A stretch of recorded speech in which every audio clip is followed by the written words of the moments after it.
Actually, next time. Yeah, it's not going to be powerful information. Powerful information to have. All right.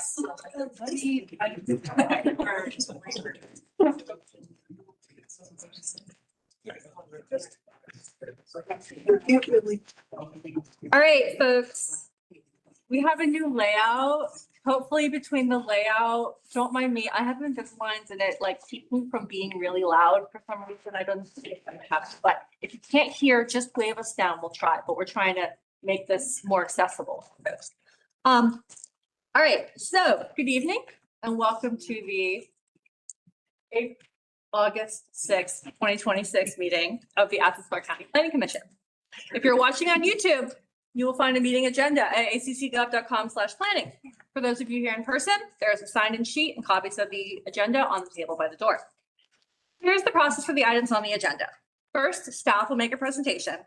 Then we move to public comment in support of the application. We allow 10 minutes for the applicant to address the commission, followed by members of the public speaking in favor, who receive 3 minutes each. After comments in support of the application, we move to comments in opposition. All speakers receive 3 minutes, but if you are here representing a specific interest group, such as a neighborhood association, please let us know so we may allocate the appropriate amount of time. When addressing the commission, please provide your name, address, and nature of your interest in the project. After public comment, the applicant or their representative may request a 2-minute response. Please note the timer. It will display a yellow light when you have 30 seconds left, a red light when your time has expired. Once we have heard from members of the public, the Planning Commission will discuss the item. We will not receive additional public comments unless there is a specific question to be addressed. Exhibits may be displayed by the applicants or public at the podium. Written correspondence received by noon yesterday has been forwarded to the Commission and is part of the public record. Any additional written materials to be placed into the record must be read during the public comment period. Please direct your comments to the Planning Commission and not to the applicants, and please refrain from applauding or jeering any of the speakers. And finally, please note that this meeting is being broadcast live and our microphones are sensitive. Please silence your cell phone. Thank you.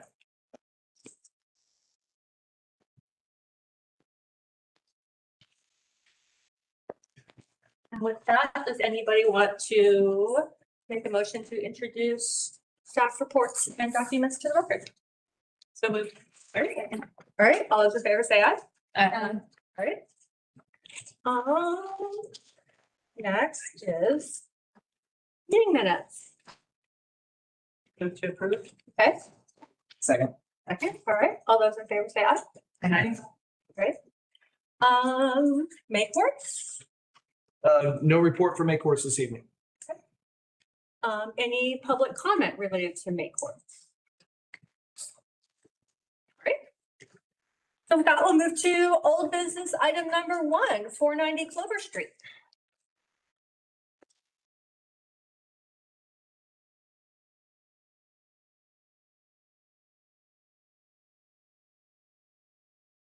Good evening. So 490 Clover Street. First heard this back in June. It's a 2-part request to update the future land use map from neighborhood residential to mixed density residential. And then subsequently rezone the property from what is currently split zoned RS8 and commercial general to RM2. This is the property that we discussed previously. There are currently 2 existing structures. So part of the objective stated by the applicant is to preserve these.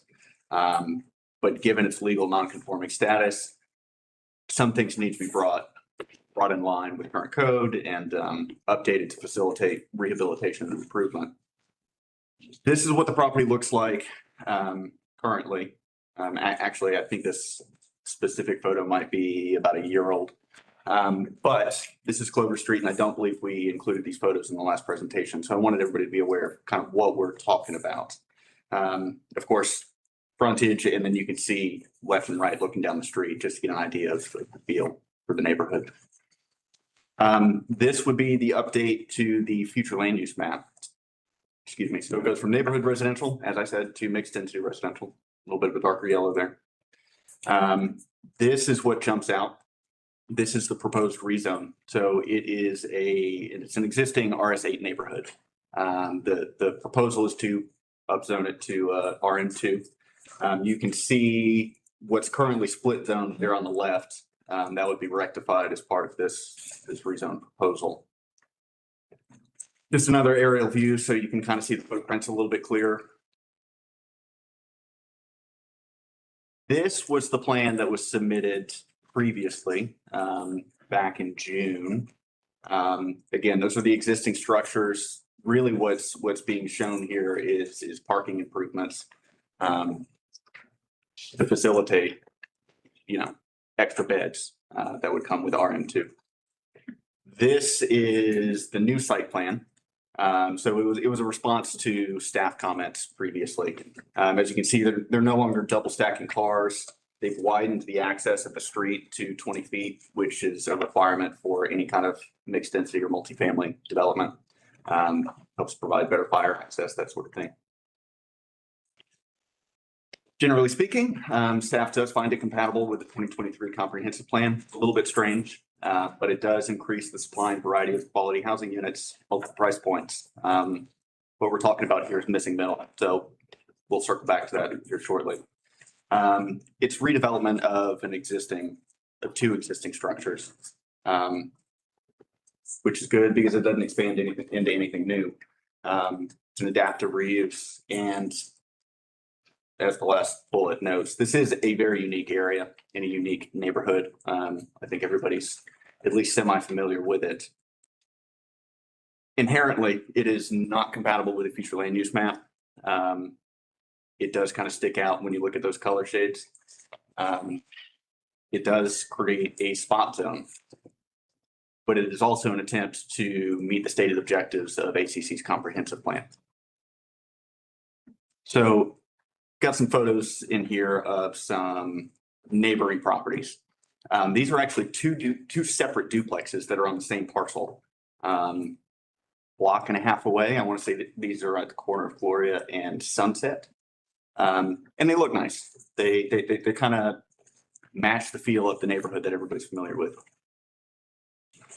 These are interesting.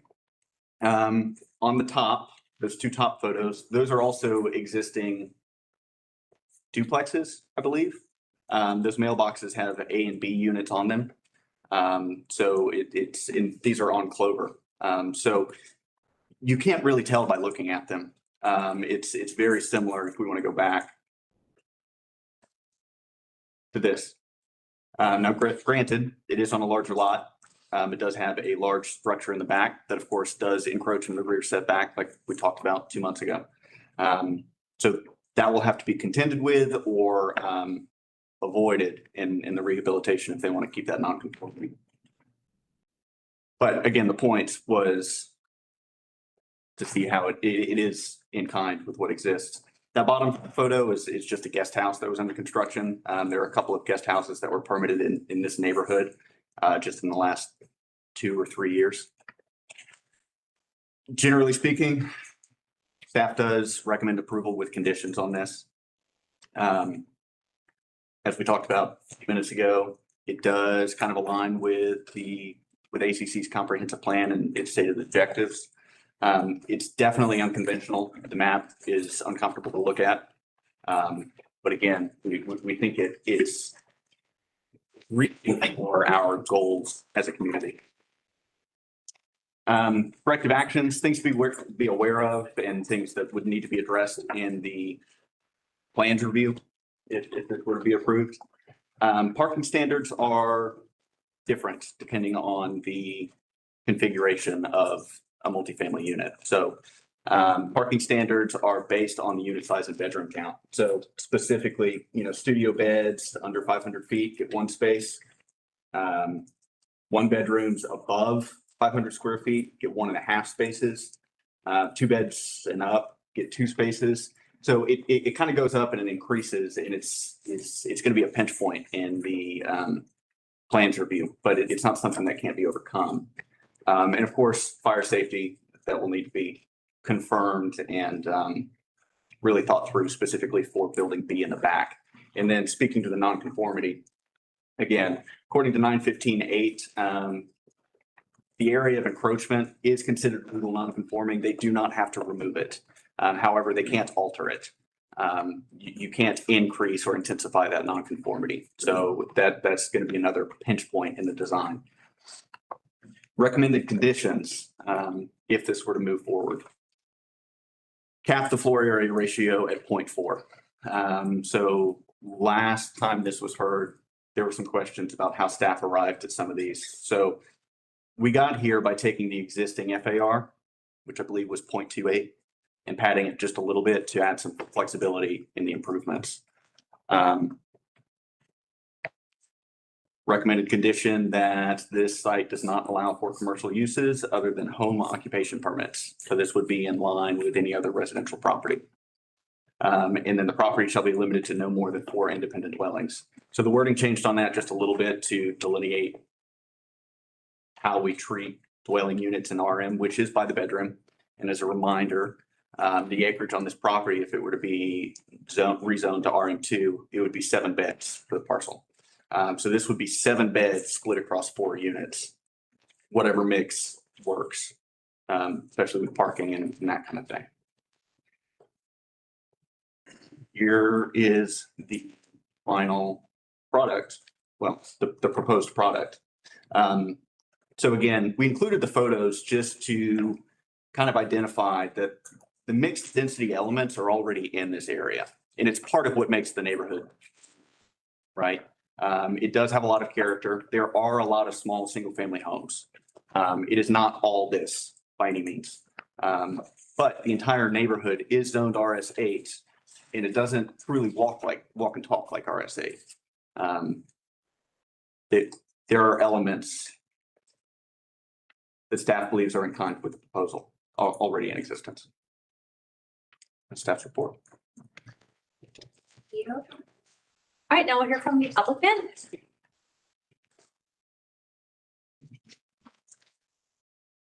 My name is Franklin Frost. I live at 180 Indale Avenue.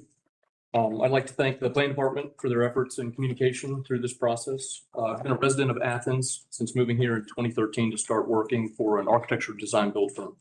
We're looking to rezone the property located at 90 Clover from CG and RS8 to RM2. The property already has 2 buildings as has been described, and we're looking to increase density for housing that we believe this community needs. Given the property size at a little over 0.3 acres, that would allow for a maximum of 7 bedrooms versus, which is why we're pursuing the RM2 designation, which is what is non-conforming in the future land use map, the difference between the RM1 and RM2 designation. We're looking to develop the 2 existing buildings to complete renovations to address the continued need that we see as housing as one of the biggest issues in our community. We believe this property is in a neighborhood that already has a number of multifamily units. And in an appropriate location as that density is needed, but it is on the edge of the neighborhood going from the Hawthorne commercial corridor into the Normaltown neighborhood. So this, by our calculations, there are at least 18 multifamily properties that are within the Normaltown neighborhood already in existence under that RS8 zoning designation. Most of those were already built prior to that zoning establishment. This zoning change that we're proposing or pursuing allows the existing conditions on the site to be brought into conforming nature and allow for additional housing units. We agree with the planning department's comments of not allowing commercial use other than a home occupant permit. We agree this property doesn't make sense based on its location to have a commercial use. So we would only be looking to have residential units at this location. We also agree with the other 2 conditions, the 0.4 FAR, as well as capping it to 4 individual dwelling units.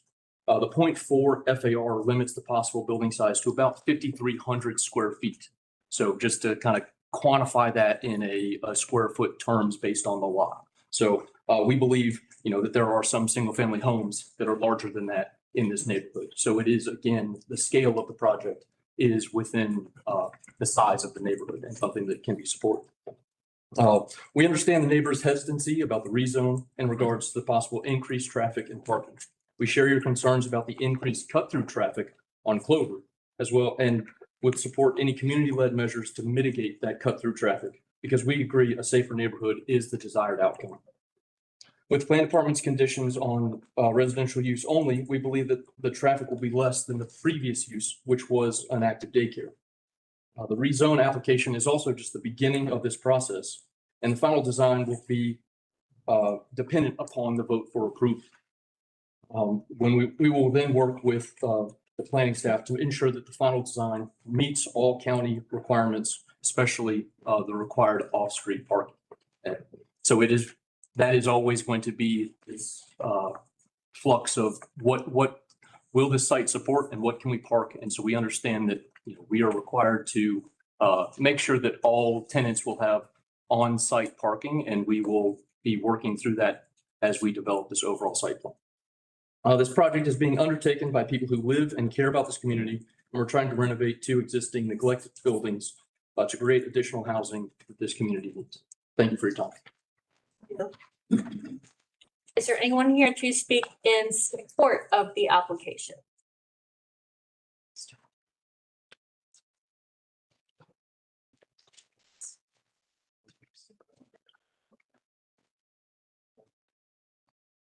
Thanks, everyone. I'll try and keep it brief. My name is Joel Hackstead. I currently live at 330 Ashton Drive in Humboldt Hills. Just read what I got here. My name is Joel Hackstead. I lived 1 block from the Clover property on Sunset Drive for 13 years. I'm speaking as someone who is familiar with Clover Street and Humboldt from daily experience. Ryan and Franklin are friends of mine, and I want to disclose that, but my support is based on the project, their reputation, and my years of living in the neighborhood. Humboldt has never been exclusively made up of detached single-family homes. It has always contained duplexes, small apartment buildings, accessory units, rentals, owner-occupied houses, and neighborhood commercial properties. Many of these multifamily buildings predate the current zoning map and are now grandfathered into the RSA. They are not intrusions into normal town. They are actually part of the neighborhood that people value, in my opinion. In my experience, 7 bedrooms distributed amongst these small units would not fundamentally change the character of Clover Street or normal town. Renovating these empty buildings and returning the site to useful residential occupancy seems like an appropriate transition between the residential neighborhood and the commercial properties on Hawthorne.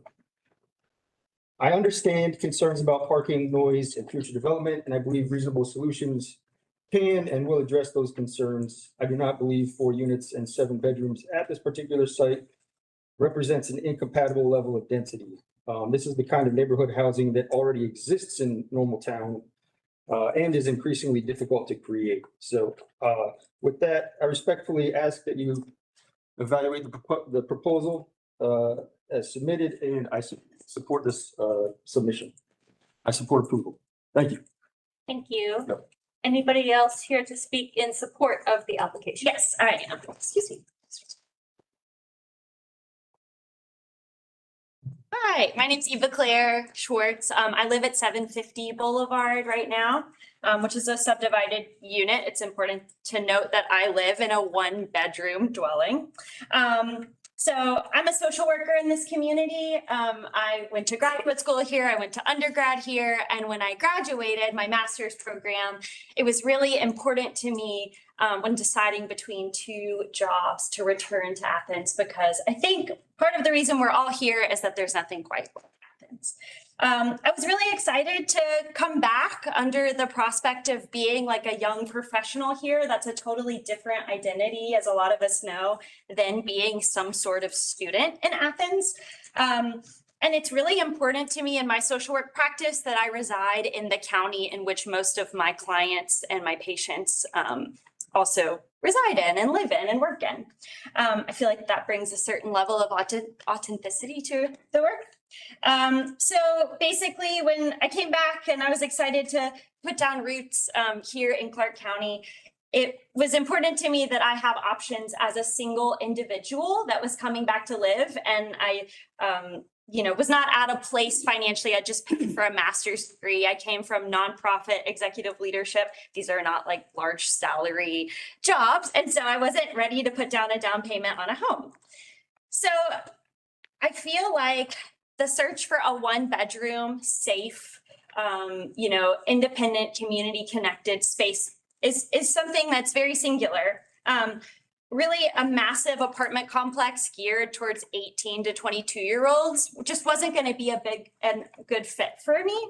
I wanted to know my neighbors. I wanted to put roots in the community. I wanted to start building neighborly connections. And by the time I weeded through my personal contacts, game day rentals, some questionable things that were, being advertised as one room, I was left with quite literally 2 options when I was moving back. I literally toured 2 places, and those were the 2 places that weren't rented out before I could go see them. Went with one of the 2, and I just feel like I support this 7-bedroom complex because, first of all, the individuals in charge of the project, both of who I consider friends, are long-term dwellers of Clarke County. They continue to live their mission out. They are trying to better the community, not just talk about it, but actually do something. If there's a lack of young professional housing here, they're actively trying to address it. They care about feedback. They want to work with the neighborhood on solutions, and they want to provide more non-student options. During my own housing search, it would have been really nice to have alternatives at an affordable budget. A young, eager professional excited to contribute to Athens really shouldn't have to sacrifice their dream of a residential non-student living situation if that's not a good fit for them and they don't feel safe to do that. So thanks. Yeah. Anybody else to speak in support of the application?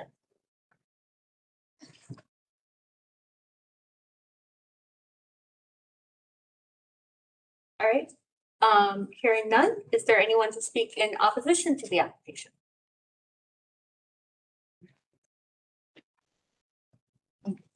Y'all can line up too. Yeah, our new layout allows for a lines of too, so. Hi, I'm Shannon Bushway. I live at 250 Clover Street. I spoke last time here.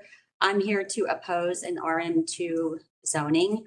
I spoke a lot before about my concerns. I just happen to also be a social worker as well, and I do believe in affordable housing. I do think there is a housing crisis in Athens, and we need to address it. I do think there's a lot of interesting, or there's some duplexes and triplexes that are scattered through Normaltown, but I think they're pretty rare. On Clover Street, almost every single house on that street is a ranch style single family home. And I think the picture they even depicted of the duplex is actually a corner lot. And so there are 2 duplexes that sit on that lot, but they each have their own separate driveway. One is the entrance on Edwards and one is on Sunset. There's nothing in Normaltown that looks like anything that's being proposed here. I think one of my concerns to come back and speak to this committee was when it was brought up last time was if this gets zoned for an RM2, their plan is one thing, but an investor could come in and purchase this and do what they want with it. And I believe it was Mr. Sams, if I'm pronouncing that correctly, that brought up that point. And honestly, for me, that's what really, really concerned me about this. I don't think these guys are trying to do anything horrible to our neighborhood, but every neighbor that I spoke to after that meeting wasn't concerned about them changing the lot. The lot needs to be changed. Something needs to happen here. Their concern was this becoming an RM2 zone in our neighborhood where there's nothing like that. I think we're all fine if they wanted to build a couple of duplexes on this property. 2 homes already exist there. We know something needs to happen, but there's nothing in Normaltown like what they're proposing. There are not 7-bedroom, essentially apartment complexes in the middle of Clover Street or around this area. And I do want to note that the only people who are, proposing like they're for this don't live on Clover Street. They don't live in our neighborhood. So I just wanted to express my concern about that. I'm really concerned of what's going to happen if this changes to an RM2 zone. And I do think it's a real possibility that someone else could come in and buy the property from them. Thank you. Thank you. I am Julia Breen. I live and own a house on Clover Street, 495 Clover Street, directly across from this development. And I think we can all agree that changing from RS8 to RM2 is a big step. And the outcome of how this property is developed is going to affect our street, even our neighborhood. And I understand after a lot of research, after the last meeting, how really difficult it would be for them to create a workable rental situation under an RM1 zoning, which would be more agreeable to all of us. So I have some concerns about that. I appreciate that Mr. Frost addressed the parking issue. I'm now confused about there only being 4 units. So 4 units and 7 bedrooms changes the whole parking thing. My personal concern with parking is the property has a yellow curb, as do the adjacent properties. So any excess parking is in front of my house or my neighbor Christie's house. So that is somewhat of an issue. But my main concern is that this plan is very vague.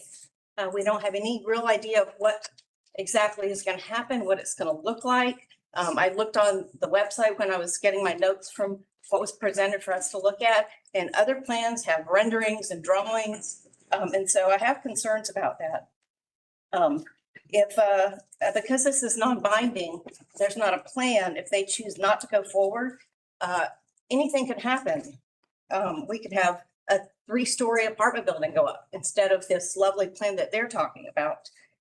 If the general rezone is approved, whoever has that property can do whatever they want with it based on the RM2 designations. And that's a real issue for me. It leaves no protection for any of the neighboring properties. So it's a great plan, but nobody has to stick to a vague plan that's non-binding. So that's my main issue. It's non-binding. Anything could happen. RM2 wide open. So that's really my thing. I feel like we're being asked to trust.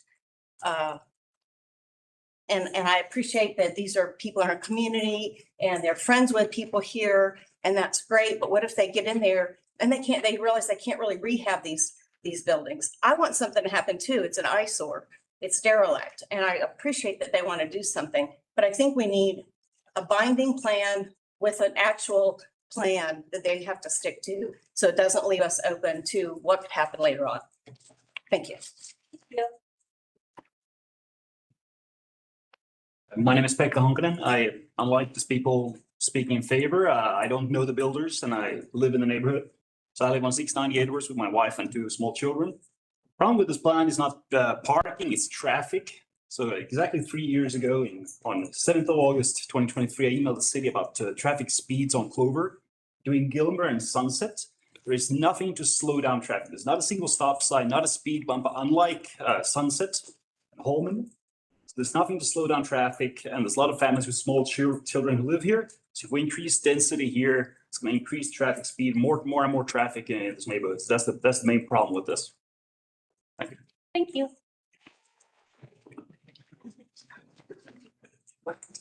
My name's Colin Vereen. I also live on Clover Street at 360.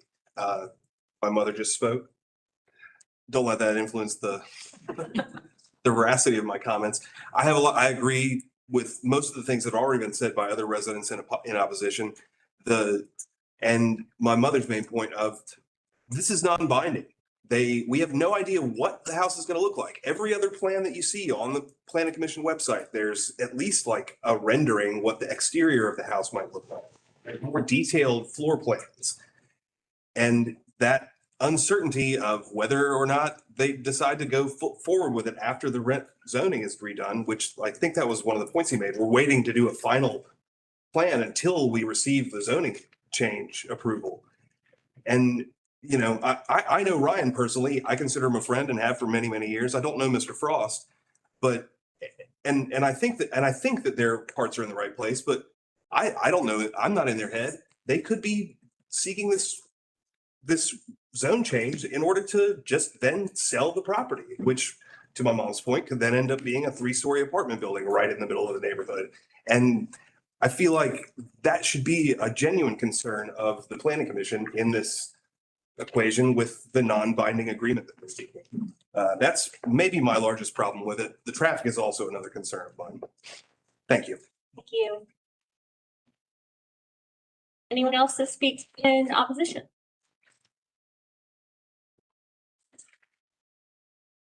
Hello. Hi, I'm Christy Clough. I live at 485 Clover Street, straight across from the property. All the concerns brought up, I just want to reiterate that, particularly the traffic and the parking and the fact that they have the great picture of the place on Sunset, the duplex, beautiful. Yes, if it looks like that would be great. However, they're talking 7 apartments instead of 2 duplexes. So it's a different picture. So I appreciate you listening to this. Thank you. Anyone else to speak in opposition? All right, hearing none, I'd like to invite the applicant up for a 2-minute response.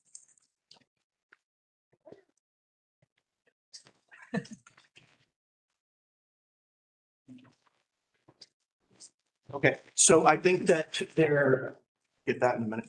I think there is a bit of confusion about characterizing this as 7 different things. What we're talking about is 2 duplexes totaling 7 rooms.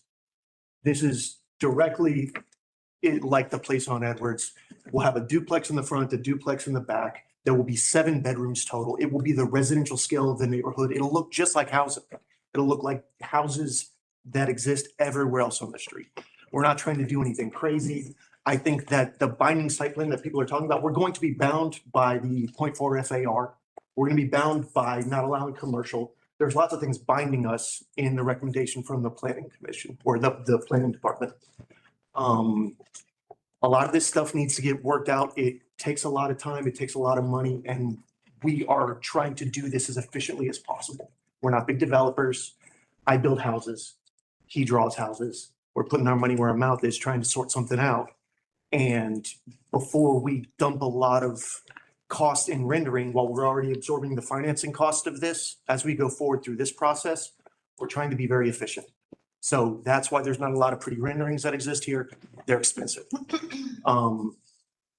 We'd love to, but yeah, I think that there's nothing that is really when this thing is viewed from the lens that we have it, and I know it's hard for us to convey what that lens is, without pictures, without renderings.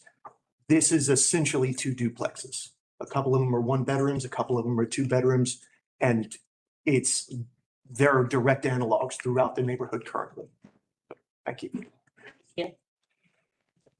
All right, so we'll take it over here for discussion. So who wants to start? Sarah. I think that staff did a really good job of recommending conditions that I think actually address the residents' concerns. I think that limiting it to 0.4 FAR, limiting it to 4 dwelling units, limiting it to 7 bedrooms. I don't think, the conditions limited to 7 bedrooms, or is it just the zoning, the calculations? Floor area ratio. Yeah, and so even if, worst case scenario, these current property owners sell the property, those conditions would go along with it. You still only have 4 units, you can still only have 7 bedrooms. I guess I have 2 questions. And one of them is, did staff talk about like any sort of height limitation, or did that come up at all? Like, what is the height limitation in RM2? The height limitation in RM2, Zach, do you want to come up and talk about the discussion y'all had about height? Because I think there was some discussion about, do we need the property line? Yeah. Yeah.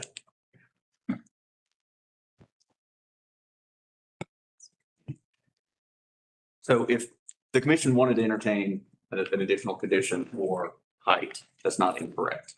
Our thinking was more on the FAR, the floor area ratio, and not to make any corrections, but I believe your question, how how we arrived at the 7 beds. It's actually based on the acreage of the property. Right, like just the calculation of. Right, beds per That's acre. right. So beds and FAR, two different things. So the beds are set by the size of the property. The floor area ratio it's quite literally how much floor is there compared to the size of the property, right? Like interior floor space. So again, what's shown, if I'm remembering correctly, comes out to about 0.28 FAR. And in order to rehab or provide some design flexibility, we bumped that up to 0.4. Just because it's more in line with what they're asking and still enforces a limitation so that, if they wanted to go 3 stories, that's gonna bump up against that 0.4 pretty quick. So what you're So- saying is the 0.4 limitation kind of encourages the maximum of 2 stories. I don't want to say there's not a configuration that would totally preclude it. It would just be really weird. It would be very weird. And it does, that 0.4 does try to tamper down the mass and scale of the structure. It might be helpful. That 0.4 was 300 square feet. I believe that was the number. Okay. So, and that works out to about 1,300 square feet per unit. So 2 duplexes, each side of the duplex has the ability for 1,300 square feet. It doesn't have to be even across each unit, but just to kind of think about it, sometimes it's helpful to break it up.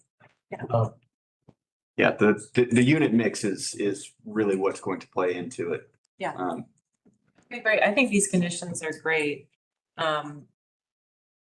I would like to make a motion, but if anyone wants to talk. I have another discussion point. I think one of the things that's missing in the conditions is aesthetic, to ensure that the aesthetic quality or the massing of whatever happens here, maybe it's not this project, but what follows it matches the community.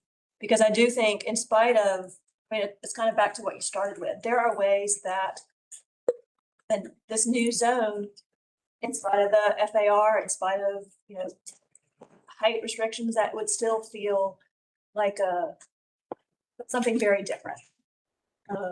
And so if there's a way to ensure that at least, what fronts Clover Street continues to match what else is along Clover Street.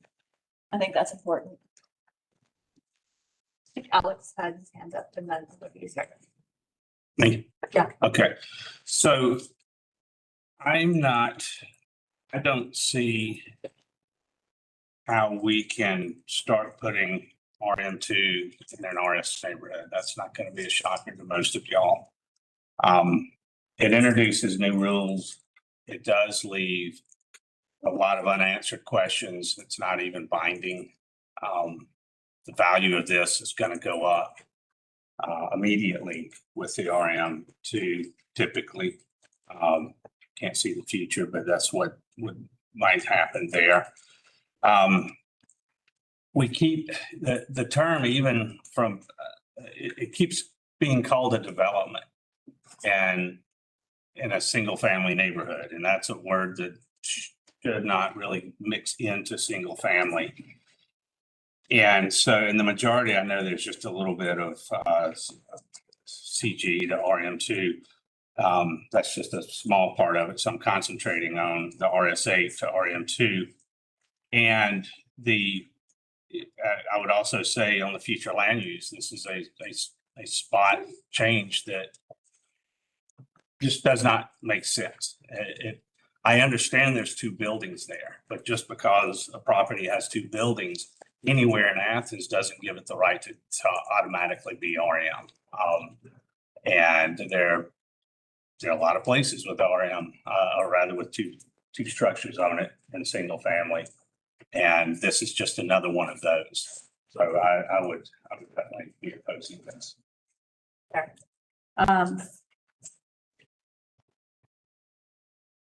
We don't have to call it a development. We can call it a couple of buildings. I do think that to Sarah Beresford's point and staff's point, the FAR combined with the 4 dwelling limit in the conditions, which would travel which would travel with the property, whether or not the people who have it build on it, right?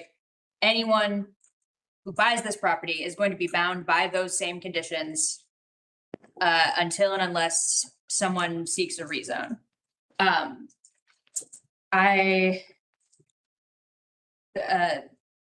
We talked a lot during the future land use process, which is still ongoing, I guess, about like ground truthing,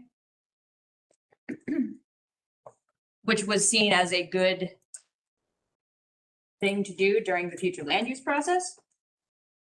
So I don't see I mean, it seems similar to me here. If we've got two buildings, one of which had a commercial use, how this would not just be ground truthing.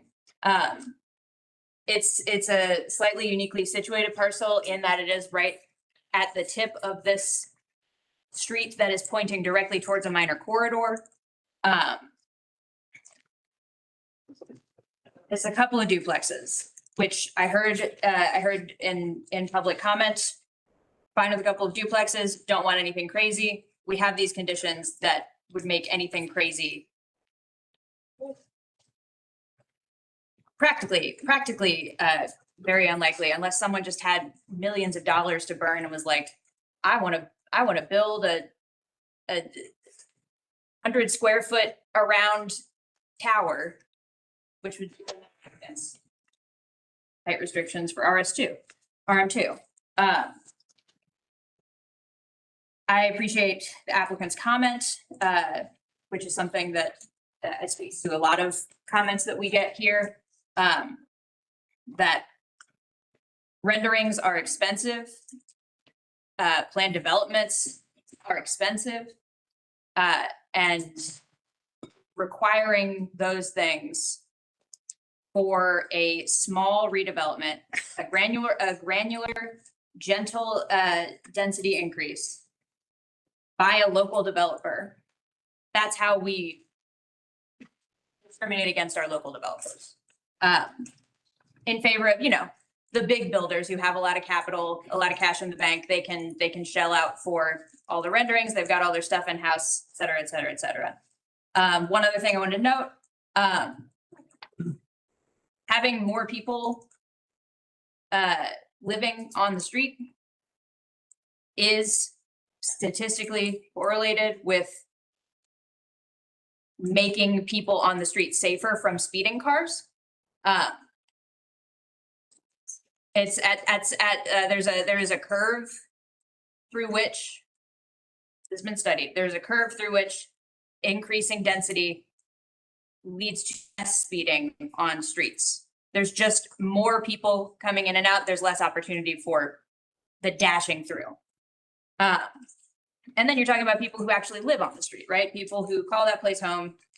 Obviously, there's gonna be speeders who live anywhere at any time, but on the whole, adding housing to a less dense neighborhood does not increase and can decrease the likelihood of traffic fatalities. So all that to say, a question for staff. Are there like design standards within our code? Like, Yes, there are design standards for multifamily development. There are elements that you would have to pick from that are designed to kind of convey a residential scale or a residential sensibility, particularly towards the front is typically where we see these treatments taken, whether it's a porch or bay window. They're very simple things, but there are some things you would pick from for those types of improvements.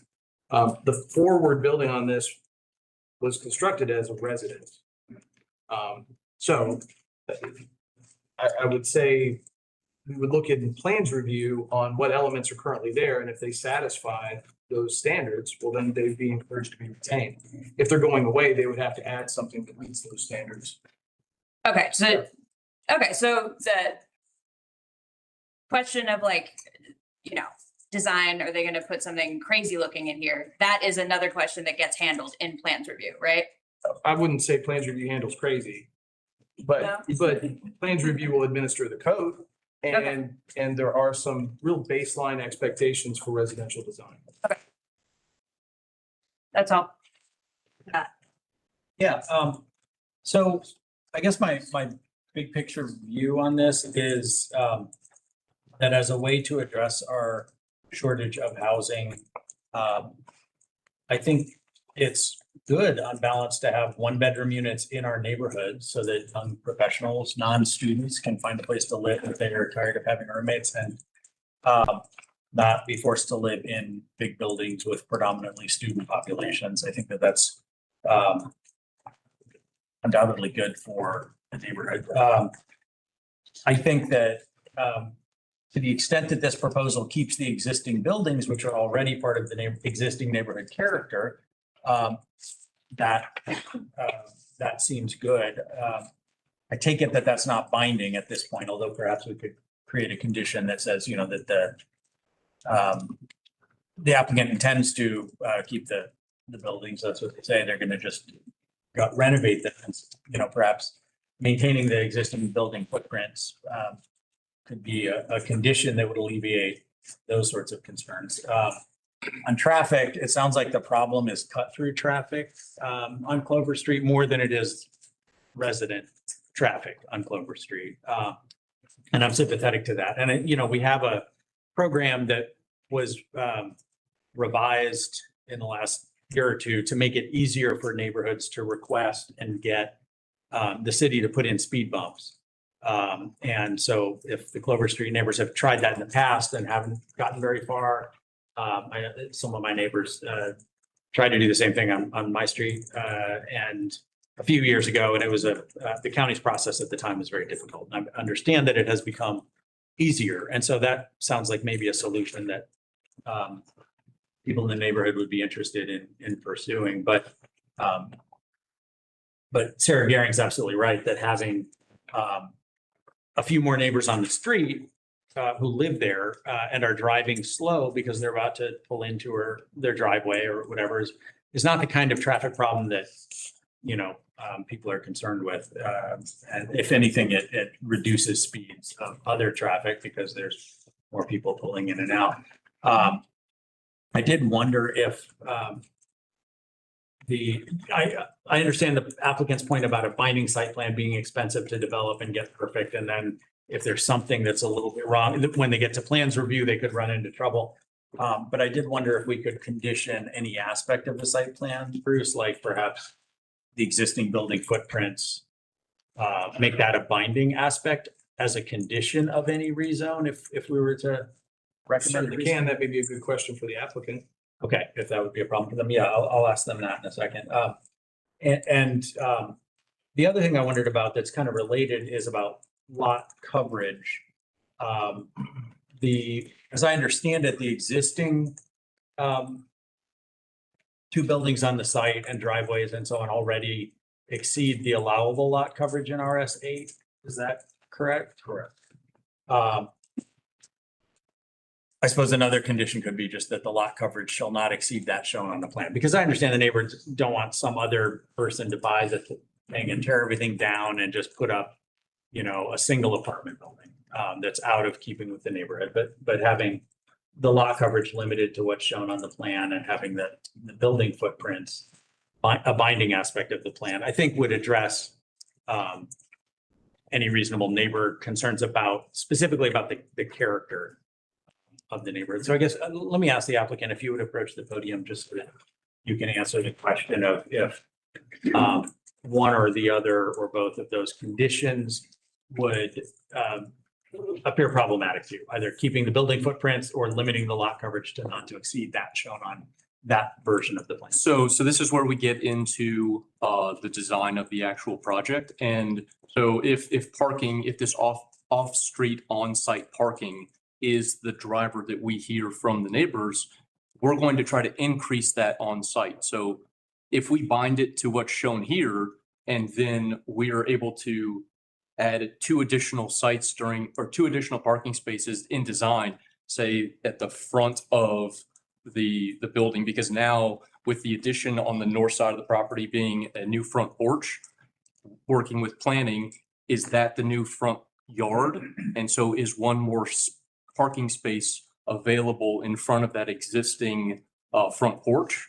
So those types of questions now become a little bit more challenging to do in this next phase of going to the design and through the permitting process, which has all of these steps that are of concern will be addressed in this next phase. So in the same instance of the 20-foot wide drive aisle, originally it's about a 10 and a half foot wide driveway, but because we're now have more than 5 parking spaces, we're required to have a 2-way drive aisle. So the current property is already non-conforming because there were more than 5 parking spaces on this property when it was a commercial use. So we're trying to bring everything up together. And by saying, oh, well, we're only going to have this amount of square footage of paved surfaces, that could be limiting in, and again, we are trying to go through this process in understanding what the community needs, what the neighbors' concerns are as we develop this project. And we are constantly juggling all of these decisions where if we hear one idea, okay, well, what are the ramifications of that? And so in the same way of we need the 20-foot drive aisle, that 20-foot drive aisle may need to extend to the back in order for a fire truck to get back there. And we're pinching down to about 14 feet. So we may have to remove an existing exterior porch on that house to continue that 20-foot drive aisle. And that's something that we'll have to talk with the fire marshal about and access. And so all of these things are this next round of information and design that has to happen before we get, before we move forward for permitting and construction. So there's still a number of things that will be resolved in this process. And so that's why we're in agreement with all of the recommendations that the planning department has put forth, because we feel like that is a very fair representation of a challenging site that sat on the market for a very long time before it's like, hey, let's try to make something happen here. And so we're trying to make something happen here. And we're doing this project, and that's why we're here in front of you trying to make something happen. So I think that there are conditions in which you're just like, okay, well, let's bind it to this footprint. That opens up different issues versus if it is very much just like there's 5,300 square feet of that point FAR, like 5,328 square feet is what is buildable across the entire 0.3 acre site, whether it's on a single story, 2 stories, 3 stories. But then with 3 stories, there are maximum height. So like the footprint is of a residential nature just by that 0.4 FAR. And then with having the only residential use, we're not increasing traffic for a commercial building. It is going to be residential. So I think that's a long-winded way of saying that there are so many other things that aren't able to be discussed at this moment without probably taking up everyone's evening, that are part of the design. And so, I mean, we're trying to do a thoughtful project because I am an architect and am a part of the development team, and we're trying to do this as citizens of Athens. Great, thanks. Jeff. Yeah. So as I said the last time, this is my neighborhood. I know this street and these houses well. And Sarah is right. This is ground truthing. If we were to do this in 5 Points or Boulevard or Newtown, we would have this kind of zoning all over the place in spots, because I live next door to a 7-bedroom multifamily house on Holman. Nobody would ever know. And I think the conditions that we put on this alleviate a lot of the neighborhood's concerns about what this could be. It can't be a big 3-story building, 4-story building. It can't become something else. And if their main concern is the parking, I think allowing the applicant the flexibility to be able to flesh that out, to keep that main concern. If we just keep putting more on them to try to make it be what we want it to be or to steer this, they're not gonna ever get it done and it's gonna sit there empty. So I'm in support of this. I think it's great that they're trying to keep the houses. If they can't keep the houses, I wouldn't want to put a burden on them that wouldn't be on a regular single-family home within the neighborhood. And I feel like that's what we're trying to do. And I don't feel it's fair. So I would be in support of seconding Sarah's motion with the conditions. We don't have a motion yet. Yeah, I'll make a motion. Okay. I thought you had. I Sorry. had technically, but I'm making one. I suggested a motion. Yeah, I really do. I think that staff's conditions are kind of an elegant solution to this. They would run with the property. I don't want to limit the developer. So I would like to make a motion that we recommend approval with staff's conditions. All right. I'll second that. Any other discussion? I just want to point out, oh, go ahead. No, you please. That right now there are 3,200 square feet built on this lot. The way that it's written right now, you could basically add another back building to this lot in the front. But you wouldn't be able to get parking. Who knows? I mean, you could then make the middle building 2 stories and smaller and add your parking in there. It'd still only be 4 units and 7 bedrooms. Yeah, You're still limiting your. yeah, but you still could do it. You put one bedroom in the front in a 2,000 square foot footprint. Like, I'm not, well, Alex. No, I understand what you're saying too. Clean slate, you can go back and do all of that, which makes me nervous. But I do just want to clarify on this ground truthing and connecting it to the future land use.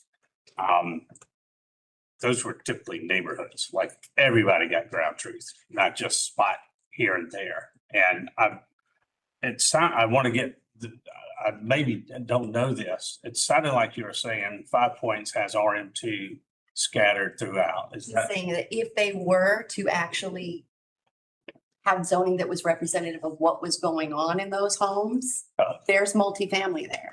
You have duplexes, you have triplexes. Right. Okay. I thought that was just a shocker. I didn't hear that. And all. So anyway, just wanted to clarify how the future land use went across with ground truth. Okay. All right, let's do roll call vote for this one. All right, Gary? Yes. Please? Yes. Beresford? Yes. Paul? Yes. McLaughlin? Yes. Sams? No. Calabria? No. And Lord? Yes. All right, we can vote 1, 2, 3, 4, 5, 6 yeas and 2 nays. Motion carries. We just realized we need to future land use. I'm sorry. Yeah, it needed to be two Yep, votes. so that was the motion to change the future land use from neighborhood residential to mixed density residential with staff's conditions. And I think that would then apply to the reasons. No. Should I make another motion? Or So another motion for the rezone request. So assuming that first motion was related to the future land use. Yeah, so make a second motion to approve the zoning with some conditions. All right, all those in favor, raise your hand, say aye. Aye. All those opposed? Aye. All right.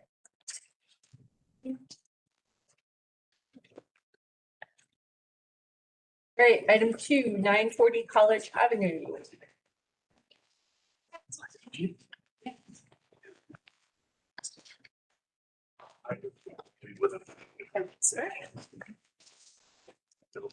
Alrighty, this is another old business, 940 College Avenue.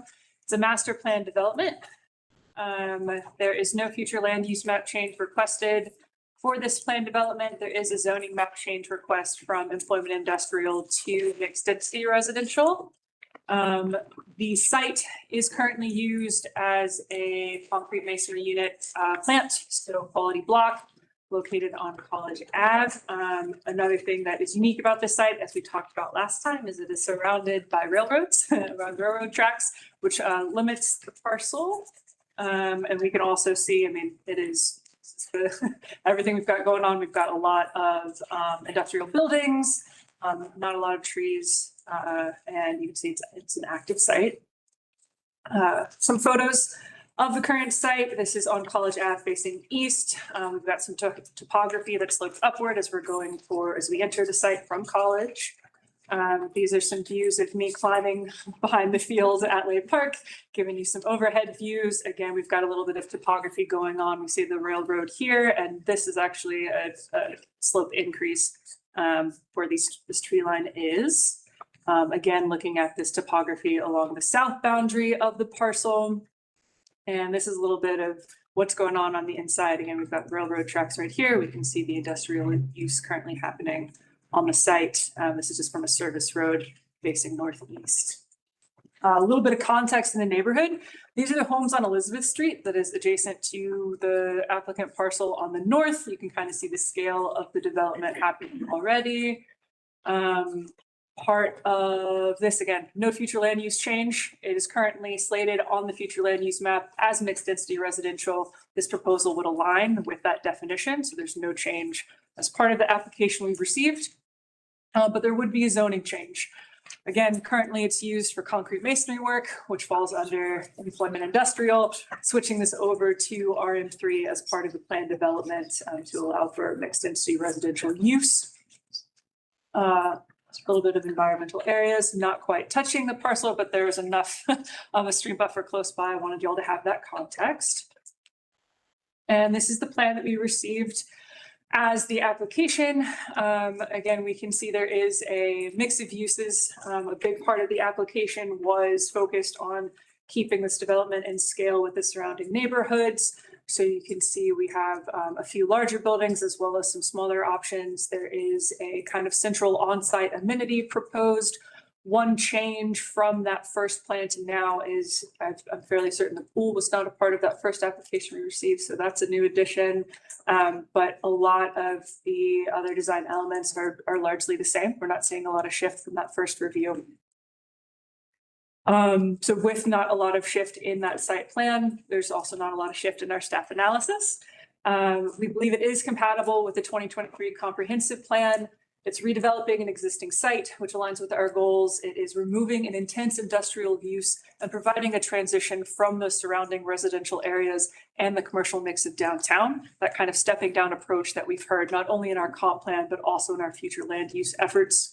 It encourages development close to downtown with the county, which the county is interested in seeing. And it increases and diversifies housing types available, which is also an ongoing conversation for the housing needs in the county. Echoing that, we find staff finds it compatible with the 2045 future land use map, maintains the mixed density residential classification that exists, and moves the parcel more in alignment with those future land use goals than the current zoning of EI. Similarly, there is some consistency with other adopted Athens-Clarke County plan studies and programs. The Greenway Network Plan and Network Plan maps have proposed trails that would be close to this parcel. So seeing a mixed density residential use could allow folks to have more access to those future amenities. Also wanted to mention part of Housing and Community Development's consolidated plan is to have more housing and more affordable housing available. Of course, we can't analyze that without details on what the pricing of these units would be, but just want to note it could potentially align with that based on those details. And again, this is within the East Downtown TAD number 4. So there are opportunities potentially for this applicant to partner with that TAD committee.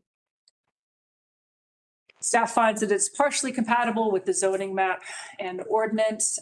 There are 2 waivers and 1 accommodation that was presented in the application.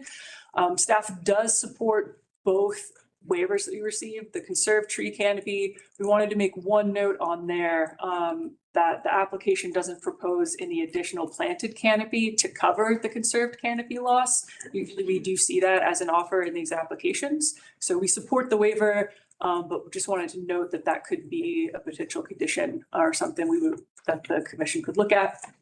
The block size and orientation, we support that request due to the railroad and topography constraints of the site. We talked through that a little bit last time, and the applicant did confirm they tried a few different design approaches, and what we see before us is what works best for the site. And then also, we do have a little bit of follow-up questions still about the design accommodation that was requested as part of the application. We do feel like we need some more detail on the scope of those anticipated changes. And also would say if design flexibility is approved, we would recommend limiting the lot coverage to 65%, which matches up the proposed current plan. So allowing for that flexibility, but blocking in a little bit because we do want to see some of that commitment to a binding site plan as part of the PD. So based on that, we do think that mixed density residential aligns with future land use vision. Again, that transitioning, that stepping down and providing housing options that the county is looking for.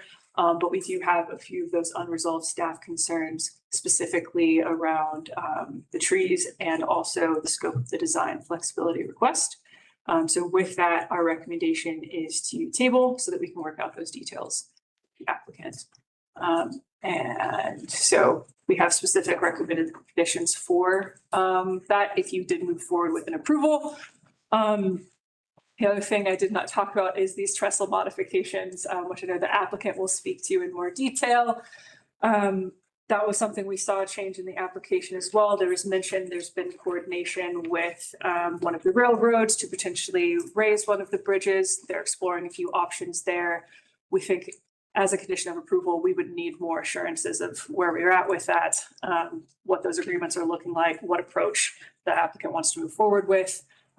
We also would like to see, again, if the design flexibility is approved, limiting that lot coverage to 65%. So that concludes the staff report, and I will sit down. Thank you. Yeah. Now we'll hear from the applicant.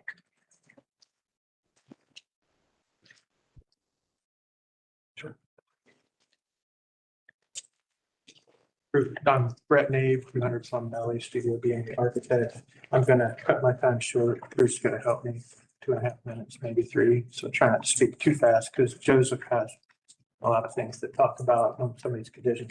Brett, can you speak louder, please? Speak up. I apologize. That happens to me all the time. Joseph's going to speak on some items for me, for us here. I want to talk to you about a few things we didn't get to talk about last time, which is the mixed unit types, different types of housing. We focused here on a lot of 1 and 2 bedroom units. We only have 156 units total. 96 of them, 62%, are 1 and 2 bedroom units. Some are cottages and duplexes, and almost all of them are designed to be in that middle center area. We also have 6 buildings that are 3 bedrooms, and those are the F buildings that you see throughout the site, some in the front, some in through the middle. Those are scaled like some of those residential units like in the Earth Fair Fire Department area in 5 Points. We tried to go from little cottages to duplexes to that scale, and we have a few larger buildings that are lining the edges, as you can see. One quick thing, just since that Ellie mentioned, what are these design accommodations we requested? On the last page of your report, item number 1 at the bottom, wrote all that out for you. It's just about sidewalks and tweaking trellises, and maybe we need to move ADA spots or trees. That item number 1 is the narrative for that. Joseph can speak a little bit about that as well. But I did want you to I hope you guys really like this, and we worked very hard on this, trying to create that differential scale throughout here. We've got a little bit of frontage on College, and we made a point to keep very smaller units there, kind of wind those smaller units back through the middle. The pool, by the way, was in the first iteration. The thing that we changed in that area that may have been a little confusing is also on that last page in our design accommodations. We asked for the ability for one of those pickleball courts, and probably the one on the right, to have flexibility to change it maybe to a turf court or maybe to a sand volleyball. We don't really know. We're going to probably do some interviews and figure out what we think potential residents might like. So that's really the only thing that changed in there, other than maybe we made that pool more blue than it was. I'm gonna go ahead and stop because I think we talked about the lift a lot the last time. Hopefully you guys like that, and I'll be here. Joseph, have important. Yeah, Joseph with SPG, thank you for your time. My goal is to hopefully work through some of the clarifications that are needed so we can get an approval tonight instead of a tabling. If it is okay, I have some slightly modified conditions. And if I could pass these out, so just everybody has the language for these conditions, that is okay. Just so there's 4 conditions. Into our record. Okay, and all in favor, say aye. Aye. All right, yes. I pass those around. I will talk, so there, while those are getting passed around, there are 3 different areas that planning wanted clarification on: the trellis, the tree management plan, and then the design flexibility. So I'll try to go through these relatively quickly here. The trestle, just for clarity for everyone, there are 2 train trestles on College, right? There is the trestle on the south. You see the 3 lines there. That is the active CSX line. And then there is a trestle on the north, which is just to the northwest of this property here, and that's owned by Athens Rail. And that was not active, right? We can't fix the trestle to provide the fire marshal access to our site on that southern trestle. But we have been in negotiations, discussions with Athens Rail, Athens-Clarke County to provide the 13.6 clearance that is needed. Currently, it is 13 feet clear on that northern trestle. So we have 2 viable options, but there are a lot of parties involved here. Athens-Clarke County's attorney, Athens Rail attorney, the developer's attorney. They have been looking at historical data like ownership going back 100 years. And this process is going to take 6 months, most likely, to get to the bottom of this. But there are 2 viable options here. One is lower the road, or the other is adjust the trestle. And what you see on the modified condition here, the condition that was in the staff report was to modify the trestle. We changed the language to just give flexibility if lowering the road is the best option. If we table, I mean, we're still looking at 6 months here before we really get that solved. So that's the TMP. We provided ACG arborist detailed calculations illustrating that 99% of our trees were in compliance with the open soil surface. So there were a few trees that were 3 square feet off in some areas, and we've agreed that we can work those out during plans review, and we'll do better at giving detailed calculations for every one of our trees next time. So it's easy to review and everybody knows we're in compliance there. The arborist did request to add some additional plant and canopy because we talked about there's actually lots of room to plant trees here. And we are asking for a conserved canopy waiver. So we are agreeing to this condition to go from 45%, which is the required minimum of what we're showing here, to 50%. It's adding like 15 more trees. There is space for that with the open soil surface there. And we are good with that condition that the arborist has discussed. And finally, the planning condition requesting to limit us to 65% impervious shown. I do believe we've given, like Brett mentioned, the explanation for why we want design flexibility. It's for improvements, for maybe some additional pedestrian areas, maybe some additional outdoor gathering spaces. We've got to think about transformers. We've got to think about bike racks, and all this stuff comes during detailed plans. So that's our request. We did a detailed calc on where we are with impervious right now. We're at 65.4%. So if we limit ourselves to 65%, that is going to be problematic. 75 is what is allowed with RM3. We are willing to accept a condition to meet planning halfway at 70%. If that is amiable to you, that would give us the flexibility we need. And I think the comfort planning is looking for that this plan is not going to change very much. Yeah, our goal is to get approval tonight. We appreciate that consideration. If you've got any questions on details for me, happy to answer questions. All right, thank you. Anybody here to speak in support of the application? Anybody here to speak in opposition to the application? Okay. You're done? Sarah? A question for the applicant. Which one?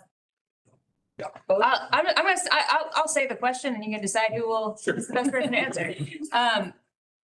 Would a table tonight negatively impact y'all? Sometimes that happens where a table can, people like recommend denial, just don't table us, anything but table us. And so my question for y'all is, would a table cause a severe problem for y'all?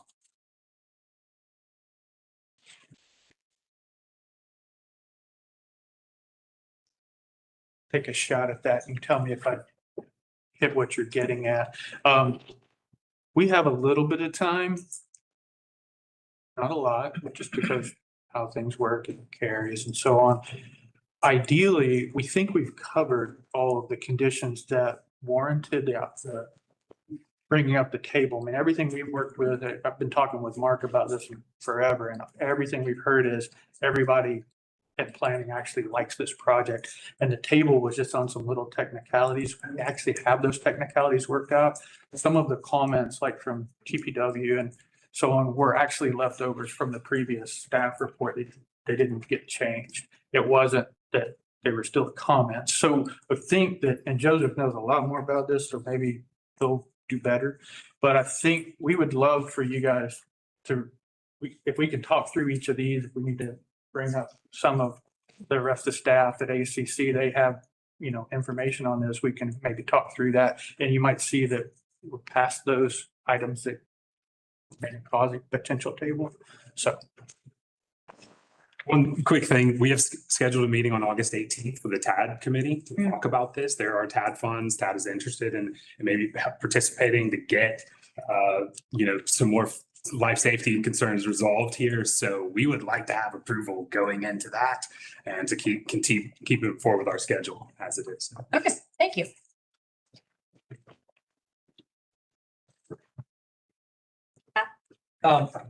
Yeah, I said I like this project last time we saw it, and I still like it. It seems like a very good use of that parcel. And I like the step down density as you move away from downtown and toward some mixed apartments and homes. And it seems like a really good use of a difficult piece of land. I'm supportive.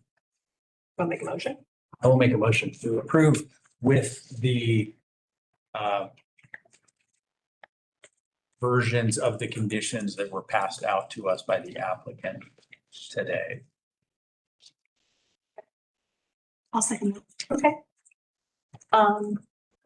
Any other discussion?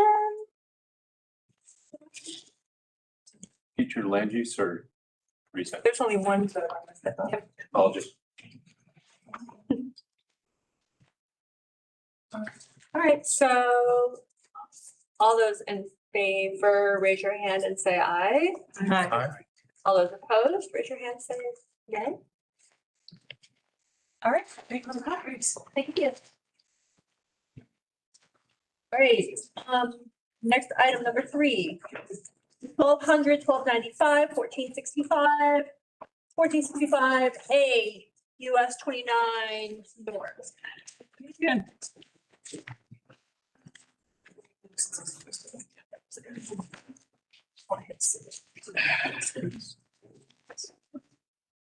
Right.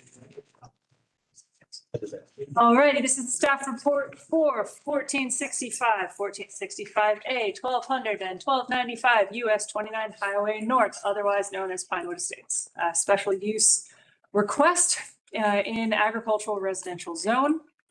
There is no zoning and future land use change request. The core of the request is to add 110 additional pads for mobile homes within the existing Pinewood Estates neighborhood. Updated plans we received for this round included fire suppression lines and hydrant locations, which was a big part of the conversation. Also, as a reminder, this is related to but not dependent on another special use, which will be right after this. It's the Country Corners community, which is directly adjacent. As a reminder, this is the site that we are speaking of. Here is the Highway 29. You can see the existing manufactured home use. These are the mobile homes There is a large parcel that's also included in this request that would be housing a lot of the additional homes. Right. And this is some of the existing streets and homes in Pine Woods currently, just to give you an idea of the scale. That we talked about last time, we'll speak about again, is how the proposed residential pads agree with current scale of the neighborhood. Again, looking at future land use, there would not be a change with this request. And same with the zoning, since this is a special use looking to extend an existing legal nonconformance. And in terms of environmental areas on the parcel, we do have a stream going through and some wetlands to consider. And this is the revised plan that we received. It is a little bit harder to read than last time because there's a lot more detail going on, which is what we asked for. So they were a little bit more clear on the expansion areas that are part of this proposal. So we have the applicants requested for additional residential pads right here in the front of the development, as well as in the back. And then there are a few homes that are also scattered throughout. There are stormwater facilities in a few locations, but there is a need for a little bit more clarity, which we heard from TPW on that. And I'm also, and I believe I have another map in here that will show the hydrants and the water lines for fire suppression. Again, larger picture of all the applications we've received, just to give context. So we are focusing here in the Pine Woods area. This is Country Corners, which we will hear next. And then this rezone will be coming up next month. So here, proposed fire suppression lines, hydrant locations, as well as sanitary sewer. These were details we requested from the applicant, and they did come through with that request. So this would be adding hydrants throughout the front of the existing neighborhood, as well as in the new residential pads and in the back as well. And that was coordinated with the fire marshal's office and has met approval for their standards. This is a kind of on the ground. This is what it currently looks like, the area in the back of the development where they are proposing a decent amount of additional pads.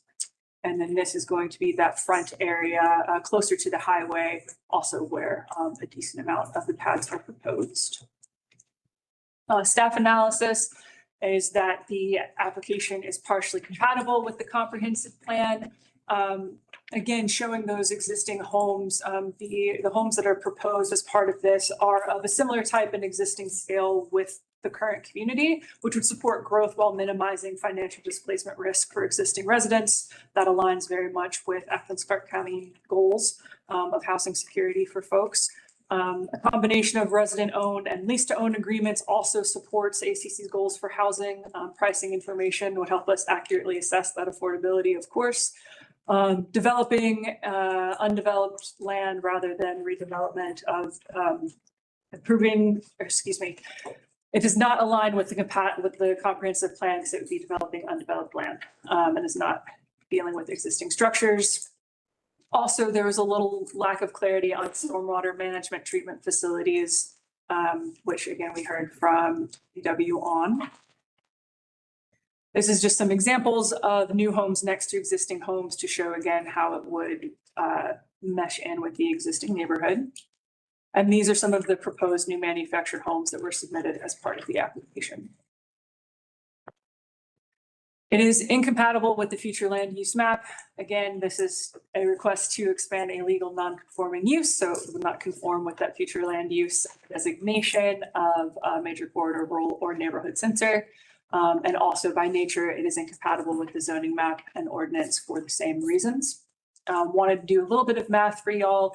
The request for 110 additional pads would raise it to 415 total residential pads in the about 70 acres of developed area for this application, which works out to a density of about 5.9 residential pads per developed acre, which falls within our manufactured home design standards. Just wanted to give you a little bit of that context. It is partially compatible with other plans, studies, and programs adopted by the county.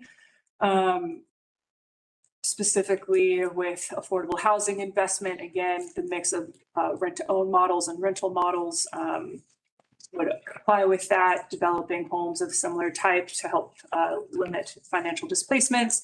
And also, again, staff would encourage the applicant to explore inclusionary zoning opportunities to amp up that benefit somewhat. And there are no adopted plans for sidewalk or bicycle infrastructure, but there is currently a bus route that would continue service to the Pinewood area. In terms of special use criteria, mostly we are meeting all that criteria. The few things that I did, or the one thing I did note is the lack of stormwater management and treatment facilities, and also a loss of conserved tree canopies. There are just a few environmental concerns still with the request.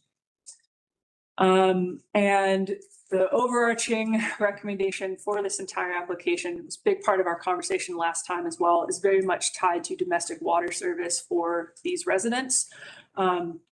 So in order for, we are asking if you move forward with approval, the condition would be domestic water service shall be designed and approved by ACC, bonded or installed and accepted by ACC prior to permitting for any new units on new residential pads in the Pinewood Estates and Country Corners mobile home communities. Here again is that site plan, and thus concludes the staff report. Thank you. Now we'll hear from the applicants.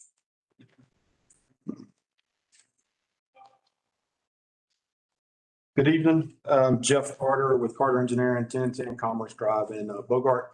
I did just want to point out one thing on the staff report on the overall location map. Parcel to the south, we're just taking a small portion of that. It's not the whole parcel. So if you're listening to this or seeing that, it doesn't include that whole parcel. Mike Warren and Ed Barber are here. They represent an ownership group. So if I can't answer any questions, I'm sure they will be able to. They're sitting in the back. Let's address, I think, the biggest issue on everybody's mind, and that's the water situation. So since our last meeting, permits have been obtained from Athens-Clarke County to replace the water system in Pinewood Estates, also to add fire protection, fire mains, fire hydrants, that sort of thing. In reality, we've been working on it for about 8 months, but engineers like me take a long time. Permitting takes a while. So it's not something that we just dawned on us that need to be done, but the owners have been committed to replacing the water system all along. Had a pre-construction meeting with public utilities, paid fees, and I've got receipts here if you'd like to see them.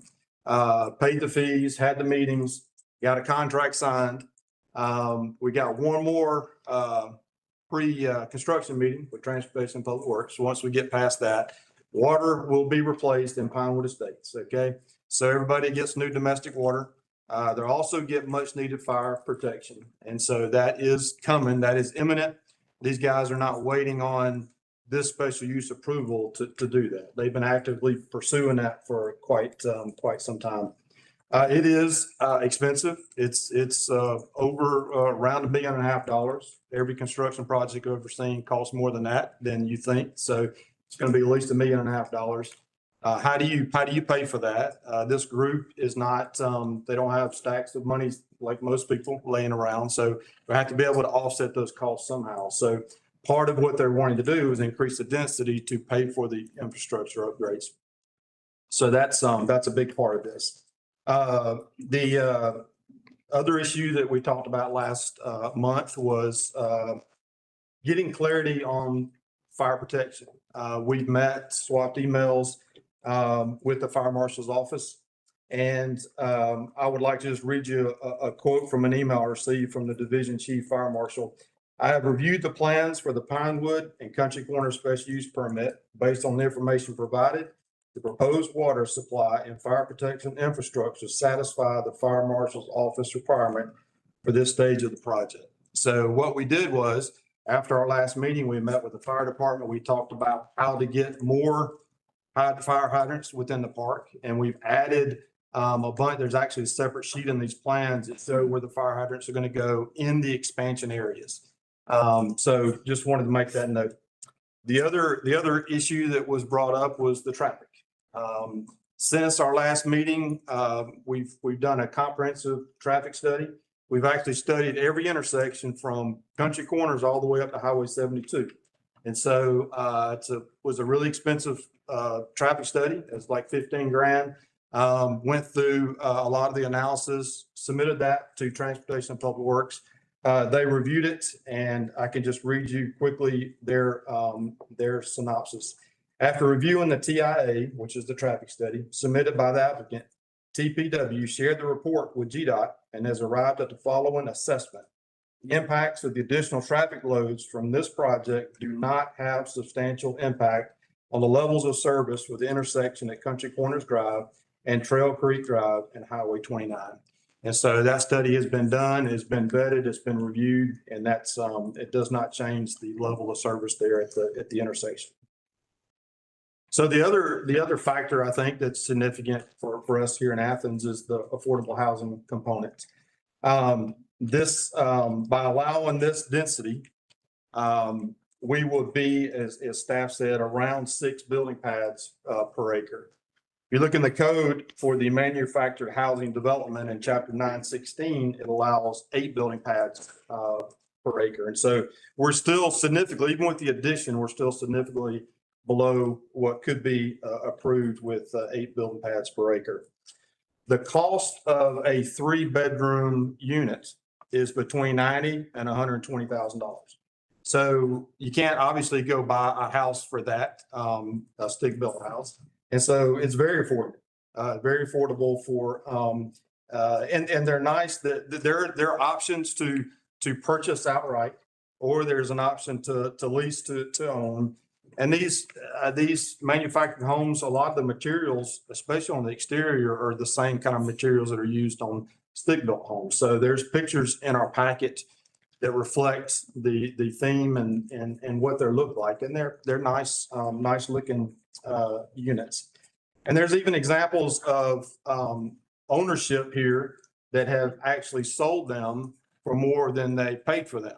So it is in some cases an increased value there. And so the corrective actions in the report, I'll just briefly touch on those. And really it came down to the water situation. And so again, the ownership group have signed contracts with the actual people that are putting the water lines in, and they are chomping at the bit to get started. There's many things you got to go through to get to that point, but it will start as soon as we have the Transportation Public Works pre-con. Once we get past that, everything's signed, agreements have been made, everything's been permitted. And really what this is an improvement to a community that's been here for a long, long time. I grew up in Athens, and it's been here as long as I think as long as I've been alive. So it's this ownership group is not a group from New York that bought this for an investment. They are hands-on. They're out there all the time. And so, yeah, they're all the time calling me saying, hey, we need to do this or need to do that. So they're definitely hands-on developers. And just to kind of, I was really surprised at this. So I asked them twice to verify this, and this can be verified, but they've hauled out 100 tons of debris from the park. That's a lot. They've hauled off over 1,200 old tires. And so, this just proves, what does this prove? It proves that they are very interested in this community and want to improve it. It's revitalizing an older community, and there's already a substantial amount of redevelopment and revitalization that has been going on for several years since they purchased the park. You can't do it all at one time. It's a big park, so you can't do it overnight. It takes time. So we would appreciate your support. This will allow for funding, much needed, obviously, water replacement. And that's going to happen anytime. It's going to bring affordable housing for families. It's not students living out there, they're families. And it'll allow them to continue the revitalization of a park that's been there a long, long time. So appreciate your support. Be glad to try to answer any questions that you have. Thank you. Thank you. Is there anyone here to speak in support of the application?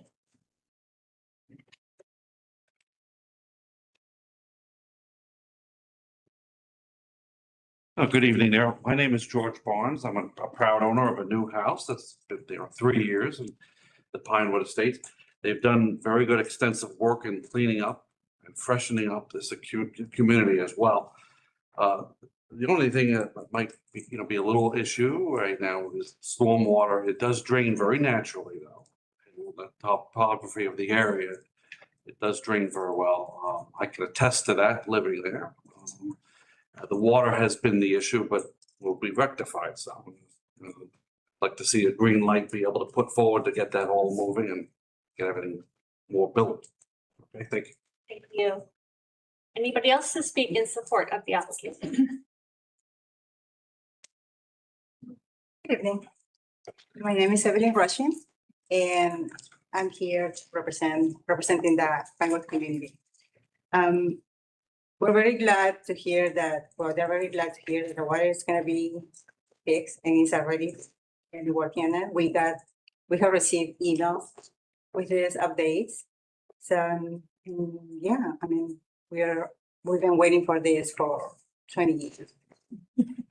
And I think everybody feels a little bit of relief, knowing that it's something that is gonna happen. And finally, we won't be receiving more water donations and let it go for a while.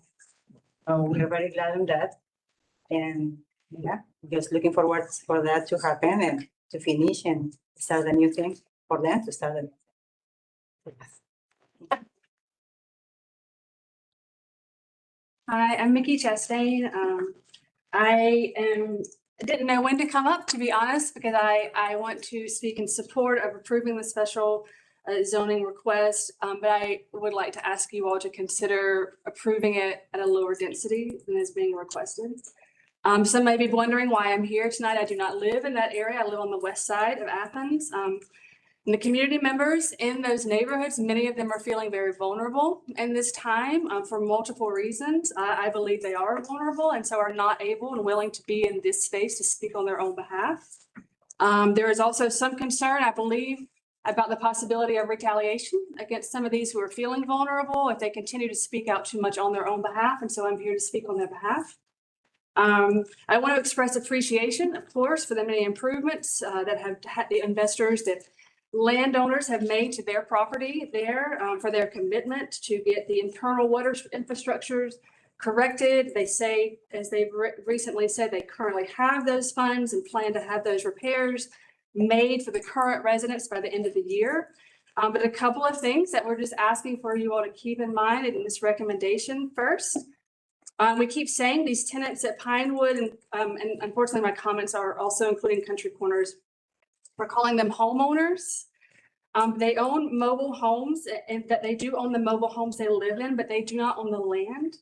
And mobile homes, I know there's apparently been some exceptions, but they don't hold equity, and that's well known. So if the tenants, when they're ready to resell, the option, the possibility that they have earned value in the mobile home is very low. And additionally, if they want to make upgrades to their home and want to get a mortgage, they're not able to borrow against the equity of the land. The land and the equity is held, in fact, by the landowners, the investors. So I want us to be mindful of this, kind of touting this as, well, home ownership opportunities. They do not get the benefits of home ownership that those of us who live in the single family zone neighborhoods, for example, own our homes and the land, enjoy. They do get the burden though, because if there's a problem with the mobile home, it's on them to repair, right? And then at any point, if the landowners ask them to leave, then the burden of the cost of moving the mobile home, they would have to submit to that and find that. So I want us to just be transparent and really clear what this is. But keep in mind that we do truly want the investors, the landowners, to make money. Obviously, if they're making real money, then the whole community is sustained, because this is a tenant landowner arrangement. So they've asked for, we know, special permission for the lots to install a total of 279. Again, I'm sorry, because I'm talking about both Pinewood and Country Corners. So we ask you all to consider recommending approval for the special zoning request, but at a lower density that has been requested. We ask you to seek a balance in the approved additional units permitted so that the investors will be able to earn additional revenue as they are requesting. We do not disagree with their ability to earn revenue. Thank you. Thank you. I'm sorry. Thank you.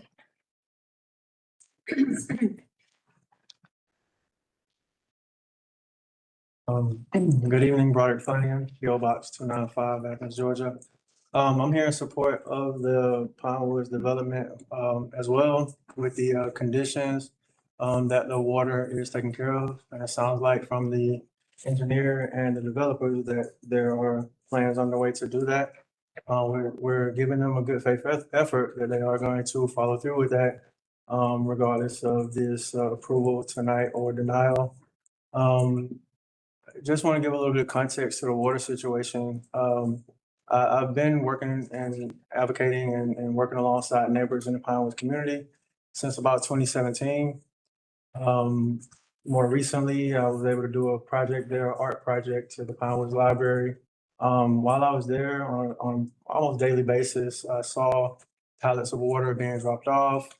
During addition and adding additional units in the community, there's a disruption in the water. They have to cut the water mains off. So residents have to be subjected to that. And sometimes there's notification. But at the same time, if you don't have access to water for cooking, cleaning yourself, using the restroom, it can cause a huge inconvenience. And so I'm glad that they are talking about rectifying that situation. Again, it's been a historical issue in this neighborhood and in this community. I was grateful to the developers for allowing us to have a conversation in a meeting. And I learned a lot about like their plans as well as like what the community needs. So we are asking for those things. And, I'm a owner myself, and I understand that sometimes property taxes go up when you add, like development in nearby neighborhoods. And so I want to say also that, if something like this is coming to a neighborhood around me, and in that same breath, I understood that residents would be getting clean access and consistent access to water, then I would definitely make sure that, I wouldn't mind my property taxes going up a little bit to help take care of other residents. And so hopefully this issue will pass and we can keep it moving. But again, it's a good faith effort. There are no binding agreements with the community. And so I'm hoping that the developers and engineers hold true to their word. Thank you all for letting me speak. Thank you. Anyone else to speak in support of the application?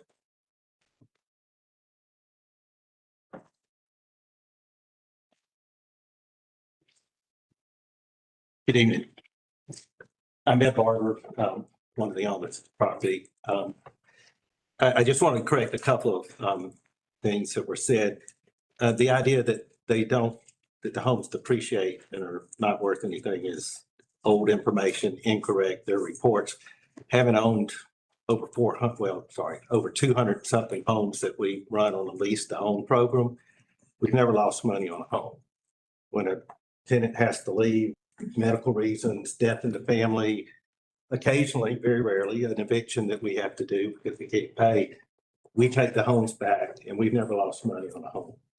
So I think another very important thing is 80% of our tenants live there in the park and they pay less than $600 a month for their lot rent, their insurance, the garbage, the water, because they already own their home. They've owned those homes for years.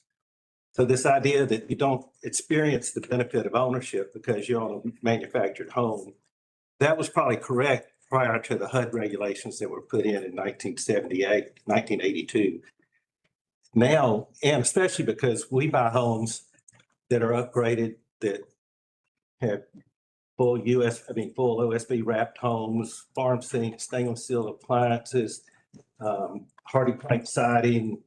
We buy a quality home. There are cheaper homes to buy.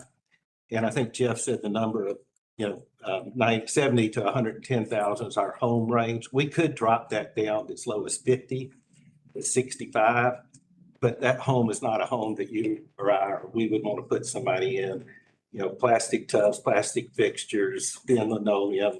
So our homes are built to last and built to stand value. People do make they do benefit from the ownership of the home over time. I think those were the main points I went to. Oh, the water system, the gentleman's right. We have water problems. We inherited them when we got it.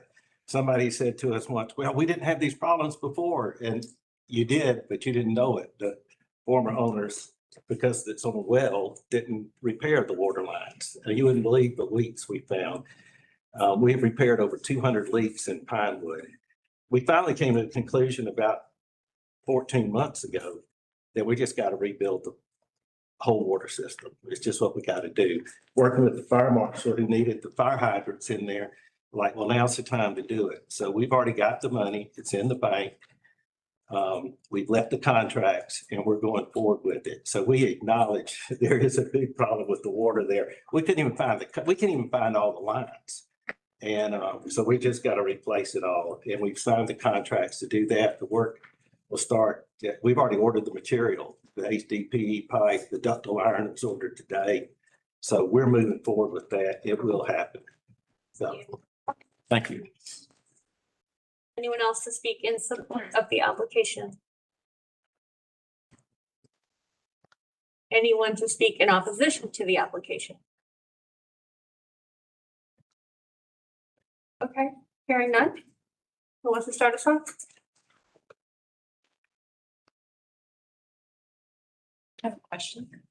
I just wanted to, could you all put the map that showed the sewer line or the water in blue? Like the sewer line? I guess my question is,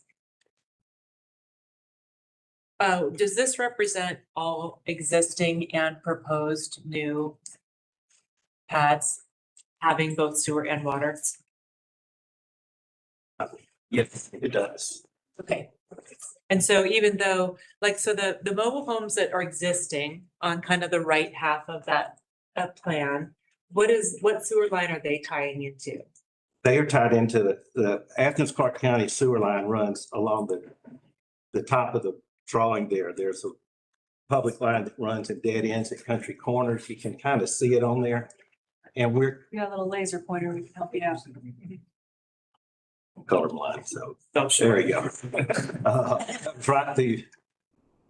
The sewer line comes right through here. Through here, and then comes up. Now I messed up. All right, hold on. One more. Yeah.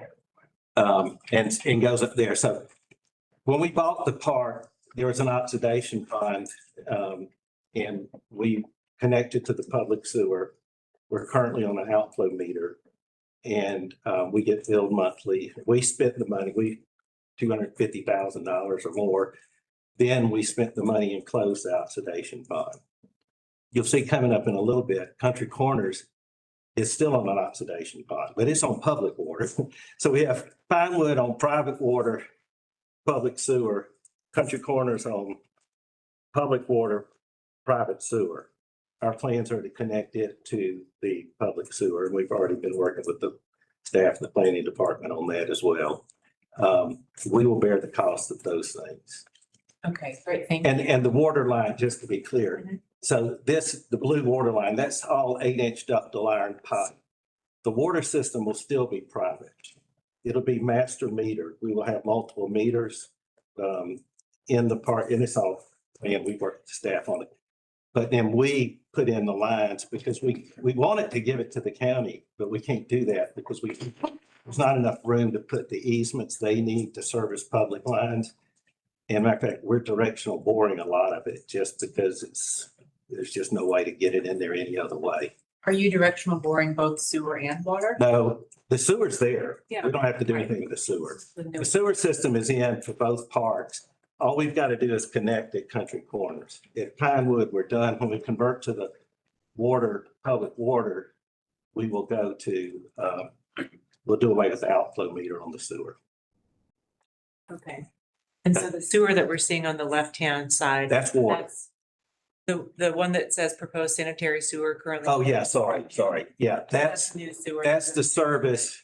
So that services these units here and these units here, and it comes down and goes through. Mike could he was out there, I mean, they micro measured everything to make sure we could get a 20-foot easement to get that sewer line in. And that was really, with Jeff, that was really the only place we could get it through and get it down and give the easement that we needed to give to the Public Works for that. Okay, great. Thank you.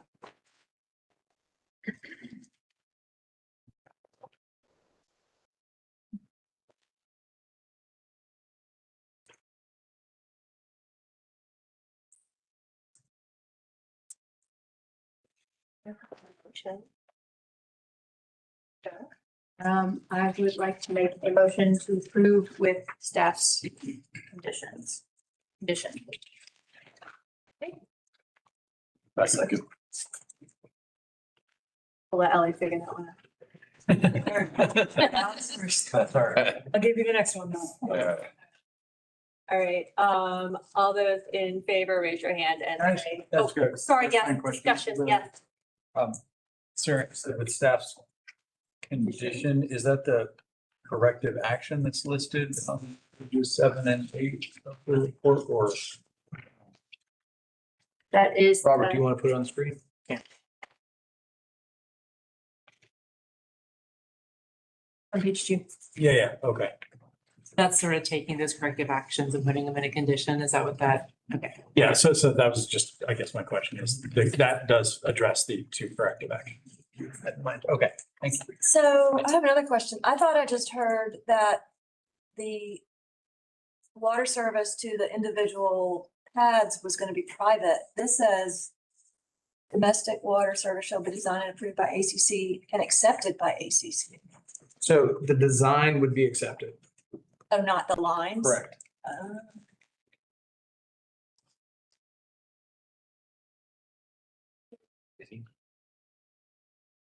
Let Jeff address that. Would you like some clarification from the property owner? Well, he said that it was going to be a private water system, but it's connected to public. Do you want to? Yeah, if I could, there is a big difference there. So right now, this is a private water system. There's no public water inside inside the park. What's going to happen is we'll bring in public water. There'll be the public fire hydrants throughout the park. But once it goes from the public fire hydrant from the meter to the home, it's private. And so, but there'll be the water supply will be a public water supply. But the water lines, the distribution lines will be private. Yeah, there'll be distribution lines will be private. The mains will be public. That's right. The water bill goes to the property owner, not the individual. Yeah. Yes, but we individually meter, we put Metron meters in when we bought the park. So everybody gets billed on their own use. It's the only way to do it. And we replaced every meter in both, well, in Pinewood and added in Country Corners, but everybody's separately, so they're all billed separately.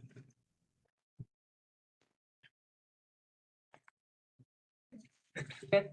Anybody have any other thoughts, questions? All right, so all those in favor, raise your hand and say aye. Aye. Any opposed? Raise your hand, say nay. All right. All right, so item number 4, 1495, 1599, 1525, US Highway North.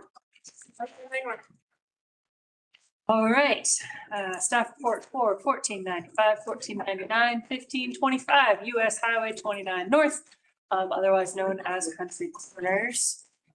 So again, this is another special use request in an agricultural residential zone. There's also commercial rural zoning in this request. This one is asking for 169 additional pads for mobile homes in the existing Country Corners neighborhood. Again, it is related but not dependent on the case you just heard for Pinewood Estates.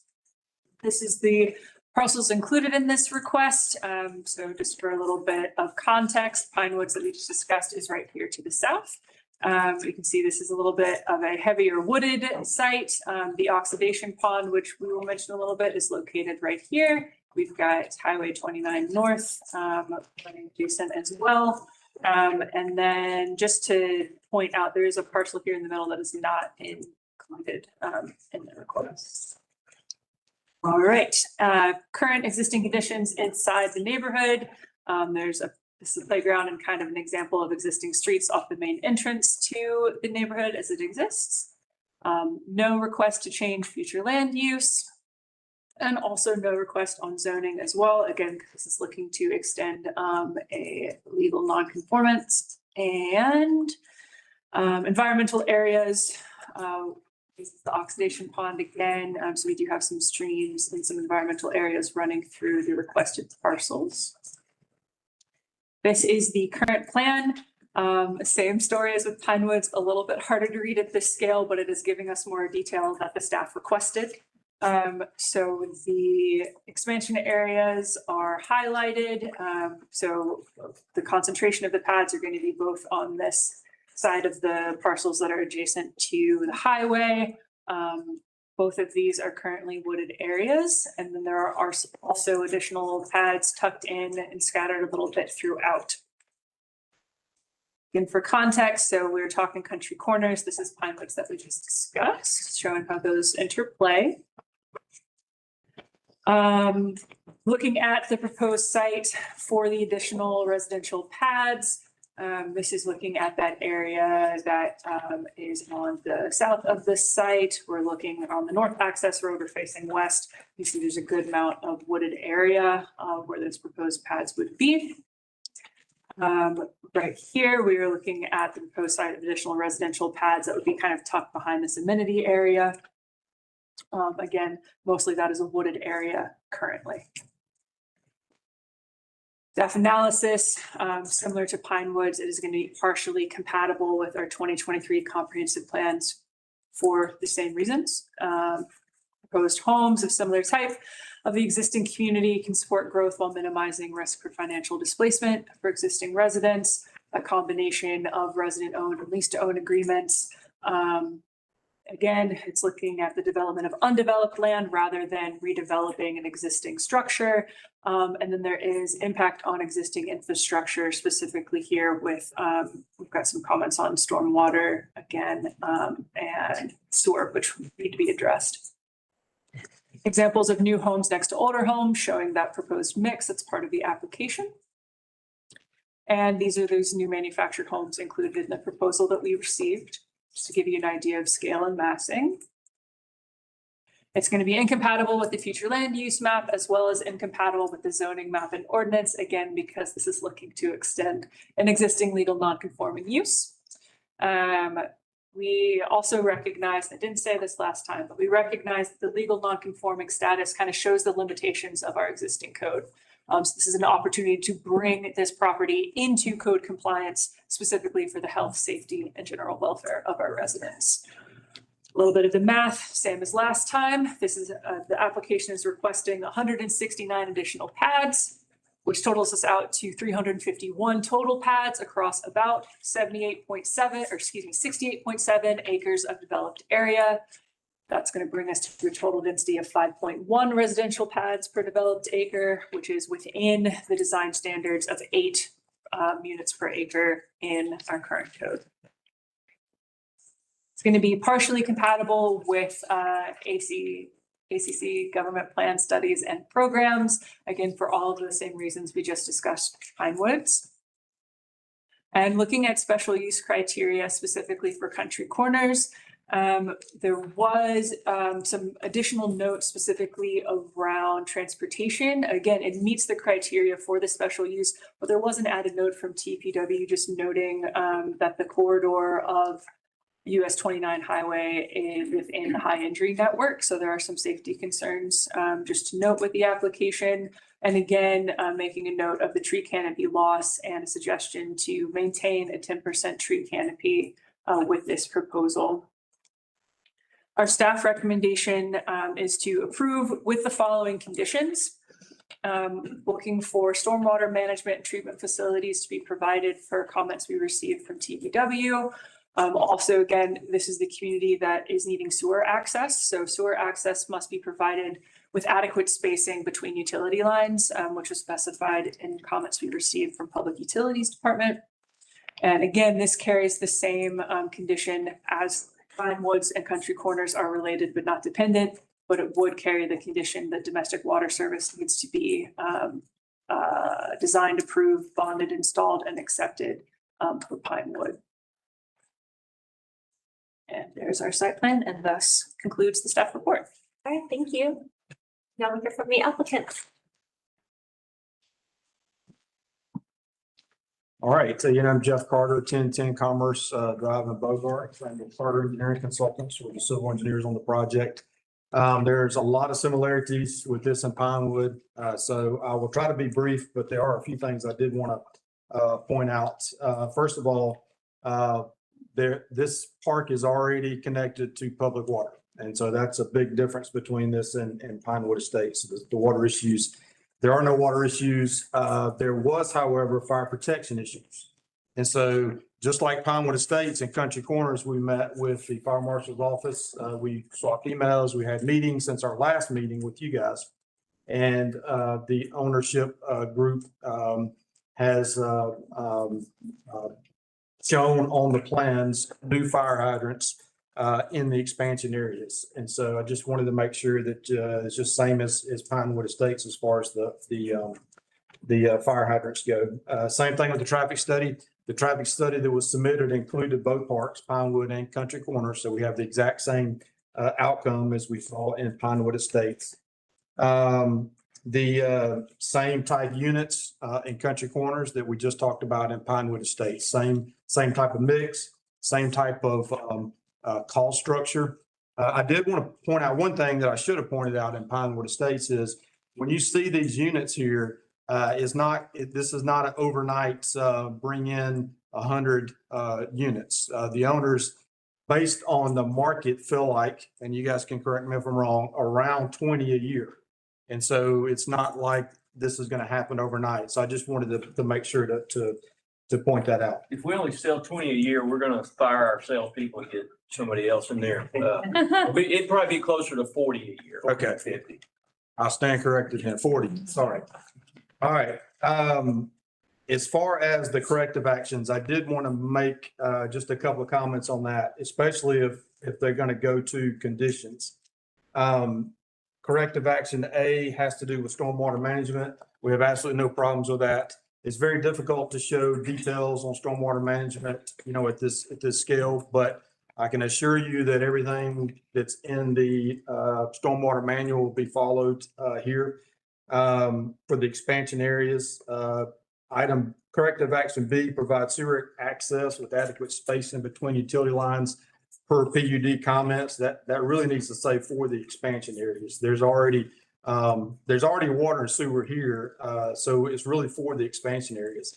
And same for item C, and we're assuming that when we talk about domestic water service shall be designed and approved by AC&C, we're talking about for the expansion areas. So I just wanted to clear that up because I don't want to be there in confusion, later on as we're looking at construction plan approval. So that's all I got to say, but I'll be glad to try to answer any questions. Thank you very much. Thank you. Anybody to speak in support of the application?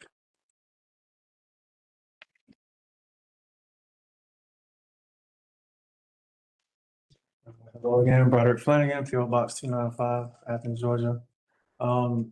Here in a similar fashion, is speaking in support of this item as well, if I'm not mistaken.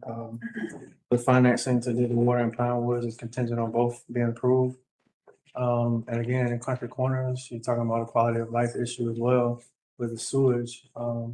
Sometimes I've heard stories, I talked to actual residents, but heard stories about sewage being backed up sometimes into the yards. And so again, that's a health issue, quality of life. And so we want to make sure we get that taken care of. I did want to speak to something else as well, just related to future developments and when projects come up like this in some cases. And in this particular case, the developers are amenable to some things that the community needs and wants. But I think we need to explore in the future some type of community benefits agreement type policy, maybe not for this particular project here, because I don't want to thwart it or anything or postpone it or make the developer and engineers not go forward with the project and the promises. But I think because of vulnerable communities like this, especially when you're dealing with, developments of a certain size, like over 100 units or 100 bedrooms. I think there needs to be some kind of policy that kicks in or that's optional, where you can create a community benefits agreement alongside partners in the community, who know these neighborhoods, very well and can speak to and attest to some of the things that are needed in order to hold some of these developers accountable for certain projects. There's a project later on the agenda, where there was affordable housing metrics, there was, business agreements with minority businesses, the daycare and all kind of other things that may not happen now because the community benefits agreement, and for whatever reason, it wasn't approved, the financing wasn't approved. I don't know all the details behind it, but again, just speaking to the need for us to explore and or recommend to the mayor and commission that we need some type of policy to start to get better parameters around these conversations, because there's no leverage that the community has when these things comes up sometimes. We're at the whims of capital and people's desires with capital. And again, I'm in support of this project for the similar reasons I spoke to earlier. But there's not a lot of space for public comment, so I wanted to also share that context, for, some of the future plans that may come up like next year or, down the road because there's limited land space in Athens in our community. I was born and raised here. I've seen it change so much over the years. And a lot of communities, especially Black and brown communities, are under pressure. A lot of pressure. So thank you again for your time. Thank you. Anybody else to speak in support of the application? Anybody here to speak in opposition to the application?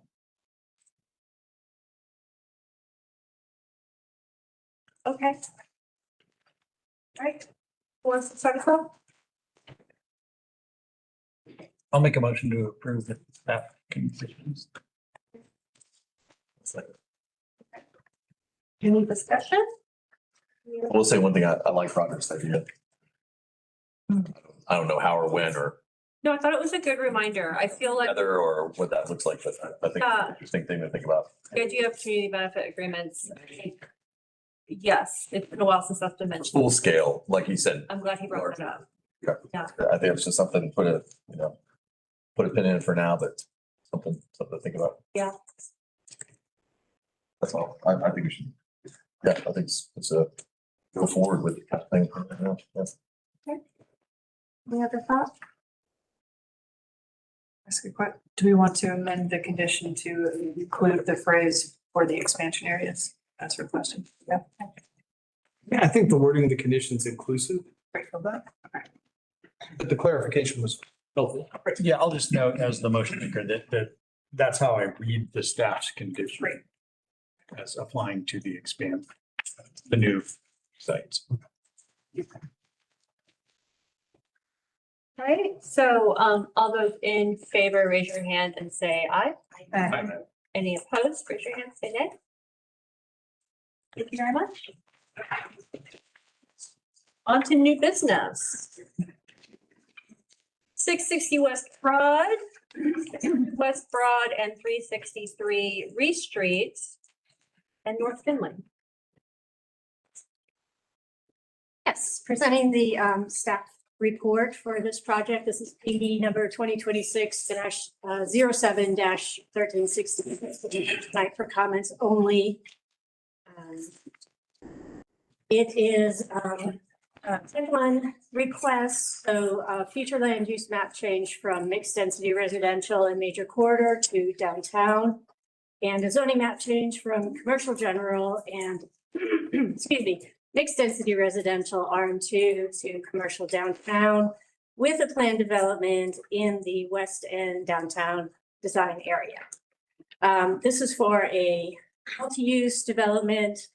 It'll be a mixed-use building along Broad Street, multi-story building on Broad Street, townhomes, and a restoration project of Tenure Branch that includes the addition of green. I'm so sorry, my voice is going. With the addition of green space. There are 4 waivers requested. 1 is supported by staff, 3 are not supported. So this is the aerial from 2025 showing the 4 properties. It comes out to 2.47 acres total. There's some older commercial buildings along Broad. The Finley Street property is currently undeveloped, and there's a single-family house on the property at Reed Street that is included in the Reed Street Local Historic District. There's also the two outside of these four properties. The two properties on the northwest corner are historic and part of the historic district. The remaining two are ACC-owned properties, the Reese Pope Park on the opposite corner. Athens-Clarke County also holds sewer and water easements that crisscross across these properties, and those will have to be moved as part of this project. So the future land use change is shown here, major corridor along the Broad Street, mixed density residential off of Reese and Finley. Those would all go to commercial downtown as shown on the right. Or excuse me, downtown, not commercial downtown, just downtown. The zoning shown here, CG along Broad Street, RM2 along the backside, all of those are proposed to go to commercial downtown with the PD. I think the only change I would point out is the green line outlining the design district would be extended to include these four properties.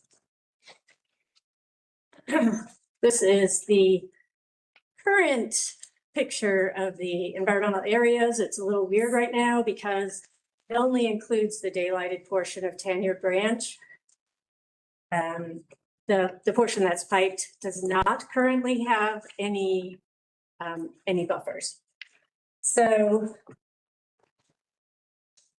these tracts have been granted multiple variances over the years to address concerns with the environmental area buffers. The most recent was approved in June of this past year, and it grants a reduction of the ACC 75-foot riparian buffer to be coterminous with the 25-foot state waters buffer. So that's why it has this kind of crazy shape. So it only applies to the properties that it touches. The Athens-Clarke County properties maintain the 75-foot buffer. Until a final plan for the stream restoration is approved, this is what we have. And even with this reduced buffer, the plans that have been submitted do show encroachment into the 25-foot buffer, and that encroachment will have to be addressed. This is kind of a view from the corner of Reese and Finley, kind of just to look at the parking situation. The left side is already yellow curved. It's been proposed for the right side for parking to be removed from that side as well to allow fire access. And this is going to put stress on an area where on-street parking is already a concern. Okay, so the plan that has been proposed shows the 7-story building that faces West Broad Street, including on-site parking, 14,000 square feet of commercial and apartments ranging in size from studio to 4-bedroom units. There are 8 townhomes here on facing Reese and Finley Streets. They've requested a waiver for these to allow ground floor residential, which would provide 6 bedrooms in each townhome. The 6-bedroom townhomes meet the definition of a boarding house use, which would require a special use permit in the CB zone. The greenway shown on this plan is conceptual until we have a final approved plan. It includes work done on the ACC property, and that will require a memorandum of understanding with the county, and access agreements will be required before any work can commence. These are, I'm so sorry. These are the front and rear elevations of the Broad Street property. I would just point out that looking at the the rear facing view, the view facing the greenway. I think staff has some concerns that a building this tall with that amount of shade, kind of what the effects are on that green space and the proposed plants that are going to go in with the intention of supporting this, the stream bed and controlling water flow in that space. These are the side elevations. The left is facing Finley, the right is facing Pope Street. These are the townhome elevations. It would be nice to see the neighboring buildings for scale. For instance, that top left are the townhomes facing Finley Street. So directly to the right would be a 2-story historic home next to it. Oh, thank you. 1 second. Love summer colds. The picture just below that are the townhomes that would be facing Finley Street. So that house on the 2-story house on the corner would be in front of the townhome on the left. There's a 1-story house that would be in front of the townhomes on the right. So that kind of gives you an idea of the scale. So staff analysis finds that it is partially compatible with the 2023 comprehensive plan in that it prioritizes infill and it does incorporate green space. It will increase access to affordable housing via the payment in lieu inclusionary zoning option. But the units on site will not provide diversity of housing type or price point. It's incompatible with future land use. The recent future land use mapping effort set a firm line for the downtown future land use designation at Finley Street and advised that future developments along the edges of downtown area should seek to step down in intensity. It is incompatible with the zoning map and ordinance in that CD allows a maximum of 25% of the total number of units within a multifamily development to be 4 or more bedrooms. With the current plan, the number of 4 and 6 bedroom units exceeds that maximum amount. The parking reduction, as stated earlier, will put additional stress on the already limited on-street parking. Staff finds that RM3 is a more appropriate zoning. It's compatible with the existing future land use designations and would provide a better transition between the more intense commercial downtown and surrounding CG and RM2 zones.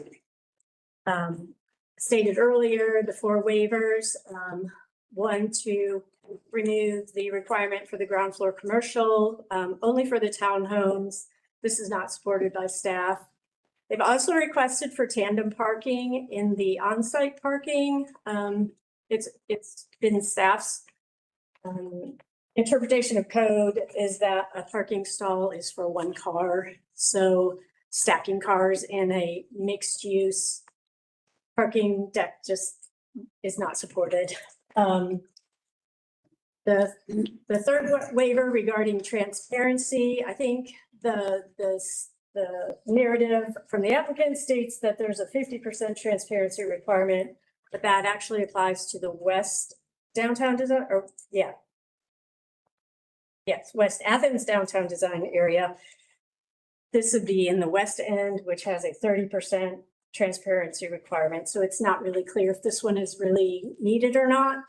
And the waiver to allow studio apartments below 450 square feet is supported.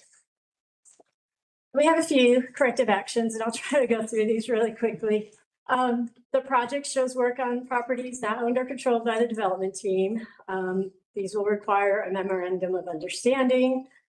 The parking reduction is going to cause a burden, and that needs to be addressed. Provide the permit from the Army Corps of Engineers for the stream restoration. We need to see how much of the proposed buildings and pavement will encroach in that 25-foot buffer. that they can provide an encroachment permit from the Georgia EPD, as well as perhaps get a required variance from ACC. Information is needed to understand the impacts of a structure that tall on the adjacent green space and those plantings there. No more than 25% of the total number of dwellings within a multifamily development shall have 4 or more bedrooms per dwelling. This will either be an additional waiver or an amendment to the plan. Oops, sorry. The 6-bedroom units are defined as a boarding house, so that will require a special use permit. The ACC arborist has recommended a condition that CV tree ordinance standards should be used to better reflect what's happening with the stream restoration. Public utility comments regarding encroachment within the sewer main. Sewer main location should be outside of the stream, and addressing the need for each building to have separate water services. They need to develop and submit traffic impact assessment, address comments from leisure services regarding easements needed for improvements on park property, as well as issues with sidewalks, such as their location, proximity to trees, and construction materials. And ACC has requested a level 3 bus stop at that site, and the Historic Preservation Commission needs to review a revised plan for appropriateness. They did hear comments on an earlier plan where, here. So where on Reese Street, it's showing kind of a oval green space. The plan they reviewed showed parking in that spot, which was not at all supported by the HPC. So they would need to review this current plan, for appropriateness. So I'll leave you with this slide, and that concludes the staff report. Thank you for the water. Thank you. Now over from the applicants. Good evening, David Ellison, on behalf of the applicant. And I'd like just to start my presentation with showing this is what the stream buffer looks like before the variance. You can see how the 75-foot buffer really prevents any use of this property, any of these properties here. So that's why we requested and obtained the variance for the ACC to be co-terminus with the state buffer. We believe that variance and the opportunity to develop this site with the proposed CD is going to provide considerable environmental benefits. For example, these are the existing stream conditions right now. There is no stormwater facilities on this site. I think this was built in 1956. And so by new development on this property, we're going to have to bring up the code. This property is, the stream is filled with invasive species. And part of the requirements of the variance is that we're going to have to get a U.S. Army Corps of Engineers permit, EPD permit, and an agreement with Athens-Clarke County to make sure that the work is done appropriately and replace these invasive species with native vegetation. Not only is this going to stabilize the stream bank, we believe it's going to improve the water quality of the entire watershed, and we think it's a nice homage to the first site of the State Botanical Gardens right there. There's just representative. Thanks a little bit. What's noteworthy is that by our proposed restoration plan is going to actually increase the existing state water buffers from 0.31 acres to 0.55 acres. And so we believe this is going to be advanced one of the new goals of the future land use plan of having sound, fiscally responsible environmental development. And so this is a slightly revised site plan as we continue to work with our neighbors at Hills First Baptist Church to get their input as to the proposed green space and easement area we're proposing. If you see right here, we're proposing to have a park easement in favor of the church for their use. The genesis behind this was that we were first going to have surface parking here in order to comply with the parking requirements. But the community did not want surface parking, so we looked at the opportunity for the inclusionary zoning ordinance. And by participating in the inclusionary zoning ordinance, we can actually reduce the amount of required parking that we need and then convert that to a green space. And so we don't need the actual use of the dirt, but we can use that area for our density calculations. And so we've offered the church to have it for their own use for a permanent park easement that will run with the land. We prepared initial documentations, their lawyers reviewing it, and we'll continue to work on that throughout this process. And we continue to talk with the church and the community to see how we can be a partner with them and help them tell their story. Part of the benefits here, what we're trying to do as part of the relocation of the stream is to have a more rational line here so that you have towards Broad Street, towards the major corridor, you have this 7-story building here, mixed use building, and the townhomes right here. Okay, so this is one of the first ones I think I've brought since the new future land use map has been adopted, and we're really leaning into this. And we think we meet many of the guiding principles of the steering committee. The first one is redeveloping corridors and nodes that are ripe for transformation. So Broad Street from Varsity on down towards downtown is just thriving right now, but this property is languishing. A large part of that is to deal with the fact it's the stream. Plus, it is downtown. It may not be zoned downtown right now, but it's downtown prices right now. And so there are a lot of problems here, and so we need that CD density in order to get all this work done. We believe that this is also going to advance the second goal of minimizing sewer expansion and growing capacity within the existing network. There is water and sewer available. We're building from the core. And so basically, one of the key goals of the future land use map was to avoid the expense of expanding sewer across the county and have density where it exists. We also believe we're advancing the goal of reducing travel distances because we're increasing density of this area and adding more walkable opportunities between downtown, University of Georgia, Millage, and Prince Avenue.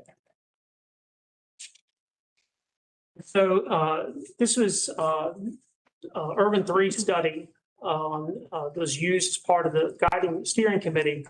This just really shows the value of the density for Athens-Clarke County. And so you can see the value for all the densities is in the downtown area here. Okay. And so you also see all this gray area that's not being taxed at all. And so what we're trying to do is having a CD zone is we get to get density and actually help increase value for the county and provide services and infrastructure for everywhere else around the county. Just by way of example, these 3 properties right now, I believe, are assessed at around $2.1 million, $2.1 million for annual tax revenues of $22,000. But we're anticipating investment around $70 million, which will result in annual taxes from these 4 parcels becoming $1.3 million a year immediately after completion. And so this provides minimal cost to the county because you already have sewer.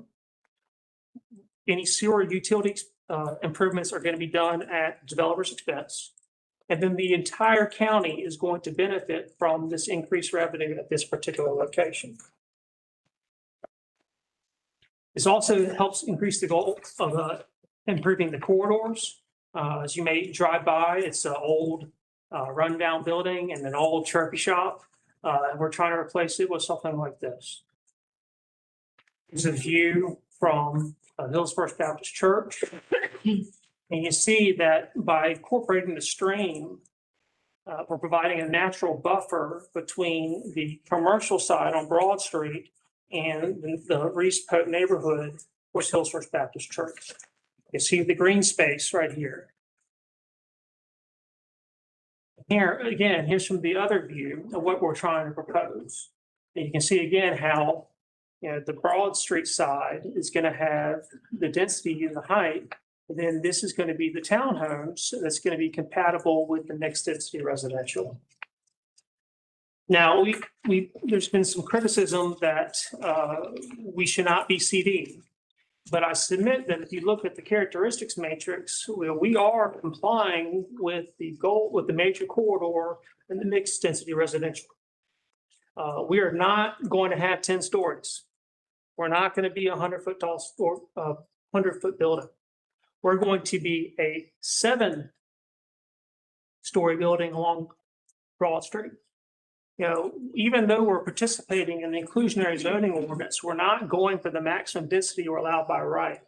The reason for doing that is so that we stay below the 7 stories here for the major corridor. And on the backside, we're going to comply with the mixed density residential height. And so, just so you can see, we're going to have a step down between the Broad Street side, which is major corridor, stream, and then step down the mixed density residential, provide a natural transition between the dense commercial side and the neighborhood in the back.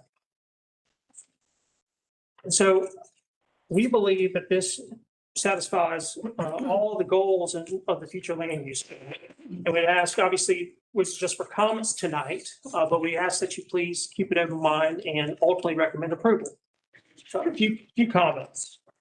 One, in regards to the waivers, we're going to drop this 6-bedroom townhouse so we don't have to deal with special use. And we believe we'll be able to redesign our plans to satisfy the 25% requirement. We also think that we're not going to need the waiver in respect to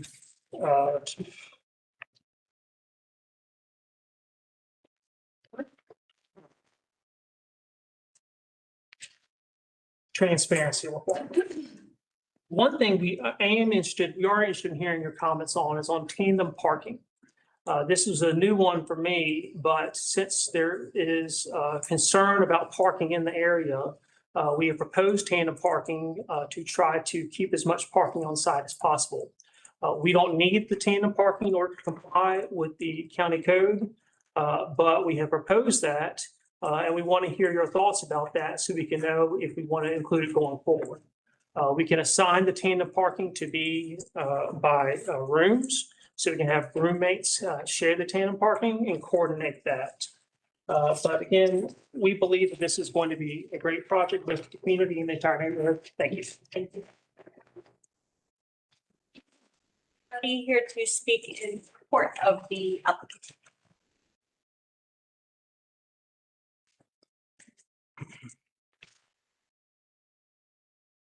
I'm representing the Reese West Hancock Neighborhood Association, so I'd like 6 minutes. Is it 6 minutes? Or however many, but 10 minutes, yes. Good evening, Chair and members of the Planning Commission. My name is Hope Eigelhart, and I am coming before you tonight as a lifelong member of the Reese Street community and a member of Hill First Baptist Church, and someone who has dedicated much of their life to the work of preserving, protecting, and advocating for the historic Reese neighborhood.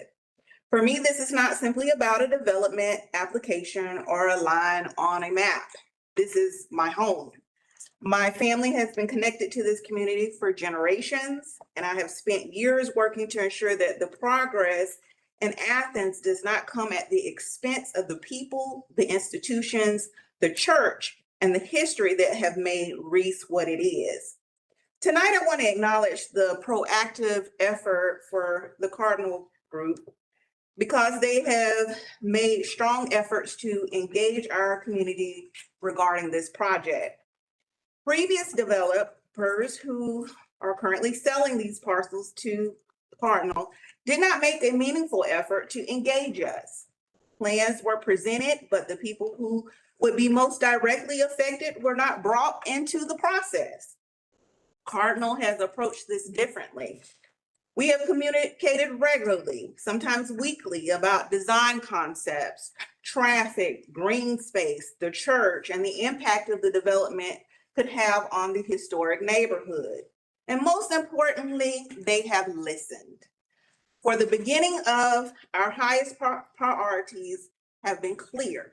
Keep the development off of Reese Street and onto Broad. We have asked that the commercial component of the project remain oriented toward Broad Street, where the commercial development belongs. We ask that vehicle access and traffic be directed towards Finley Street, away from Reese and Pope Street, because we do not want the traffic generated by a project of this magnitude flowing deeper into our historic residential neighborhood. Cardinal listened to those concerns and has worked to orient the project accordingly. We have also had meaningful conversations about easements for 363 Reese Street and the Reese Pope Park becoming a commemorative park, and another parcel where the Athens original botanical garden is into green space that could benefit Hill First Baptist Church, the Reese Street community, and the surrounding neighborhood. We appreciate those conversations, and we are appreciative of willingness to work proactively with us. But I also want to be very clear tonight. Our support for this project should not be interpreted as the Reese Street community abandoning the protections we have worked so hard to preserve. In fact, those protections are precisely why I'm speaking tonight. It represents the transition between commercial development appropriate for Broad Street and the historic residential character of Reese Street. So our request to this commission is simple, but extremely important. Our position is to be both supportive and protective. This property sits directly against the future land use boundary, separating Broad Street's commercial corridor from the historic Reese Street community. We support moving the boundary for this one development located at Broad and Finley, beside the large development already constructed on Finley. We support this project and ask that you move the line for this one development for the land use plan and not other future developments. We're asking you not to allow the approval of this project to become a precedent for other commercial development to begin creeping further into Reese. This one development on the corner of Finley Street and Broad can accommodate the developments envisioned for the project, because it will be beside the massive development that has already developed on Finley. But Reese Street community must remain protected. Development must respect the communities that were here before the development arrived. There is a difference between development that happens to a community and a development that happens with a community. Cardinal has demonstrated a willingness to work with us, and we want to continue that conversation. And we deserve to be a part of defining what progress looks like. So thank you, Tommy, Joseph, and Muhammad, for the thoughtful work you have put into the project to keep it off of Reese and to work to accommodate the demands of the community. Thank you. Thank you. Anybody else to speak in support of the application? I would like to say something just for a moment. I am more concerned about the traffic. Oh, we'll do people against it and. No, I'm not. Okay. I'm not against the project. I'm Mabel Mitchell. I live at 105 Bar H Court. And I'm just a member of the historic Hill First Baptist Church. And we are there all the time. And the community has changed 100% from when I first joined the church. And I am concerned about the traffic flow in the community and wonder if anyone is doing anything about perhaps maybe setting up maybe one-way streets or some kind of way to, the traffic is getting to be very difficult. We have a fraternity house in the neighborhood that brings in a lot of students. We have a lot of student housing in the neighborhood, and the traffic and the streets are narrow. The streets were built when there were wagons and horses. So now we have cars and buses and everything else. So One, if y'all have any consideration about the traffic flow while you're doing all of the other plans in the buildings and everything. But no, I'm not in opposition. I just want to make sure that we're doing the right things so that the community will be the community that it is, the historic community. Our church is 159 years old. It is designated as a historic building, and we just like to keep the neighborhood the way it is. Thank you. Thank you. Anybody else to speak in support of the application?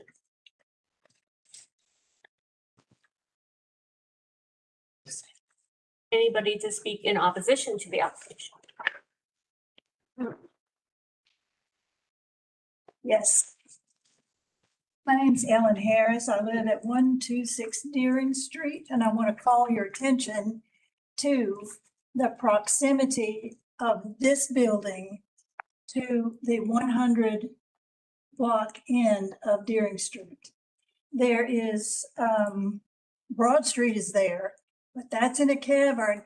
Anything that goes on over there comes into our backyard. So I'm going to ask you, I have lived on Deering Street for 55 years now, and I own and live in a 200-year-old house on the corner of Deering and Finley, which happens to be the residence of the founder of the Botanical Garden. Please take time to consider the impact of this proposed construction project on my beloved house and on the Deering Street National Historic Register neighborhood. This is one of the big first historic neighborhoods in this city. My neighborhood, along with others in the inner city, is struggling to maintain its character and desirability as student housing closes in on us. And yes, the traffic is horrible, absolutely horrible. We cannot get workers in to fell trees, to cut our grass. The plumber has trouble because the Deering Street is parked up. If Athens can call itself the classic city still, that's because of fragile neighborhoods like ours. And they are fragile. Life on the Finley end of Deering is not easy. Taxes are high, houses require constant care.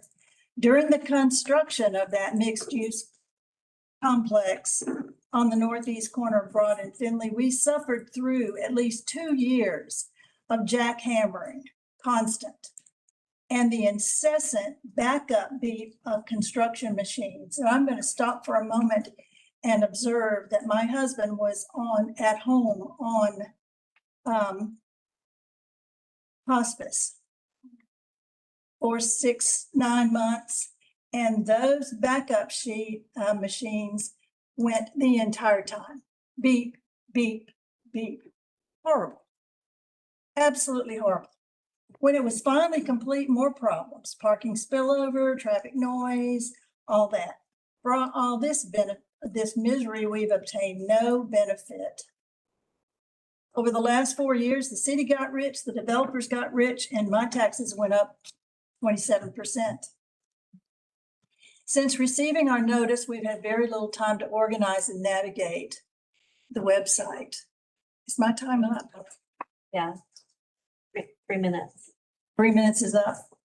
Okay, I'm going to say my last thing then. Your notice to us included a map showing that the western limit of the CD zone is Finley Street. That's where it has to stop. Yeah. You put it there, you keep it there. Thank you. Thank you. Anybody else to speak in opposition?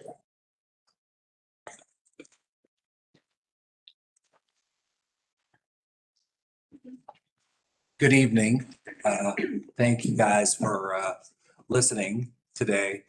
My name is Bruno Gieri. I live at 112 Whitehead Road. And I also represent a environmental nonprofit called the Upper Oconee Watershed Network. We've been around for almost 30 years. And what we do is monitor water quality in Athens-Clarke County, but also in the entire watershed. So Tanyard Creek is one of the creeks that we monitor, and we have monitored for a long time. We oppose this development primarily on environmental grounds. The impact on the Tanyard Creek is questionable. The potential impact is great. It's already an impacted stream. According to the EPA, it's listed as a 303D. And it's regretful that the variance was even granted in the first place. Because, and as the staff report mentioned, the word encroach. Encroaching into a riparian buffer is a mistake. Riparian buffer is there to protect water quality in that spot and downstream. So I'm concerned that this development would be detrimental to the environmental quality of the Tanyard Creek. And on that grounds alone, we oppose the development. So thank you for your time. And thank you for what you guys do. Thank you. Anybody else to speak in opposition? Hello, Liz DeMarco, 327 Hill Street.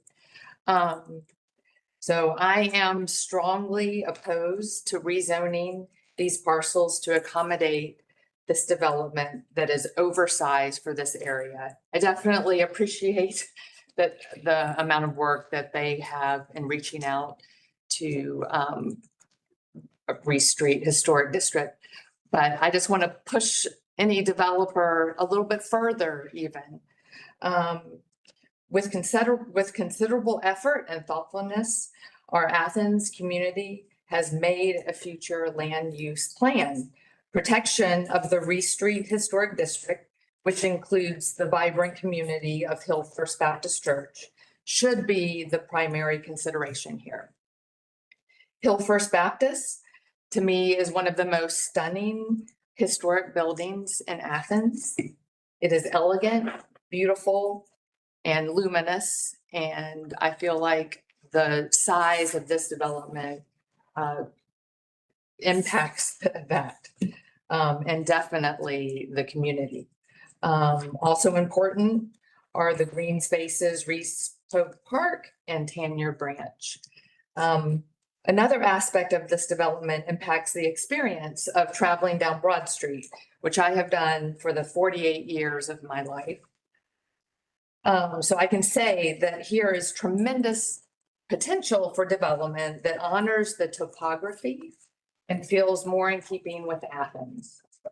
This development is too large in scale, both in number of bedrooms and height of the building. The current zoning protects this area and needs to be upheld going forward rather than bending to the pressure of building student housing where people with no ties to Athens make money on money for their investment portfolios. Maybe I'm going out on a limb on that, but I feel like that's been happening a lot in Athens. Finally, I want to thank ACC planning staff for their staff report that explains the multiple ways that this plan is incomplete and just wrong. Thank you. Anybody else to speak in opposition? Just real quick, I'm Julie Roth. I also live on Deering Street. I don't like to speak in public, but I feel very strongly about this. I am on the block of Deering Street that Ms. Harris is also on. And my property is really the only property that goes all the way down to Broad Street, pretty much right where the 7-story building is going to be erected. So I just, I heard the concerns from the Hill Street Church, Hill Church. Pardon? Hill First Church, thank you, about, let this be the last one and we can't keep encroaching on it. And I thought the one that was at the edge of the downtown district would be the last one, but now we're gonna bend the rules, and before we know it, it's gonna be all the way to the giant one they're building where the varsity was. It's gotta have some kind of consideration for how it all looks and feels when you go down there, and I feel like, I'm counting on the planning commission to uphold the land use map that we have and decline and hopefully not allow a 7-story residential building to be constructed there. Thanks. Thank you. Anybody else to speak in opposition? Yes, my name is Farley Richmond. I'm 264 Deering Street, and along with my friends here, I'm opposed to this idea. It's not imaginative. It's very common. There are already built the structures that you could see that they're talking about across the street.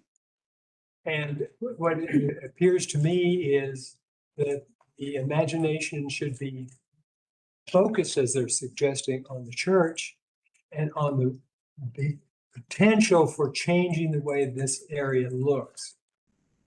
But we came to Georgia in 1979, and we were very pleased to be living in a house that was a very old house along the lines that have just been described here.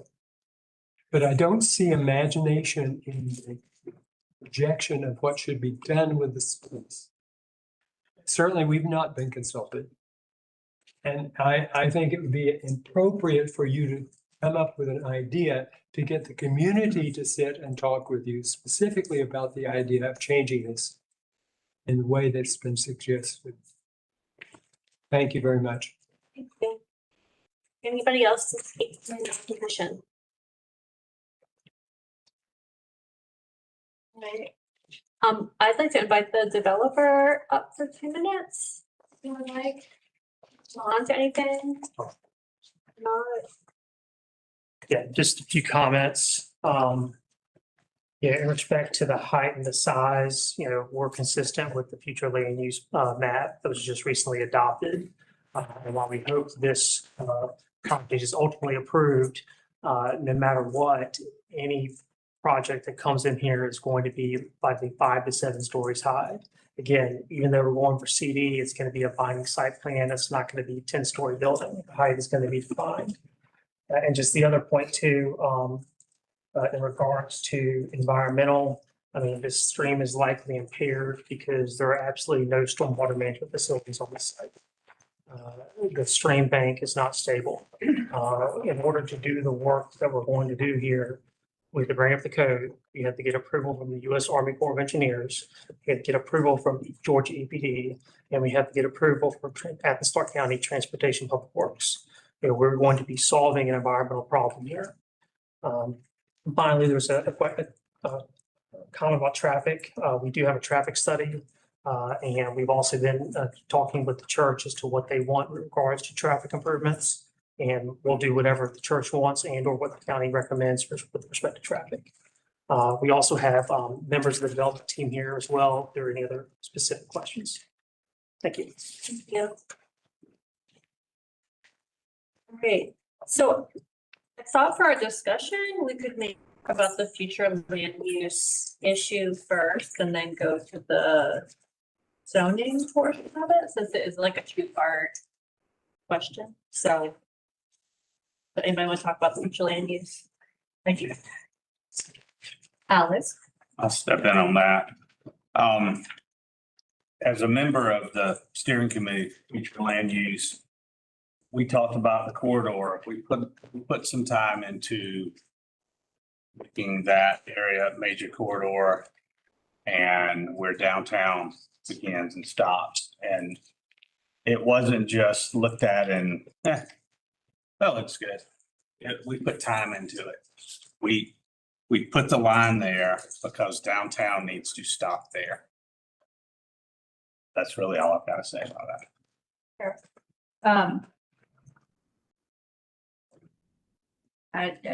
Y'all know I've been out of the loop for a moment. The proposed future land use map has not been adopted yet, right? April. It has? Yeah. Okay. Amazing.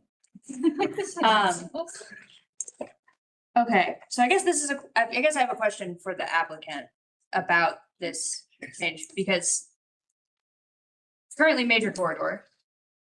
And it sounded like on the height area. Want to see that chart? Yeah, on that chart. I was gonna put the future land use up, but That's good, yes. I mean, the way that you described it, it sounded like you were meeting the requirements of the future land use as it is stated. What element of this needs to be downtown as opposed to major corridor mixed density residential? Density, Density? that's it. We have do you want to see that other slide that had the different colors? Yeah, do you know which one I'm talking about? It was like on chart. Yeah, I get you. Yeah, that one. You see density on there? So it's got this number of What's stories. what's the density, max density difference between CD and RM3? RM3 is 50 plus 50% under inclusionary zoning, so it'd be 75. Okay, thank you. Thank you. RM3 property would not be eligible for the payment in lieu. That's good. That's good to know Would not too. be what? Would not be eligible for the payment in lieu, so it would not go to 75. The CD zone has that option. Oh, because they would only be able to get the inclusionary zoning bump if they included them on site in RM3. Or if they, right, exactly, or if it was included as part of the PD to pull that aspect into the approval of the plan development. That would be one path as well. Okay, so it could be included in the PD. That would be a little outside of the ordinance by right-ish, which would this, okay. All right. Adjusting, I'm sure I'll have more to say, but. Can I, just a related question about that, can you say a little more about that, Bruce? Like, RM3 with a density bonus would go to 75. Are you saying that the payment in lieu could be added to the PD in an RM3 zoning? Or are you saying that density could exceed 75 as part of a PD? They could get a waiver from the density limit or both? The first scenario. Okay. So RM3 PD as part of the request, they could ask for the inclusionary zoning benefit of the payment in lieu as part of the plan development. PDs are not designed to get a density bonus. If you read the PD chapter, that is not the purpose of the PD, is to just get density. So asking for the inclusionary zoning benefit is a way to achieve that by using another section of code.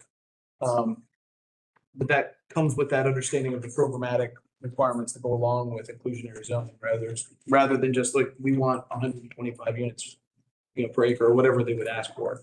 It's indexed against inclusionary zoning performance. That helps. Yeah, that does help. And I guess relatedly then, the middle column on that chart says buildings of 3 to 7 stories, which sounds inconsistent with the RM3 limit, because RM3 would never need to be a 5 or 6 or 7 story building. So RM3 has a 40-foot maximum height. Okay. Again, the PD could ask for additional height. I would note the future land use map does have a compatibility matrix to the right-hand column of existing zones in the code that would be appropriate. There was definitely discussion amongst the future land use steering committee about investigating the potential for revisiting our zoning categories and development standards. So future land use is thinking in 20 years, the zoning code is today. And so the future land use goals stated there may lead at some point to us having code revisions that allow for taller buildings or new zoning categories entirely along our corridors, for example. And just to recap with you're talking about so what's happening is the payment in lieu is paying into the fund, the inclusionary housing fund, to get more apartments that are not full affordable. Is that how that works? A density bonus Yeah, in exchange for the payment in lieu, so that would run a number. rather than offering the apartments at a lower rate. And to get a parking, and to get parking relief is, I think, part of what the applicant's looking for. So they're paying them for like as a result instead of offering it. Yeah, okay, just wanted to make that clear. So, yeah. I was gonna have a couple quick thoughts. I agree with what Alex said about, the intent was for downtown to end at Finley, and I don't see any reason, I don't really support extending downtown past that. And also about the riparian buffer variance, I agree with the Upper County Watershed Network that I don't think that should have been granted either.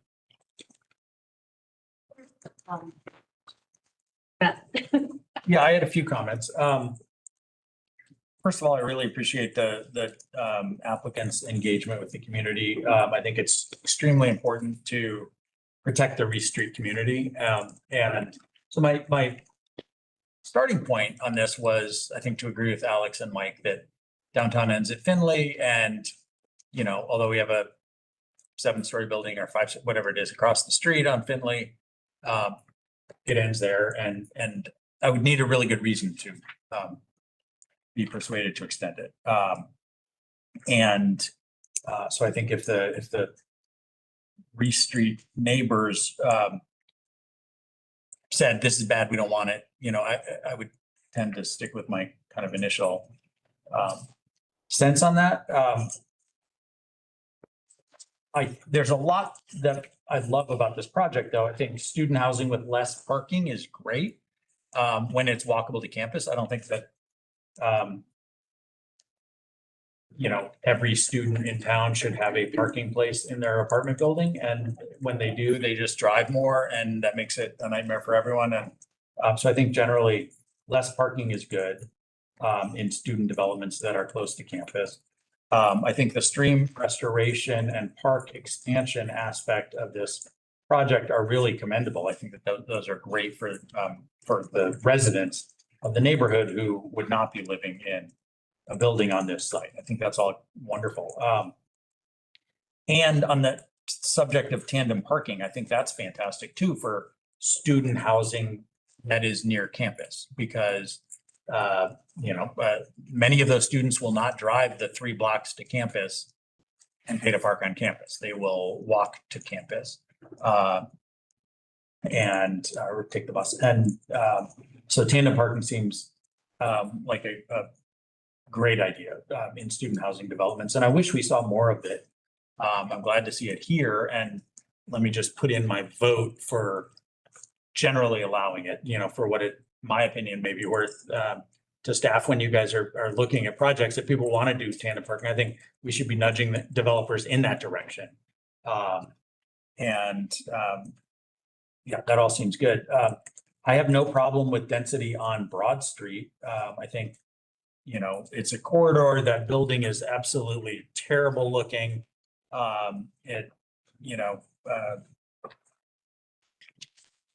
Increasingly, students are either, as UGA expands, they're either going to live in buildings like this, or they're going to put further pressure on the Reese Street neighborhood and every other neighborhood, trying to rent the existing houses because they can pay far more than most local residents can. So I think, everybody says they want UGA to build dorms, and then some people say, when they see essentially a dorm that's not on campus, they get mad about that. And I don't really understand that leap, because I think students should live in dedicated dorms, whether they're privately owned and paying millions of dollars in taxes, or whether they're on campus and paying $0 in taxes to Athens-Clarke County.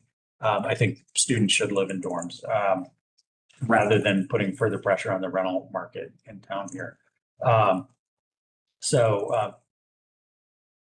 guess the last thing I'll say is, I really do wish we had something in our code between commercial downtown with 200 bedrooms per acre, plus the density bonus under inclusionary zoning, and RM3, which is the next most dense type we have, which is 50, that can go up to 75. You know, it'd be nice to have something, maybe a project like this would be better at 150 bedrooms per acre or something like that. And so I endorse what you said, Bruce, about that. Maybe we'll look at adding some other zoning categories. And I think on the corridors particularly, that's a great place to have housing. You know, in terms of traffic, you know, to the extent that students are driving, if they're driving whatever home or they're driving elsewhere in Athens, being right on Broad Street is great in terms of reducing traffic impact in neighborhoods. So there's a lot that I really like about this project. I think the park is great. The stream restoration seems like a huge improvement for the stream from an environmental standpoint to me. And most of Tanya Branch is already piped and underground under other parcels in the vicinity. And so daylighting it again and restoring it and incorporating it into a neighborhood park seems like really a significant community benefit.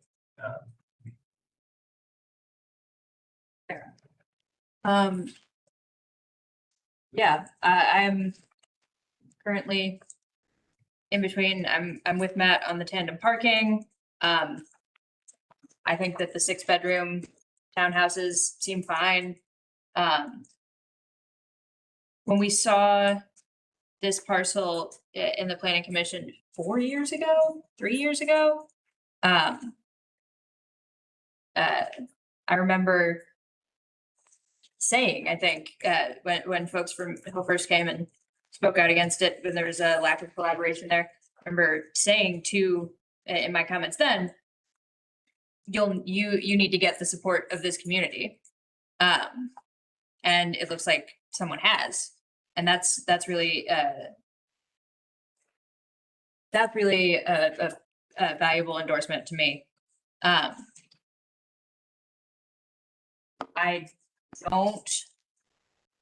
don't like the idea of doing a future land use change when we just changed it through a very, very important involved process. The fact that this is a planned development that appears to be, and anyone's welcome to push back on this, appears to be within the spirit of the existing future land use in form, in height and build, though not in number of people living there. And that it is a PD and it is not a straight rezone makes me think that it could be acceptable. It could be an acceptable change. That still keeps in with the work that was done by the future land use, by all, future land use steering committee, all of us on the future land use map. While still allowing this to be built before we get around to coming up with a zoning category for major corridors that is in between CD and RM3, which will take 10 years from now, probably. Fair. I don't know if I'm going to say anything new, but I do really feel like the future land use map process was robust and intentional. And so I don't really see why we would immediately update the future land use when it was just updated. And this property up on the Broad Street part of this property is already zoned CG. So it's just kind of like doing my homework real quick to make sure I understood that. So they can already get 65 feet of height. The proposed 8-story building, if I'm understanding this building correctly, is actually taller than the Rambler. And so the whole intention, I think, my read or my understanding of the future land use map was that they would step down from downtown. In fact, this is proposing to step up. And so I really like the sort of effort being made to daylight and restore the stream. I actually feel like the current zoning was sort of makes sense, right? Where you've got the CG zoning up on Broad, it goes into RM2 as you kind of go into the neighborhood a little bit. Honestly, I feel like that, you know, I just want to point out, you can already build, I don't know why a PD is necessary. It feels like it's kind of taking advantage of a process. Like when I drive on Broad Street right there, I think having been on the planning commission now for several years, you drive around town and you look at things and you're like, we got that wrong. Like I've had that several times where I felt like we got something wrong. And when I drive on Broad Street and I drive next to the Rambler and I feel what it feels like to drive in what's kind of starting to feel like a canyon, I kind of wonder if we got that wrong. And so I don't know if I want to extend that or yeah, that's it. I'm just gonna repeat myself 4 times, so. I too don't have too much new to say.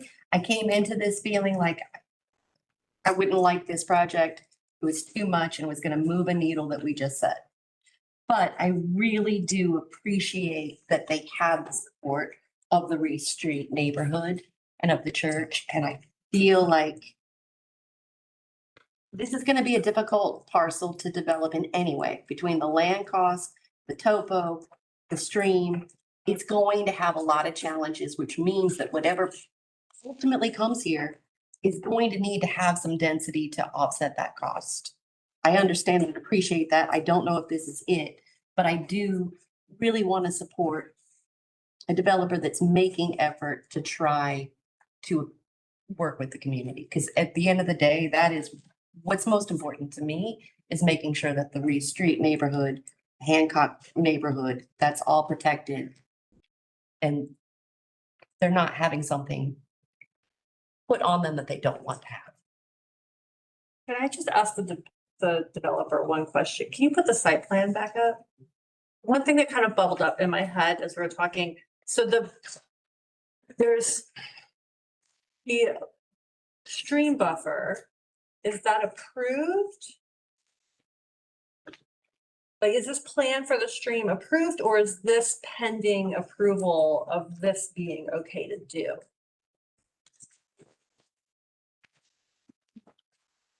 We are currently getting the site surveyed. And we are working on, we have an environmental engineer who's delineated the stream, and we are working on plans. It's gonna be a long process getting. You have to get EPD. We've got to get EPT as well as Army Corps approved. Now, we've reached out to the directors there. We have talked to them. We've shown them what we're doing. We've explained we're increasing the buffer. We're fixing what is a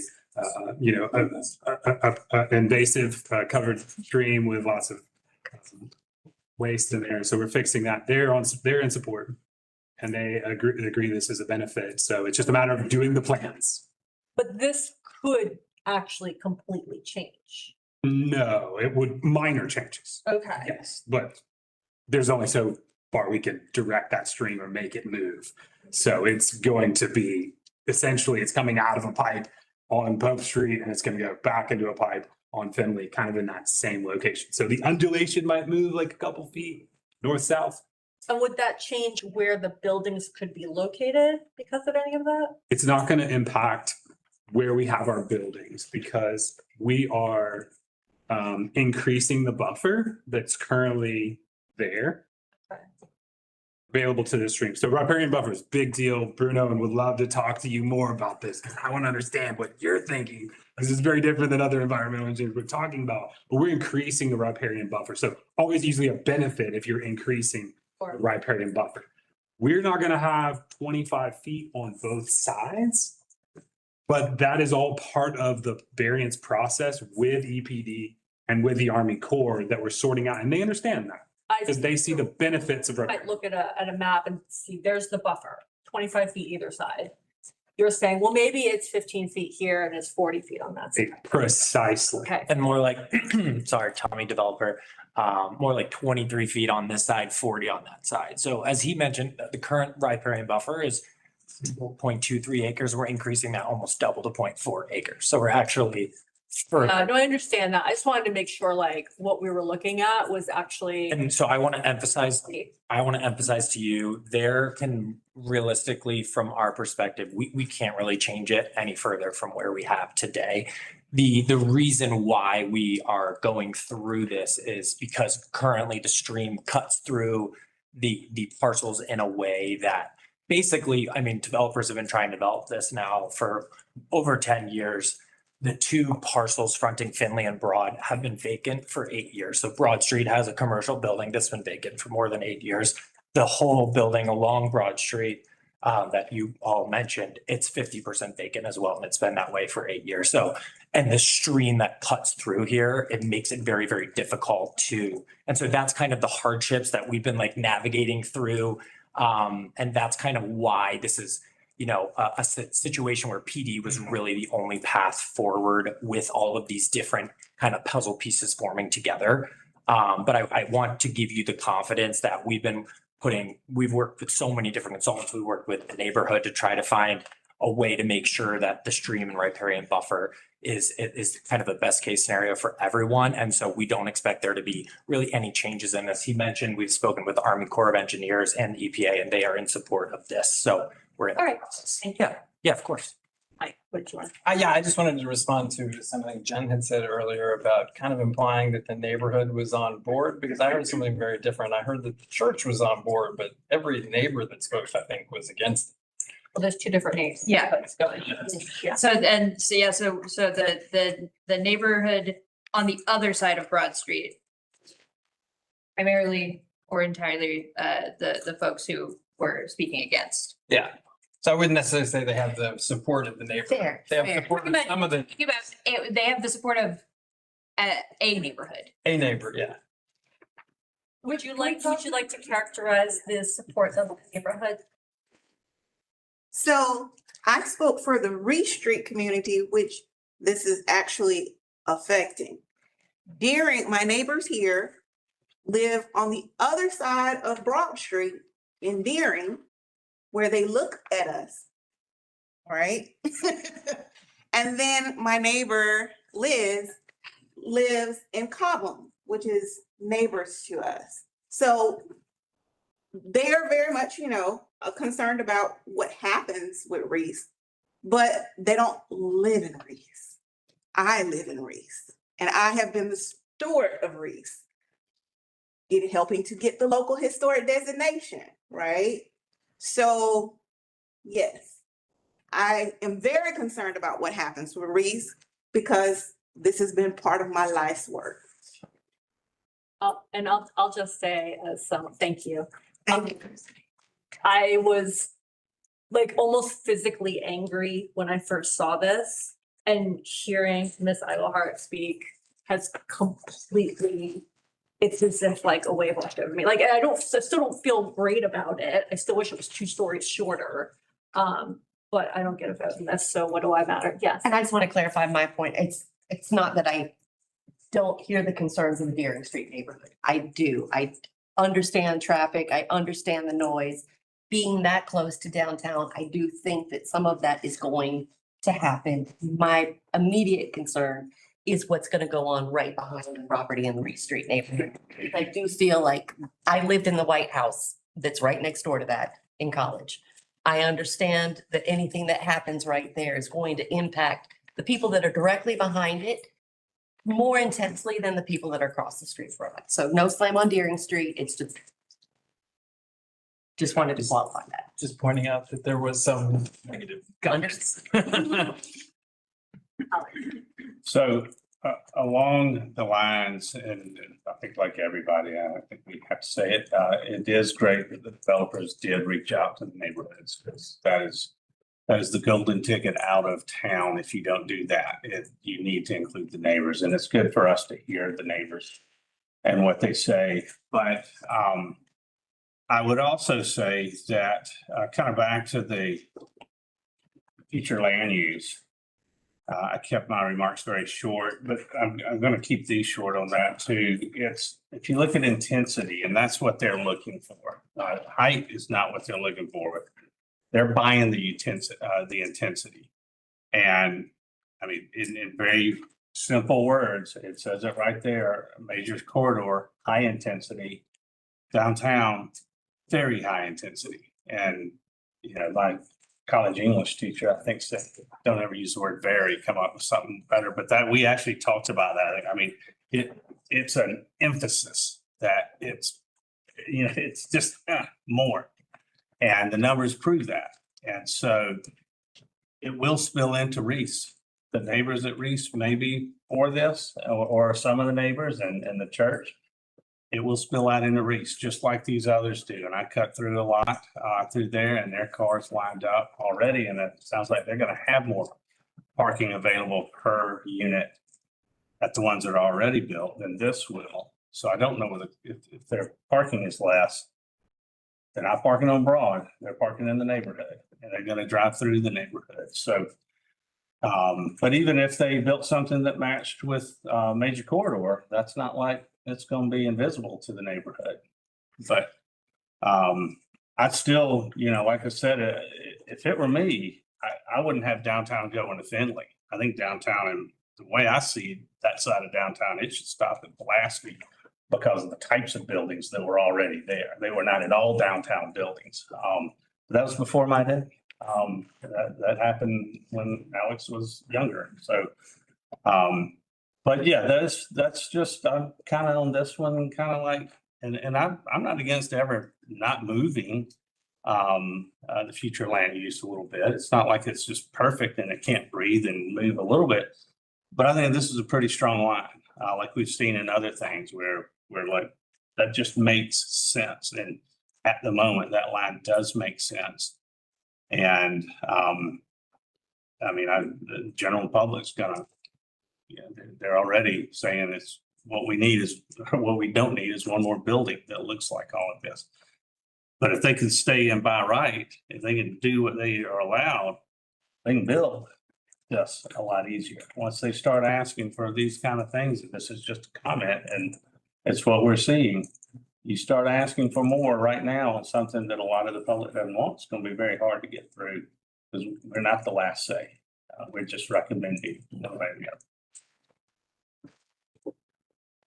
If we have, No, go ahead. you know, we've got 7 stories there. I think there's a possibility at least that could embolden future developers to say, well, we've got 7 stories right here. You know, here's this massive development. It's now there, it's been approved. Why can't we do another one there? Not decide all, again, as I forget who said, all the way up to, yeah, I guess the new public. So varsity, right? Which is the public. Yeah, sorry. So, you know, what I understand they're saying, you know, now it's like, no, this wouldn't happen. This would be the only thing. Once it's there, it's hard to stop it. I don't know, just a observation. The thing I would add is that I do think the applicant has done a really great job of how this transitions back into the neighborhood. But I don't think what's happening on Broad Street is just about the neighborhood.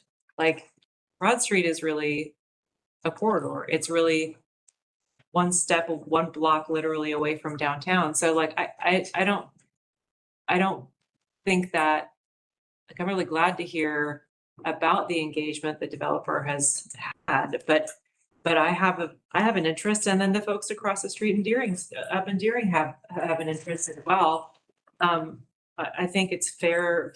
I think it's fair to care about that, even if one isn't living in the neighborhood. So, yeah. Just one final comment. I guess the 7 stories does seem awfully tall, you know, as another comment to the applicant. You know,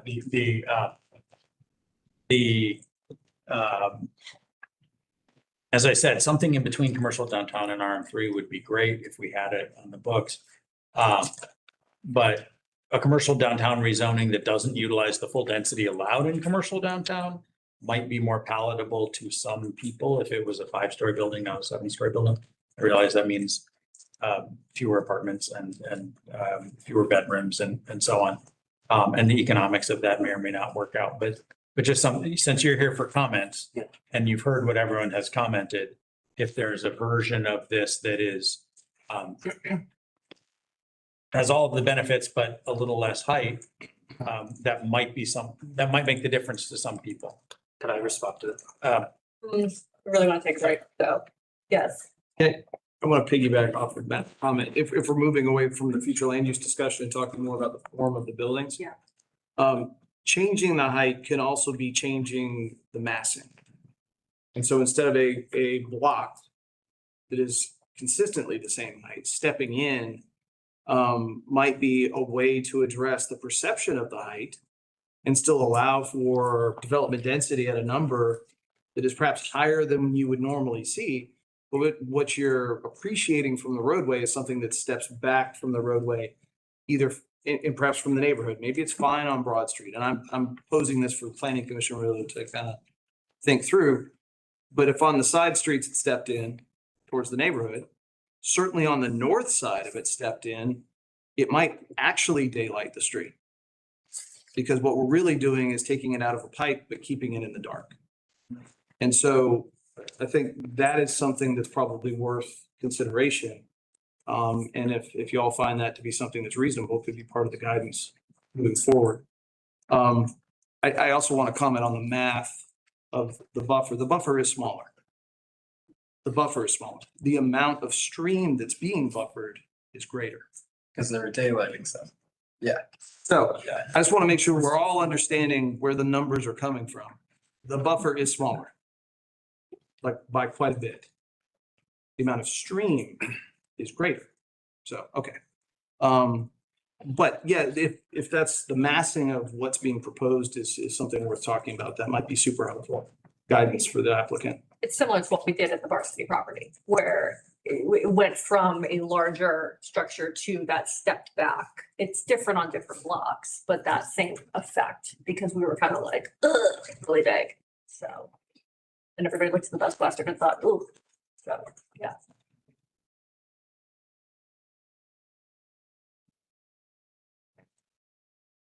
All right, let's take a 5-minute break. Come back at 9:30. 9:30. 9:30. 9:32.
Like, oh my, it's how so Carrie, I'm like, yeah, I'll be fine.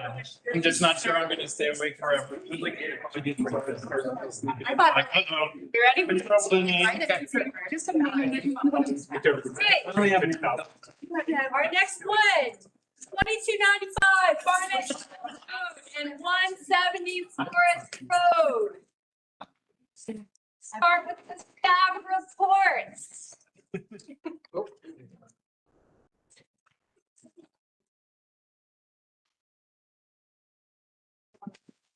We all ready? Yes. All right, so yeah, next up, we have 2295 Shoals Road and 170 Forest Road. This is for a preliminary planned development, including the zoning map change from RS 25, single family residential, to RS 5, plan, PB, so single family residential plan development. Consisting of a cottage court residential style development with 22 lots total, including 24 fee simple single family lots, 1 carriage house lot, and 3 fee simple attached single family units, all oriented around a shared green space, 76 parking spaces, and an on-site stormwater management. 15 waivers were requested, which we will go into a little bit here on the next couple of slides. So staff supports most of the requested waivers, understanding that a planned development allows for some design flexibility while still ensuring that all life safety measures, as well as infrastructure and stormwater standards are still being met. This design takes the that notion and allows the project to fit the dwellings in the compact space while also providing open space. The PD, it ensures that what is proposed will be built. Staff has deemed that 2 of these requests for reducing the minimum lot area and lot depth as not necessary due to the code already allowing some flexibility for projects that are over 2 acres. Staff would like some additional information to reevaluate a couple of these requests, specifically regarding the on-street parking and the reduced minimum side yard setback from 6 feet to 0 feet. Regarding the administrative waiver for the increase in the amount of conserved canopy from 15 to 47%, staff would like to see a little more consideration given to that request. So here we have the subject property. It is about 4.8 acres total. Currently, it's 2 parcels. This large one fronting Barnett Shoals Road here, slightly offset from this intersection at Barnett Shoals Road and College Station, with the second road frontage along Forest Road here. That parcel here currently has a single family dwelling on it. The driveway, the rest of this property, as you can see here, is undeveloped, the heavily wooded lot. As you also see, the subject property, it's situated between this Barnett Shoals commercial corridor and this single family residential neighborhood, Green Acres neighborhood here. Here are just some photos from the road frontages along Barnett Shoals Road to the left, right next to the intersection, and then right 170 Forest Road, as you see, it currently has a single family residence and driveway on the lot. So the current future land use here, as you can see, is neighborhood residential for the Barnett Shoals Road portion and minor corridor for this parcel in Forest Road. The applicant mentioned no change in future land use. It shows the zoning change, currently the zoning of RS 25 and the proposal for RS 5 PD. Still single family residential with the RS 5 instead of 25. And you can also see that these properties are in between, situated between the single family residential RS 25 zoning neighborhood and this commercial corridor. There are no environmental areas on or nearby on adjacent properties. This is the proposed site plan that was included with the application. It shows one vehicular access along Forest Road here with internal circulation. Each road frontage does have pedestrian access. The proposal, as mentioned earlier, so it includes 3 single-family fee simple attached lots here, 1 cottage lot, and 24 other fee simple single-family lots, all oriented around that central green space right here, this shared common open area, on-site stormwater management, a few other amenities, 72 parking spaces internal, some designated for specific units, some for guest parking and shared parking. And the applicant mentioned preserving this house fronting Forest Road, whether in terms of renovating it, remodeling it, or demoing and rebuilding another house facing Forest Road to keep the feel of the single residences along Forest Road. Here's another version of the same site plan. So for our staff analysis, staff finds it compatible with the Think Through Comprehensive Plan regarding transitional zoning from the residential in between commercial, kind of stepping up the residential zoning there, adding varieties of housing options, increasing the supply, and infill development. Similarly, staff finds it compatible with the future land use map with that variety and supply of quality housing options, and compatibility with the zoning map and ordinance, adding higher density single family residential as a transition zone. And staff opinions on the waivers, which we talked about a little bit earlier. Staff supports 11 of the requested waivers, deems 2 of the waivers as not necessary, and would like to see some more information and consideration given to 2 of the waiver requests. So a few corrective actions to consider. We'd like some clarification from the applicant if the request is to change the future land use of the 170 Forest Road parcel from minor corridor to neighborhood residential, or to remain as is. If there are any considerations of any fencing or landscaping screening buffers along the western property boundaries, as it currently shows on the eastern property boundaries. And due to the age and health of the existing canopy, ACC Arborist would recommend a more thoughtful design that incorporates more additional existing canopy in the proposed design. Also, additional information regarding the fire apparatus load-bearing surface, some clarifications on how the surface is designed to support the imposed loads of fire department apparatus be requested from the fire marshal's office and from public utilities. Some additional conditions to consider or corrections, minimum 10 foot of horizontal separation between water and sewer mains, water and sewer lines to be located outside of bioretention pond areas, minimum 19 feet of horizontal separation between the trees and the water and sewer mains, and to show the proposed fire hydrants on the binding site as well. And overall staff summary, the cottage court style residential development could provide a transitional zone between the commercial properties and the RS-25 single family residences.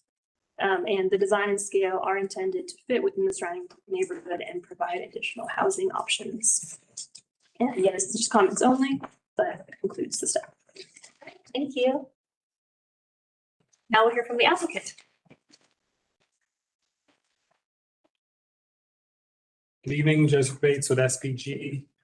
The developer is Levin McDougall here, friend of mine, a decent soccer player, and he does some pretty cool stuff around town local, and I like all the stuff he's built. So happy to partner with him on this project. Yeah, I'll talk about the vision, community engagement, and then walk through the plan and maybe get to some of the technical stuff at the end. The vision, we wanted to design a pocket neighborhood that we would want to live in and raise a family. We wanted to design a neighborhood we thought was cool. So Athens is cool. We have a lot of neighborhoods that are cool, but not a lot of neighborhoods that are being built right now that I would consider cool. We've owned, Levin's owned this property for 2 years and we've done a lot of plans. Some were very conventional, and had a lot less sharing of space. Plans that attorneys and bankers could understand, but they just weren't inspiring to us. And so life is too short to live uninspired. So we stuck with this plan that has gone through multiple iterations with community engagement. We've had a very successful collaborative engagement experience. We found Green Acres input invaluable, and we believe our plan is much better because of the constructive feedback we received. So thank you, Green Acres. We've held multiple stakeholder meetings. We've had 3 neighborhood meetings, thanks to Green Acre Baptist Church letting us use their facility. And we've had one-on-one conversations with many of the adjacent landowners, walked the site with them, understood the challenges they have on their side and their preferences and desires. So we've had 3 meetings, like I said.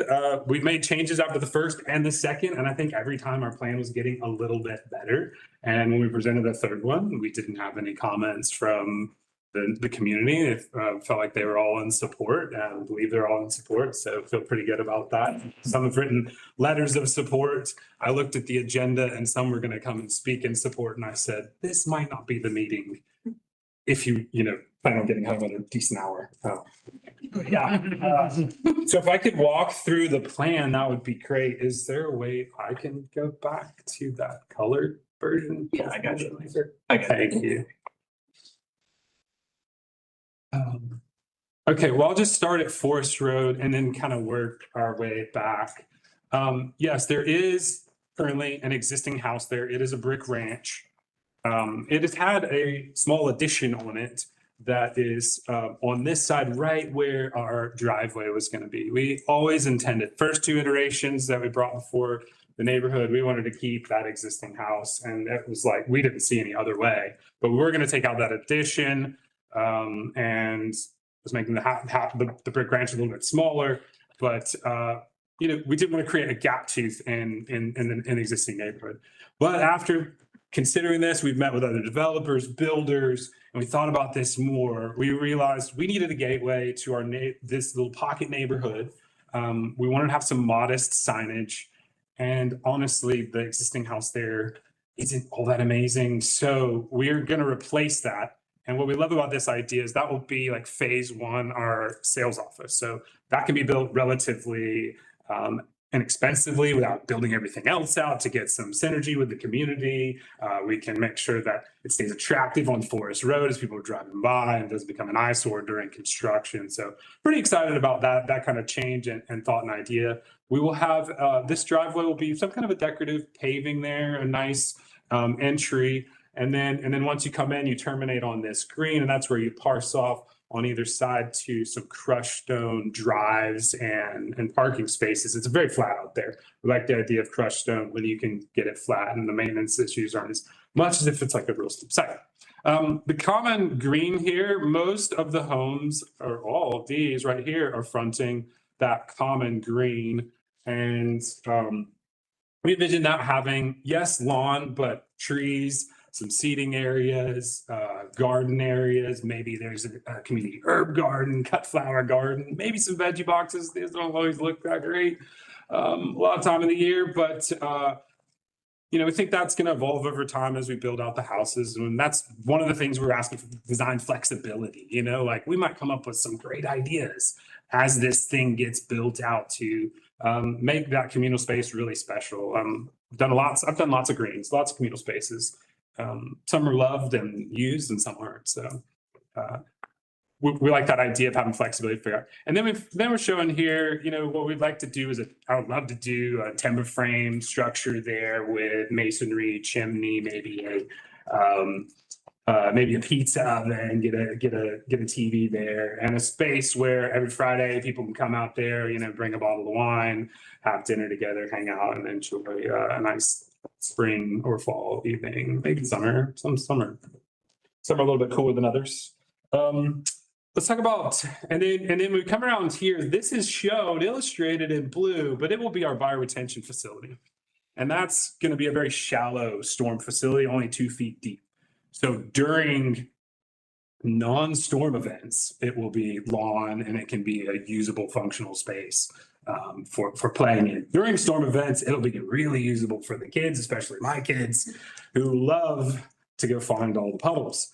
And then just continuing the vein of stormwater, our detention facilities are back here and here. There is a lovely swale that has already been upgraded by Athens-Clarke County back here in an easement that we'll be tying into that will continue to make sure they don't have flooding problems, because there was flooding problems that were fixed.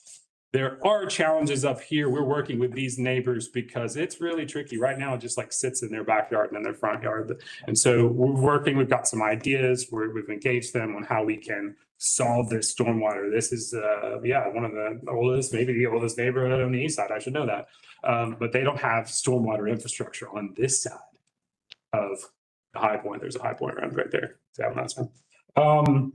Let's talk about, we wanted to create a variety of outdoor spaces. So we have the common green, talked about that. That's our public realm. All of these homes have functional front porches, and that's a binding component for us. That means they are a minimum of 6 feet deep, but more like 6 to 8 feet deep. So you get a table chair there. You can have your coffee outside in the morning and read your newspaper and wave at your neighbors.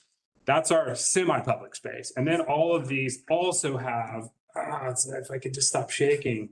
Not that I'm shaking, it's just like far away, but there's these spaces in between the houses. Those are side yard gardens or patios. Everybody's got one of those. They're 10 feet by 30 feet.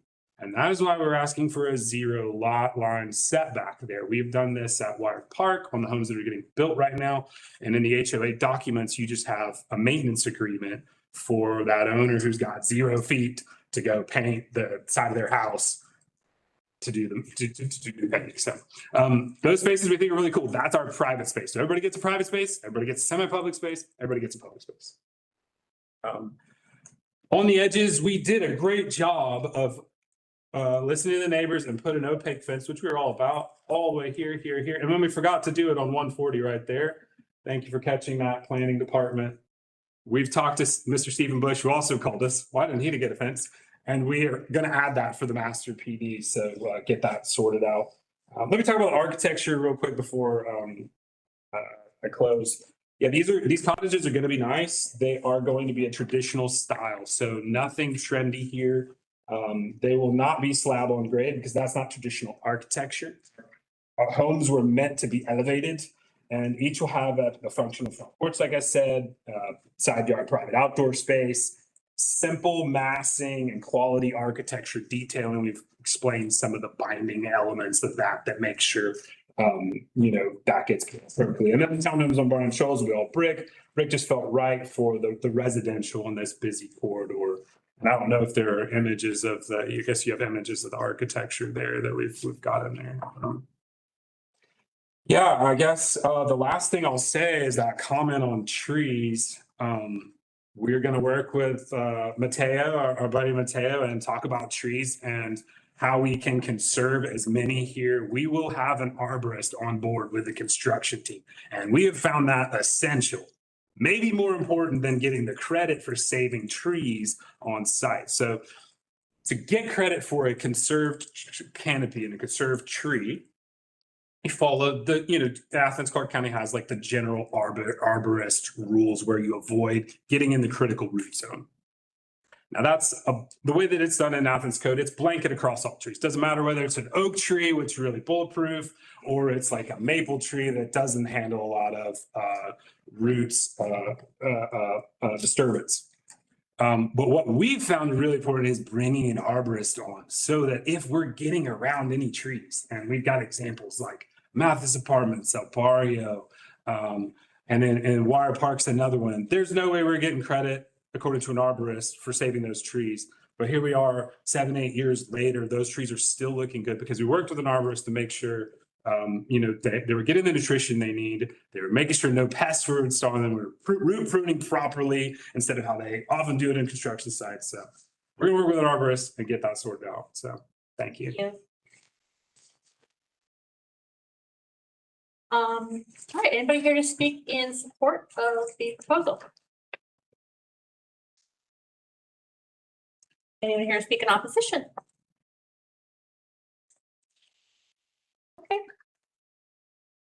Comments? I have a question for the applicant. Okay, do you mind coming back up so I can? Sitting a lot. Yeah, I love it. It's great. I have a couple of just questions about your thinking pattern and what you, kind of what your intention was. I was wondering if you could explain to me a little bit more about the side patio or whatever that kind of semi-private or private space is. Is that an actual built like deck type of thing, or what were you? So that'll be up to the homeowners Okay, so it's just to evolve and whatever they want it to be. So maybe they want a deck component. They could do that. Maybe they want steps down to a crushed stone patio or a brick paver patio, or maybe they just want to be garden with a couple flagstones. Okay, so it's kind of just a 10 by 30-ish space that is really their private side yard. Yeah, technically it'll be 12 because we have to have 12 feet separation. Okay. Qualified. Okay, If you went out to Wire Park, you can see some of these in the new houses that are getting built. Now, those houses are ginormous. They're like 3,500 square feet. These are going to be like 2,000 square feet. So the space is not going to feel as cavernous. Okay, and then another question for you real quick. I was wondering about the decision to put the bioretention area where you did versus sort of the edge, like you sort of had this, you interrupted the U that the drive could have been. And I wondered a little bit about how far away, I like the walkable nature of this, but just wondering about the folks in cottages or houses 12 through 19, sort of what their parking, what would be the parking they would use? Yeah, this isn't for everybody. If you want to go straight out of your car into your house, this is not the development for you. And I know that eliminates a lot of people, but I think it attracts the other side, having to walk a bit, attracts the kind of people we do want in this community who are more communal thinking and maybe more active lifestyle. There's some very interesting writing about having and other pocket neighborhoods have been done, like the fact that you've got to walk from your car to your house actually forces communal engagement. Yeah. And that's what people need. Like they really want, as much as we on the other side want to not talk to anybody and just drive in our car exactly to the front parking space. Yeah.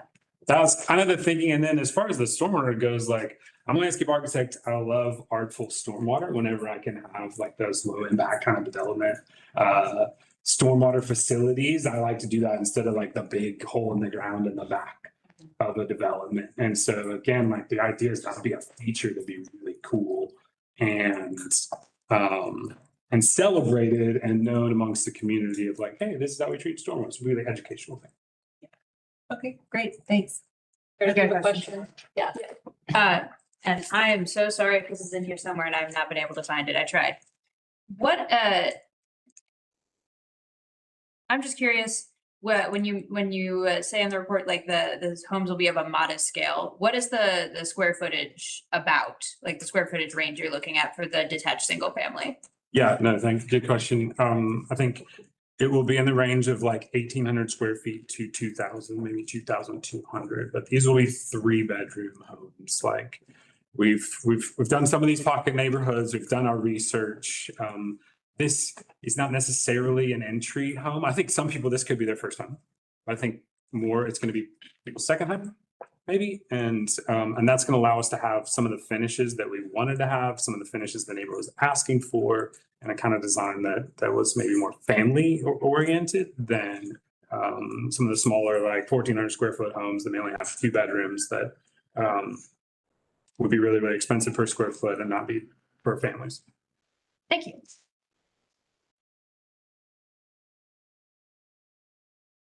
So just a general comment, I like this. I don't have a lot of negative comments to make about it. So just overall, positive comment.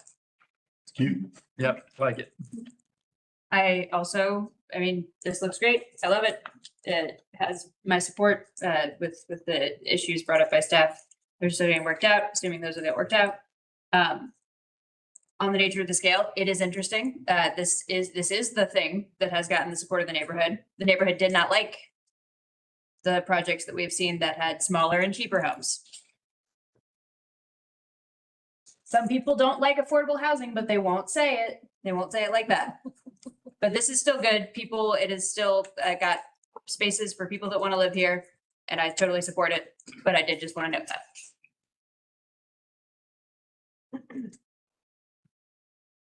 I also love it. Yeah, it seems great. I wanted to note that I know we've seen projects and you see the variances and all the different waivers and everything. And we get some comments that are like, see, this wasn't supposed to happen because of all these requests. And I would counter that this is where our code isn't quite up to where it should be allowing things like this. Some of these things should be able to happen. So they all exist for a reason, sometimes to make the neighborhood better. So I think it's a very, I'm sorry. Go ahead. No, you go ahead. I think it's a very well thought out design. Kudos to the landscape architect, developer. I've got a question, and you don't even have to come up with this on it. Same developer as the last one from a couple of years ago. You were mentioning I just can't remember who to recognize, but when the last project came up, and I think you've owned this property for years, so you're the new owner then. Okay, just because what I was gonna say is, and I'm gonna eat my words on something. I see rarely, because I think that last project that came through, I believe we unanimously recommended it. Different type of project. And then the mayor and commission. Townhouses, right? It's townhouses, yeah. Yeah. And it was a fear, I think, of condo style sales, and it would end up being students, or it was the fear. I don't know that it was the absolute intent. Either way, mayor and commission voted not to move it forward. And it is probably nine out of 10 times when you have a good project and it gets beat, the next one's not as good. That is just sort of the rule of thumb on things. I will eat my words on that because I thought that would be the case. And this is far better than, in my opinion, on what we had voted through a couple of years ago. The detail you mentioned, the architecture, landscape architect, this definitely feels more like a good neighborhood.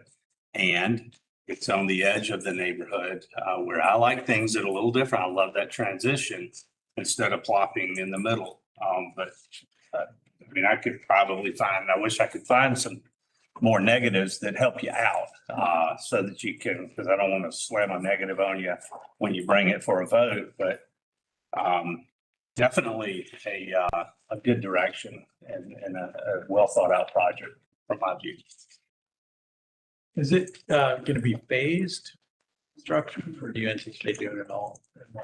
I think it will be phased, like how, anybody would phase even 100 lots in increments of 4 and 6s. And as sales pick up, and let's say sales are really good, you start building, you just keep going in blocks of 6 and 8. So.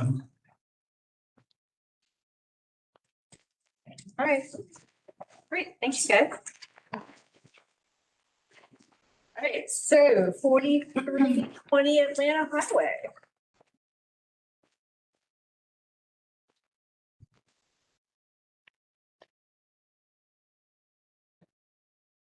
Alrighty, good evening. This is the staff report for 4320 Atlanta Highway, zone 2026-07-13-8. You click the.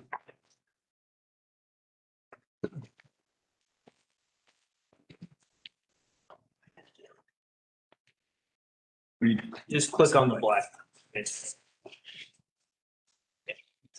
Perfect, thank you.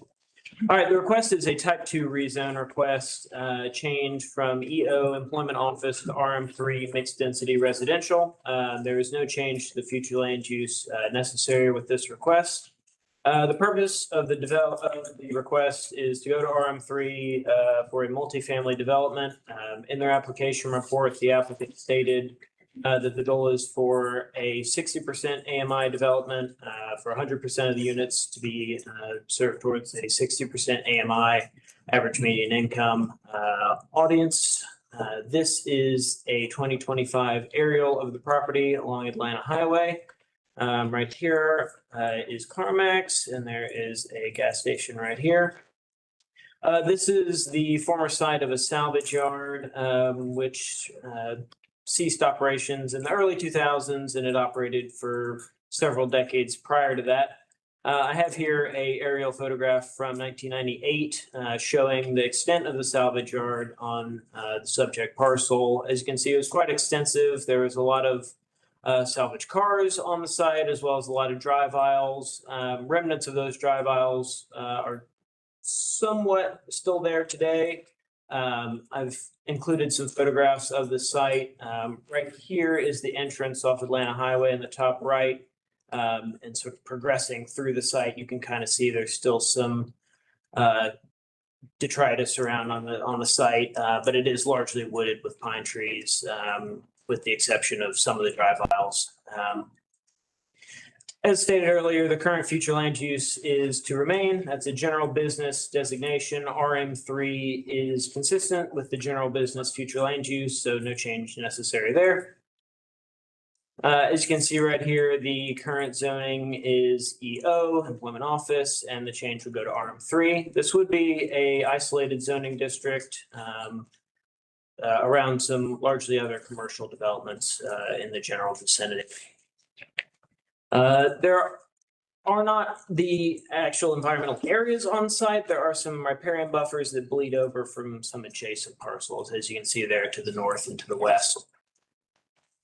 The analysis from staff's point of view is that the comprehensive plan, this project is supported by the comprehensive plan on a couple of policies here.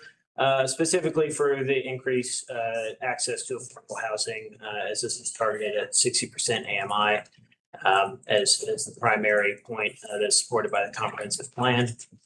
The site plan and the report are non-binding. Staff has identified a number of questions regarding this project, specifically relating to vehicle egress, as well as sewer connection, and some environmental questions on site. The egress to the property, through discussions with the applicant, there have been a couple different things discussed, as well as access to fire, where the second point of access is going to be located. Again, the site plan that was provided is not binding, so that could be rearranged depending on what the fire marshal's office would like to see there. There's also some negotiations with CarMax that staff is a little bit unclear as to what the status of that is. I'll let the applicant speak a little bit more to what's going on there. Staff is also, as stated earlier, a little bit unclear about the environmental condition of the parcel, given that it was a salvage yard for many years and had a lot of automobiles on it. And it's unclear from the application report. And again, I'll let the applicant speak a little bit more to that as to what level the physical environment of the parcel was affected by that salvage yard use over the years. So staff would like to see some answers to those questions. And that concludes the staff report. Thank you. Okay, thank you. Now we'll hear from the applicant. Thank you.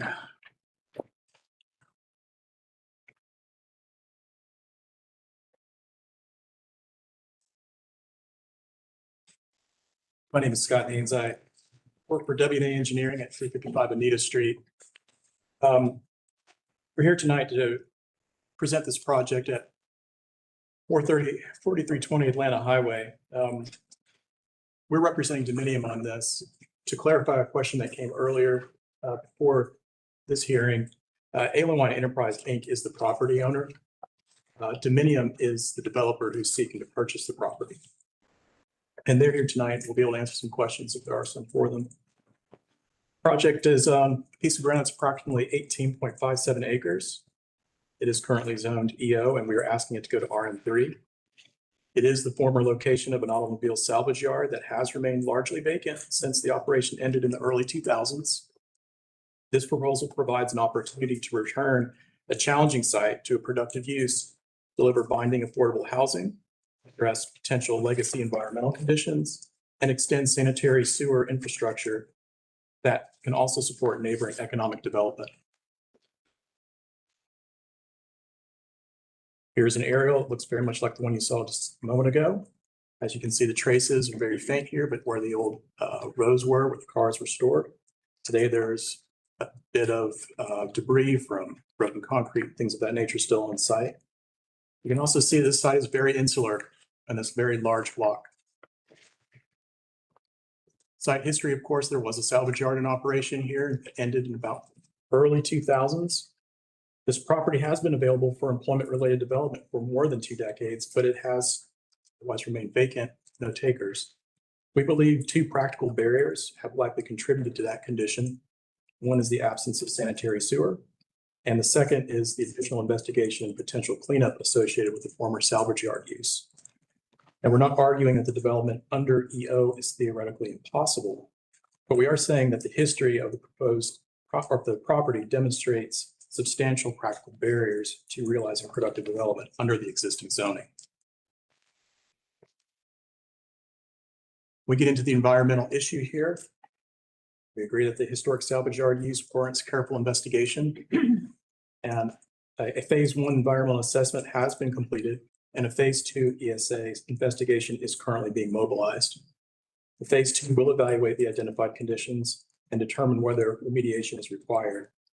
We're certainly not asking the commission to assume that this property is clean before the process is complete, but rather we are demonstrating that the owner and developer are following the appropriate environmental due diligence process and will address any required response before development or occupancy of the property. Also, redevelopment may provide a practical means to investigate and address legacy conditions that could otherwise remain on a vacant site. It's also worth mentioning that the requirements of the LIHTC funding, which we'll talk about momentarily, will require that this site is fully remediated if environmental issues are determined. This project will extend sanitary sewer to a property that is not currently served. We see this as a major public benefit because that infrastructure will not only benefit this development, it will also place sanitary sewer within reach of several neighboring parcels, including properties owned by Athens-Clarke County that have been earmarked for economic development. Staff has raised concerns about maintaining employment capacity in this area. The sewer installation through this project may improve that. It may improve the development potential of the surrounding employment parcels that are zoned EO, but are currently and have been vacant for some time. Public Utilities has confirmed that capacity is available for the sewer and has recommended approval. I mentioned Dominion is our client on this project. This developer specializes in affordable housing supported by low-income housing tax credits, or LIHTC, as I've mentioned earlier. According to the developer, that financing model allows them to consider difficult properties, carrying costs that may be prohibitive for conventional development.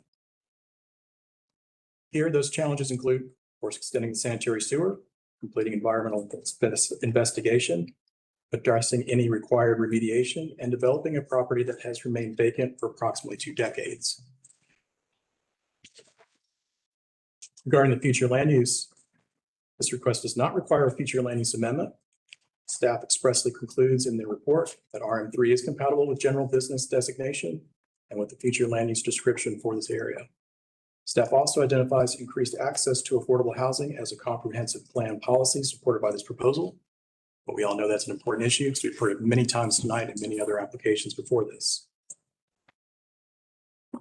Looking at our proposed concept plan, this plan projects a density of 38.39 units per acre. Those are bedrooms per acre. For RM2, if you were to include the inclusionary bonus, you're allowed up to 36 units per acre. So we were just slightly above that, which is one justification for the RM3 request. The other justification for the RM3 request is timing. RM3 fits within the current future land use, making this request a type 2 request, which means that the zoning decision on this application is scheduled for the beginning of September rather than a type 1 request, which would conclude no earlier than November 3rd. This is important because the 2026 DCA application deadline is at the end of September. Essentially, the request for RM3 allows this project to not only reach its density goals, but more importantly, allows it to deliver affordable housing 1 year in advance. Once the staff report was prepared, the affordability component was described as non-binding. The applicant and we are prepared to make that commitment. to 60% AMI for 100% of the units in this project. The commission can therefore evaluate this request, knowing that affordable housing will remain an essential component of the project rather than simply an expression of current intent. We have provided language here that if you choose, that you include it in any motion for recommendation by this body tonight. This essentially says that 100% of the project will be at 60% AMI for 30 years.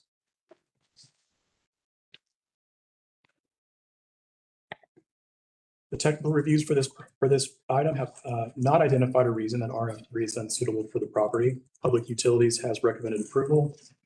Fire Marshal has no objection to the rezoning, as we have revised the concept plan to meet the requirement of providing 2 remote fire access roads. Transportation and Public Works offered no comment. Staff also raises concerns about the loss of employment zone land and creation of an isolated district. We understand the importance of protecting viable economic development opportunities, but this property has remained vacant for nearly a quarter of a century, and it has produced no employment activity to date since it has ceased to be a salvage yard. This proposal would place one constrained parcel into productive use while extending sewer infrastructure that may improve the development potential of several other neighboring employment parcels. The proposed district would be geographically distinct, but geographic isolation does not by itself establish an adverse land use impact. The parcel is large, located on a major corridor, and is not being inserted into an established low-density neighborhood. In conclusion, we respect staff's review and understand the concerns raised in the report. We ask this commission to consider several important clarifications. The environmental due diligence is already underway. Phase 1 ESA is complete and Phase 2 ESA is in progress. The affordability commitment will be binding. The straight RM3 route was selected because of density goals and is the available process that can preserve this year's LIHTC funding opportunity. We believe that the proposed extension of sewer will open up additional economic development opportunities that could offset any that might be lost to the rezoning of this project. But most importantly, this project directly addresses the most pressing issue that our community faces, which is a severe lack of affordable housing. With this in mind, we humbly ask that you support this request and recommend approval. As mentioned, members from Dominium are here tonight and will be available to say a few words in a moment as well. Thank you. Thank you. Is there anyone here to speak in support of the item?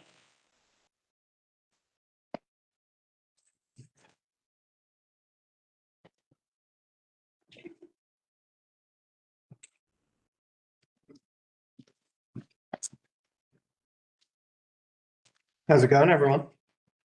My name is Robbie Eisenman. I'm here on behalf of Dominium. Just going to say a couple words to introduce ourselves. Dominium is a national affordable housing developer.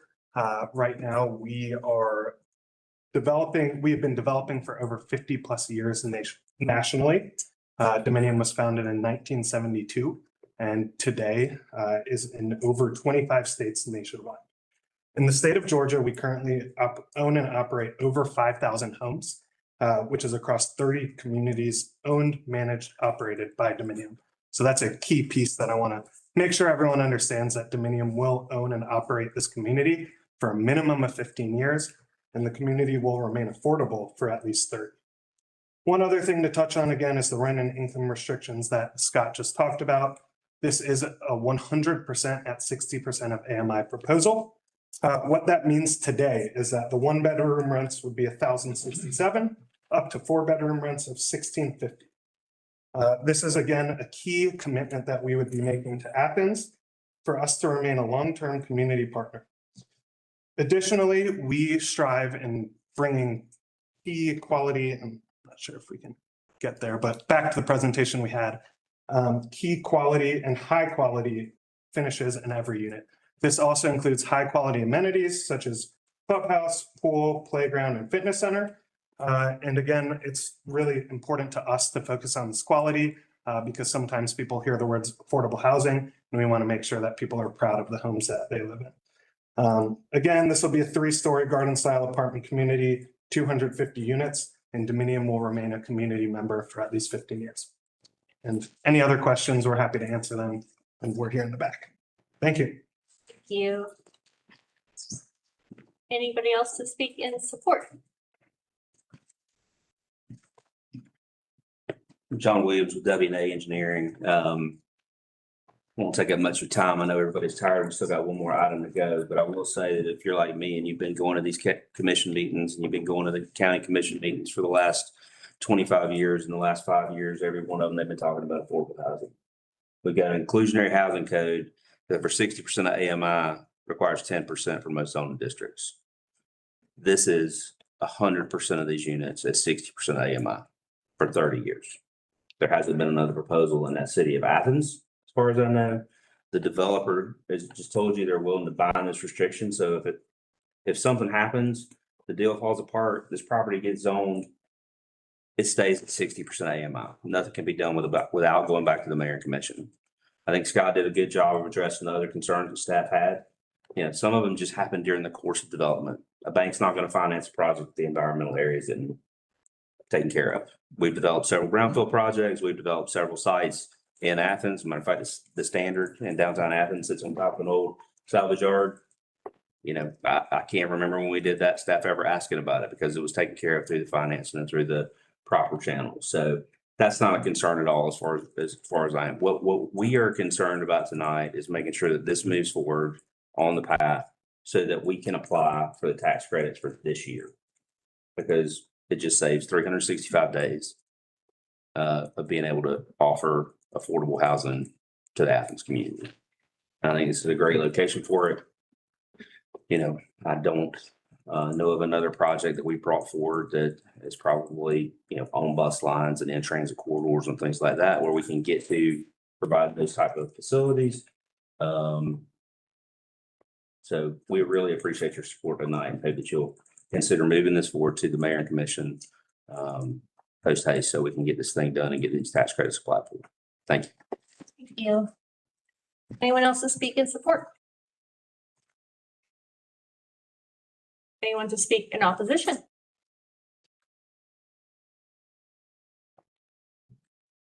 Good evening, everybody. I will also try to keep this short so we can, everybody can get out of here because I do know there's another item. My name is Caroline Connerly. I'm with Troutman Pepper Locke. It's a law firm in Atlanta, and my address is 600 Peachtree Street in Atlanta. And I am here on behalf of CarMax, which as staff mentioned, is located, I'm not even going to attempt to use the pointer, but it is located immediately adjacent to this property. Just a couple of quick notes, because I know that staff mentioned that there was some confusion on whether there were discussions with CarMax. CarMax actually only recently became aware of this application upon receiving notice from the planning department. Yesterday, our law firm actually submitted a letter to the planning department outlining CarMax's concerns with respect to this application. Out of respect for everybody's time, I won't make you guys listen to me read it word for word, but I will highlight some of their big concerns that were contained in that letter. And additionally, to CarMax's knowledge, the applicant has not reached out to CarMax at any point to discuss this proposal.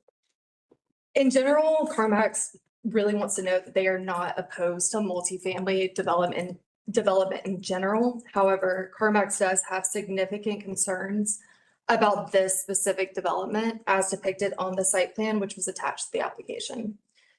First and foremost, CarMax's primary concern is the proposed access arrangement. There's an existing access easement agreement between the current property owner and CarMax that provides access to and from Atlanta Highway.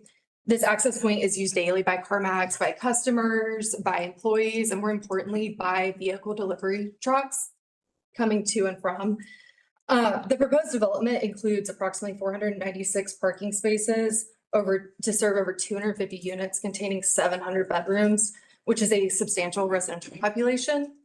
Mixing that volume of residential traffic with CarMax's active commercial operations on the single shared driveway will create significant problems, including extensive traffic backups, not only on property, but also in the development, as well as spillover congestion onto Atlanta Highway. Additionally, in addition to the access concerns, the site plan submitted with the application depicts large islands along the driveway. So if you look up there where CarMax's property is, right on the property line, It's just not in this. In the schematic, it appears and CarMax believes that these islands may actually be located on CarMax's property. If you look at that plan, they appear to be crossing a line. Because of this in particular, CarMax respectfully requests that the planning commission or the planning department investigate this matter forward before any action is taken on this application. Finally, the applicant proposes to place a residential use in the middle of an area that, as staff noted, is comprised of extensive commercial development. The proposed site plan positions residential units with no meaningful buffer between those units and the CarMax facility, and the proximity foreseeably will generate numerous complaints. And for all of these reasons, CarMax is opposed to development. Thank you. Anyone else to speak in opposition to the proposal? Okay, if I could invite the applicant up for 2-minute response.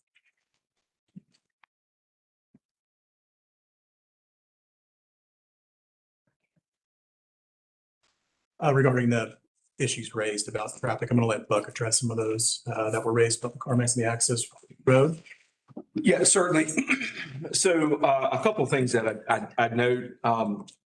Multifamily residential is one of the most least impactful traffic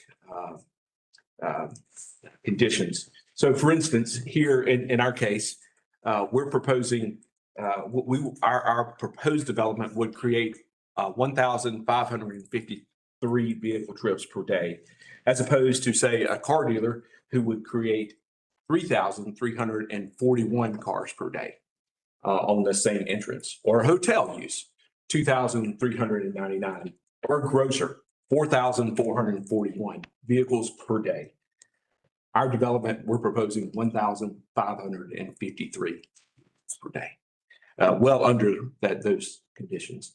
And then the other fact is that there is an existing access easement that's shared between the two property owners. Also to mention, this plan is of course not binding, so there are details that can be sorted out past the approval of it. Those can be dealt with between the individuals, both that CarMax and the property owner. And we'd definitely be willing to take strides for that and work with them. All right, thank you. All right, who wants to start us off?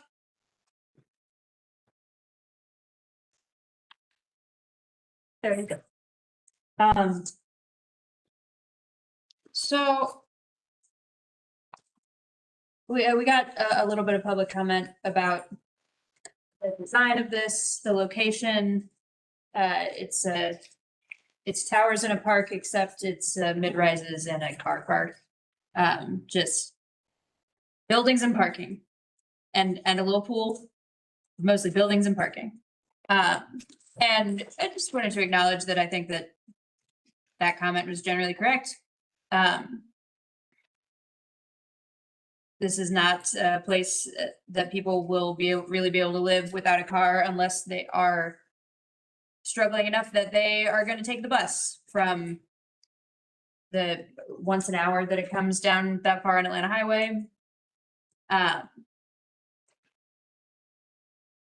And all that being said, I think we lose sight of the fact that affordable housing in this country has never been a great place to live. I think we like romanticize the ways that it used to be less than ideal. Like, you think of grandma and her little house and all the family living in it. And it feels very homey to think about that now. But at the time, you're all crowded, you can't move around. There's always like the affordability to the people at that like 60% area. It always has drawbacks. And the only way around that is going to involve changes at the federal and state level that are way beyond what we can do here. So this is all the way out there. Another thing that affordable housing often is way out. I don't think we need to, there's a 30-year commitment to affordability, which is great. I don't think we really need to worry about after that 30 years, because I think that this is going to remain a place that people mostly want to live for the price. When these buildings are 30 years old, they're still gonna be a cheap place to live. Cause it's not gonna seem appealing to people who can pay more. And that being said, when we don't build and we don't allow for these more affordable options, we get increased homelessness. We get worse outcomes. We don't get better affordable housing by refusing to allow the ugly stuff. We just get less housing and more homelessness. And we've seen homelessness go up. So all that being said, this is a straight rezone. And so I'm not concerned about the islands maybe being on CarMax's property. No offense to CarMax. I'm not concerned about the issues with the site plan because it's not binding. I think this would be a good use for this because we desperately need affordable housing and there will be people who will be happy to live here compared to the other options. Yeah, I obviously we desperately need affordable housing. And this provides 250 units of it, which seems great. That's 250 more than we have now. Obviously, if the islands are drawn on CarMax's property, that's not where they're gonna be built because, but that's between CarMax and the applicant, that's not really our concern. I'm sure they're not gonna be built there. The site plan is certainly not binding, so that strikes me as a non-issue. And there's a lot of jobs out in that area of Athens and some of which I imagine don't pay so well. I've never, looked at what Sam's Club pays or CarMax or anyone else for that matter, but out there, but there's a lot of jobs, Caterpillar's right out there. And so housing out in that vicinity seems like not a bad thing. Although I agree, it's highly car dependent, but most of Athens is. So it seems like an easy yes to me. Question for the developer. So you're committed to holding this project for 15 years and you provide management. Will you have someone from your company be on site managing? Yes, we will be the manager. So it's not third-party management that we're paying. Dominium has a property. Come up. Come answer up here. So Dominium has a property management branch that is part of Dominium. So a lot of other developers will have their third-party management. That's not us. We are the property manager. Yeah, that is the most important thing for me, that they'll remain on the property and a point person. Yep. While you're up there, I didn't see the access easement on our plan but I see it up there. Can you tell us a little bit about that? Yeah, so you should have received in your package, the survey of the property. And that shows the 30-foot access easement that's shared between this site and Park. Oh, maybe I don't have the right. What about the secondary? That is a great question. So the secondary egress, again, this is not a binding site plan. But the secondary egress is based on conversations that we've had with the Athens-Clarke County Manager's Office. So that parcel that is just north of the Ford dealership is owned by Athens-Clarke County. And we've been in coordination with Athens-Clarke County leadership to explore an access easement. The same applies to the sanitary sewer. Sanitary sewer would have to come across Athens-Clarke County property. Because with that second access, that would take you out at a light. Is that correct? I'm sorry? With that second access, you'd come out at an intersection with the light there. Correct. You would come out, that is correct. Yes. Because that was my concern, was it would be a nightmare taking a left turn onto Atlanta Highway there. So. Is there a light there now at Conway? There's actually a light here. So you would circle around Whitetail Way and come out onto Trade Street. And then there's also some interconnectivity over to Cleveland Road, which I may add is adjacent to the 4-H Extension Office, Co-op Office, which would serve many of the participants or residents here in this development. Okay, thanks. Cool. The AMI that the 60% is calculated on, what is it? No. What is the actual number? Like, is it $25,000 a year? Is it? Yeah, so that 60% is 42,000 a year. It does change with the number of residents in the household. Correct. So there's an AMI for 1 bedroom, 2 bedroom, 3 bedroom, 4 bedroom. Yes. So the area that you're using for this location, the median income is 42,000. For 1 bedroom. For one bedroom. Correct. The 42,000 is 60% of the area median income. Correct. Yeah, so our area median income is like, 55 or 56 or something like that, right? It's a little more, it's like 75-ish, but For one.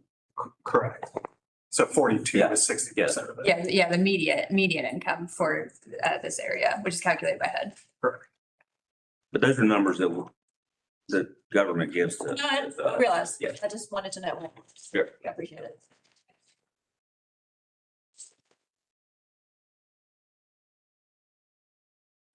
Want to make a motion? I would, I wanted to ask a question of staff. In the real world, what is the buffer that would be required between this property and adjacent properties? Is there any landscape buffering required or anything like that at all? I mean, typically the buffering comes from the commercial properties to the residential, not from the residential to the commercial property. But the buffering standard is 10 foot with a fence, or 20-foot planted densely, or 50-foot natural, separating residential from commercial. Yeah, I guess I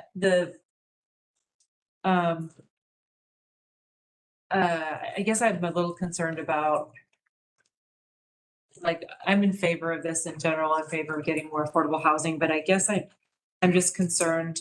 I was kind of trying to get a sense for what is already kind of baked into our development regulations that would make this a slightly nicer place to live for these apartment dwellers, like, but what you're saying is there's not really, on the part of the residential properties, responsibilities, there wouldn't really be a buffer requirement, like a landscape buffer between this property and the adjacent commercial. The way, yes, I mean, the way the buffer reads, it goes the other direction.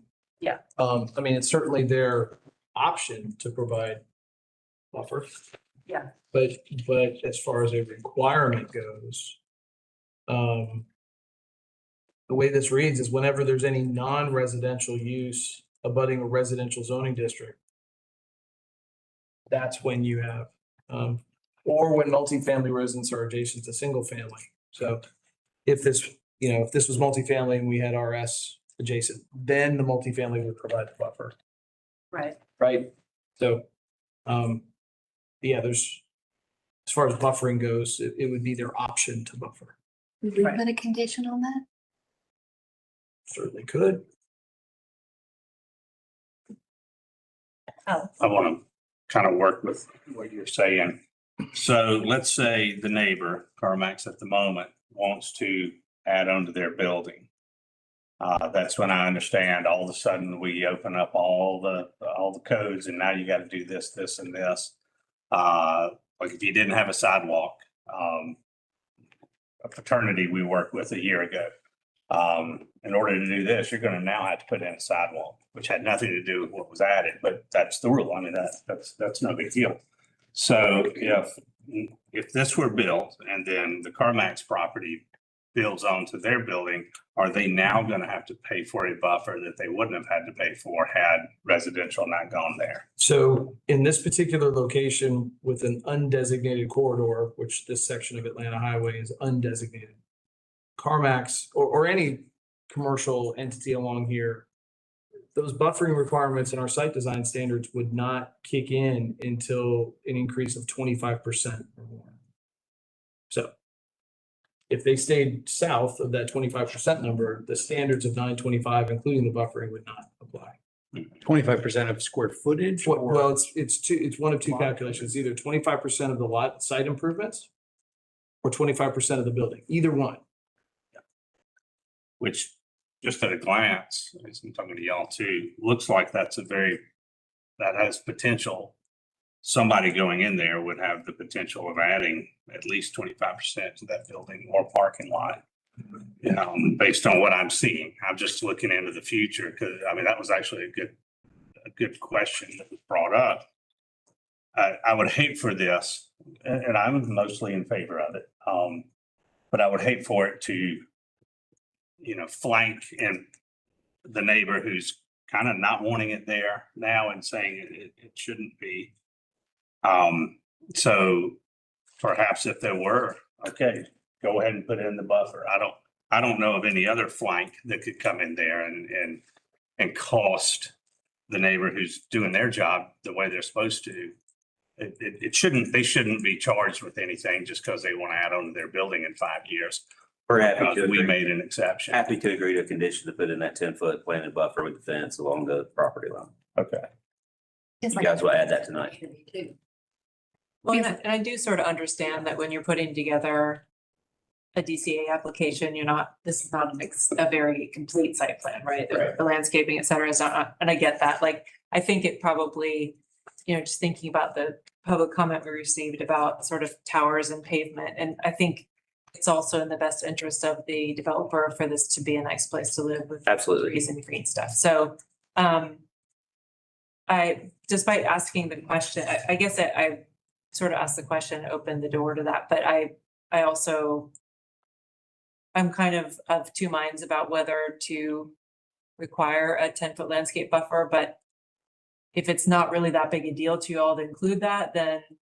If we can just, since this Carmine. Are you asking for him to You speak? can come up, yeah. Then you may want to, comment first. If you could just specify the condition as adjacent to the Carmax, where I think the biggest concern is for expansion, and I think we're fine with doing that.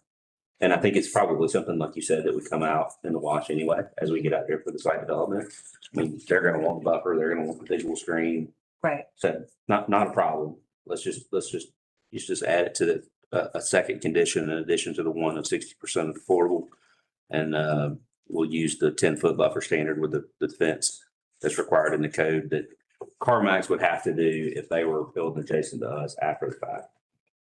And then Bruce, but correct me if I'm wrong, but if we do that on our side and CarMax then expands, you guys wouldn't make them plant another buffer, would you? I mean, typically no, if it's on the property line. Yeah, we put it right on the property line back 10 feet. That's correct. I just want to make sure that we're clear on Yeah, that. like having to double up a buffer. Right. Yeah. Yeah, I guess I'm interested in the condition, but also in, I don't want it to interfere with resolving what's going on with that property line and the driveway.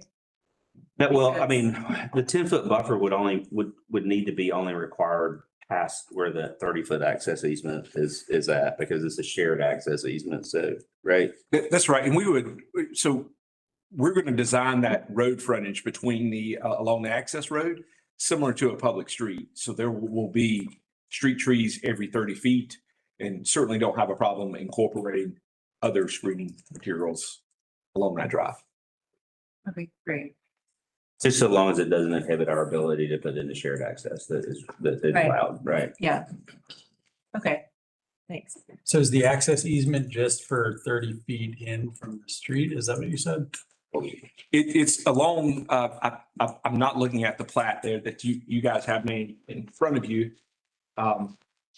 Thank you. So it runs the entire length of the shared property line between CarMax and Essentially 60. You're really talking about the property line on this back line. It's gonna be like an access easement. 60 wide, 16 on Either side of the 16. property, a total of 32. Gotcha.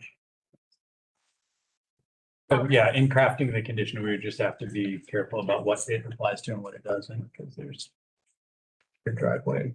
Right. They can't do a buffer. Yeah, applies to the property line and that. So, and this kind of demonstrates a little bit, industry doesn't necessarily care for residential to come near it.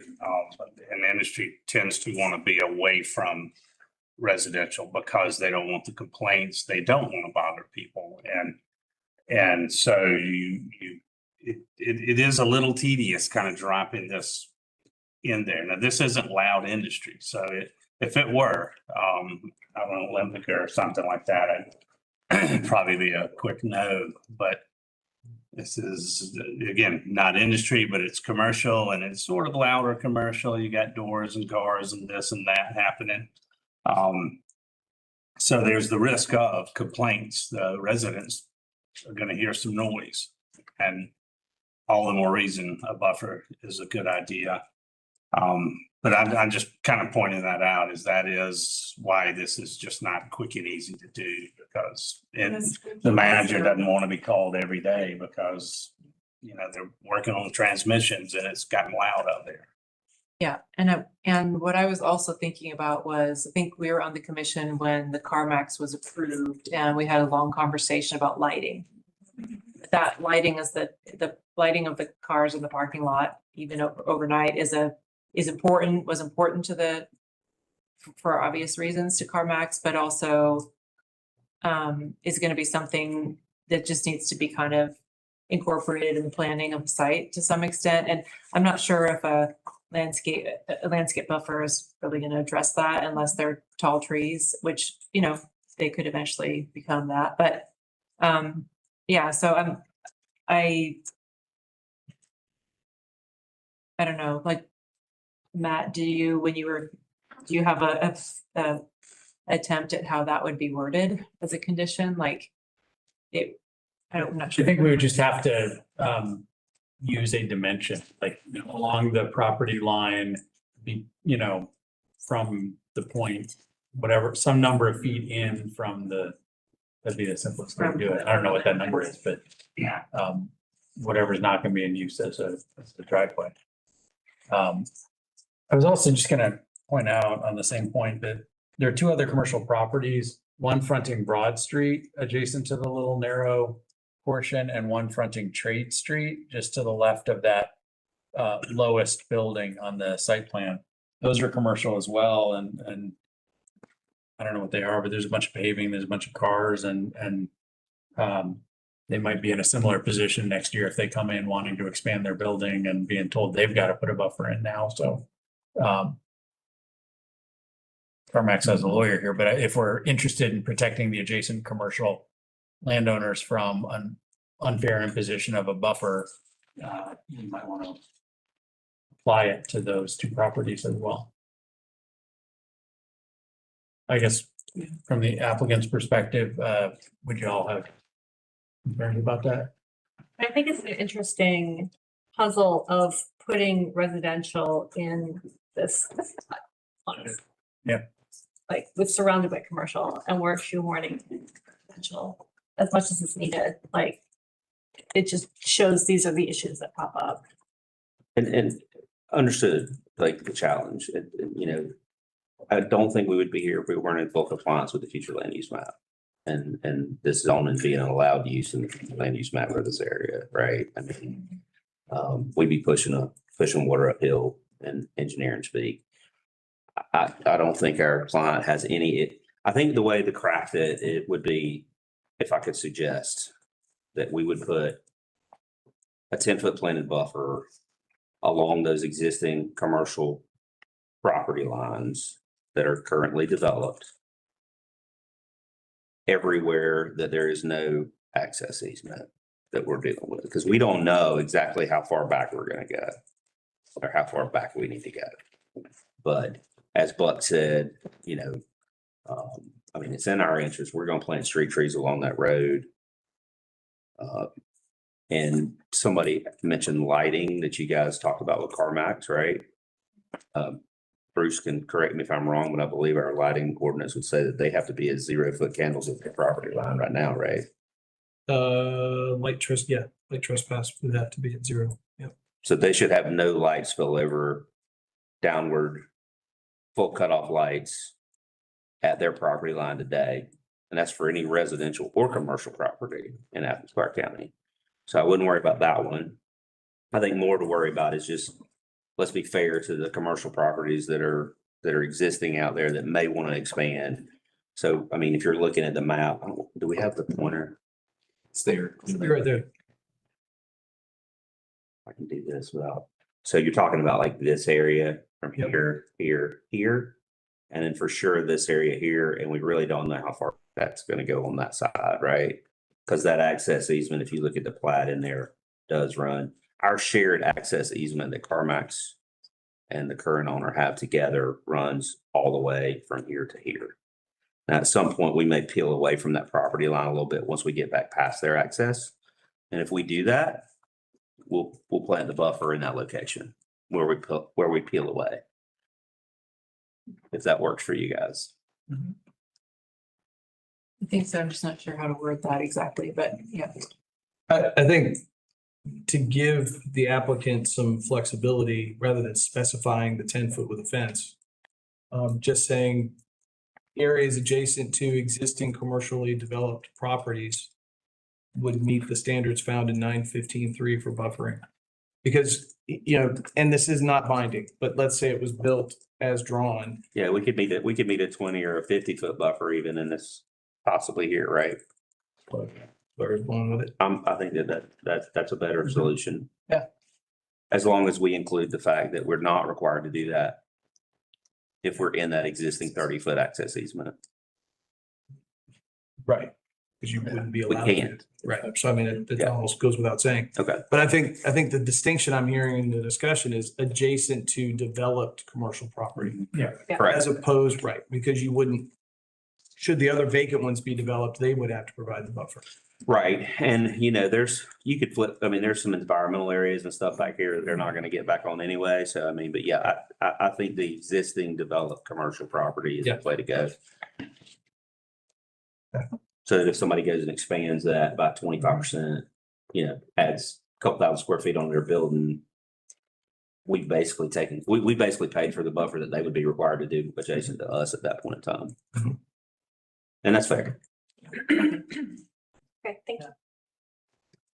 Okay, well, I'll make a motion to approve the request with the offered condition. And then this condition we just discussed, which if I think I got it right, was that a buffering requirement adjacent to all previously developed commercial properties shall be undertaken as per whatever chapter of the code that was. 915.3. 915.3. And do we need to make the exception for within 30 feet of an access easement or? Yeah, I would.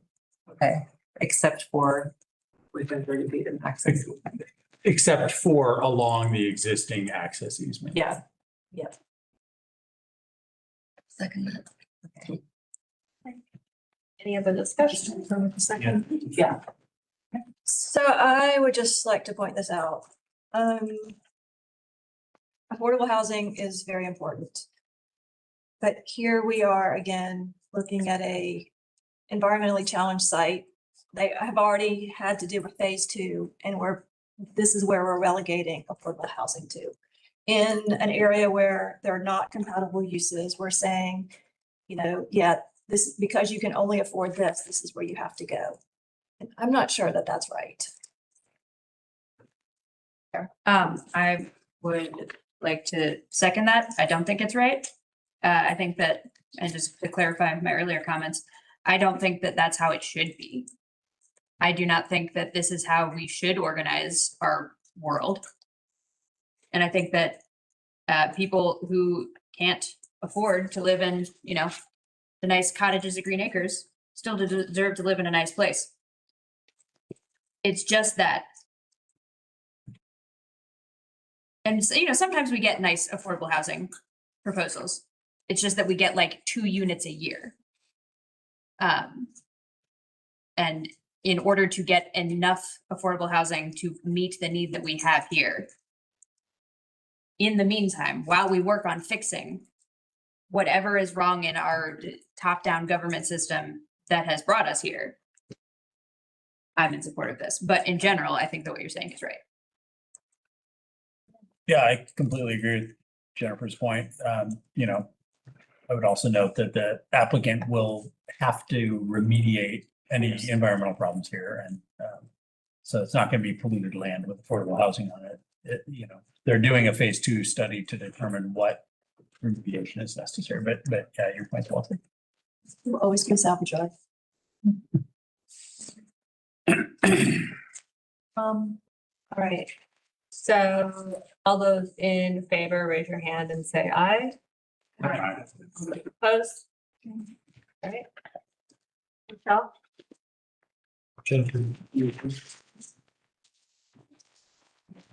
All right, last one. Oh my God. 3650, 3653, 3700, 3702, 3704, 3706, 3708, and 3710 Atlanta Highway. What could be out there? Otherwise known as Georgia Square Mall area. All right, so the request this evening is a two-part request. This has been brought to us by resolution from the mayor and the commission. The area that we're talking about here is looking to have a zoning map change from the commercial general plan development that was adopted 3 years ago to commercial general straight zoned. Second part would be to institute a mall area special district overlay in an area slightly larger than the PD. It's nothing personal. So just to put this in the record, on March 3rd of this year, the mayor and commission approved a resolution directing the planning commission to consider a special district overlay for the properties included within the approved plan development associated with Georgia Square Mall. The resolution specifically listed 7 items. Those are on the screen. So those items were to be by direction included in the special district overlay. This is the aerial that was associated with the PD when it was approved. The additional lots being considered beyond those shown in the PD include the ones that the owners of the mall property have acquired since the PD was adopted. So Pep Boys, Zaxby's have been added. So the overlay boundaries would be expanded beyond the PD boundaries, if approved, to include those parcels as well. This is the current future land use map. This is the representation of the 2045 future land use map. So this is current. The zoning map showing the CG zoning with the PD on the left. And on the right, if approved, the proposed mall overlay is in the hatch area. And you notice the PD designation has been removed. This is showing the environmental areas. To the north of the mall property, there is a draw that runs into Lake Mueller. And then that spills over. There is really just a very, very small amount of riparian buffer that's within the subject area that we're talking about tonight. Some photographs. Don't have to linger on these too long, I don't think. But as far as analysis goes, there's no specific development proposal that's accompanying these zoning map amendments or the special district overlay regulation, and that's precisely the point.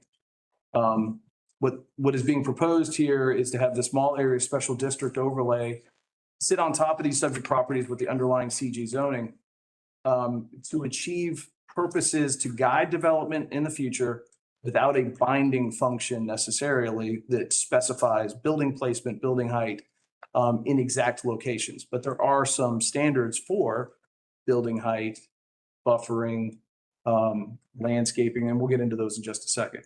There's a purpose statement that is associated with this, and I wanted to make sure that this was a part of it. This is very consistent with other overlays that we've got adopted, that this is to address public safety, health, and general welfare.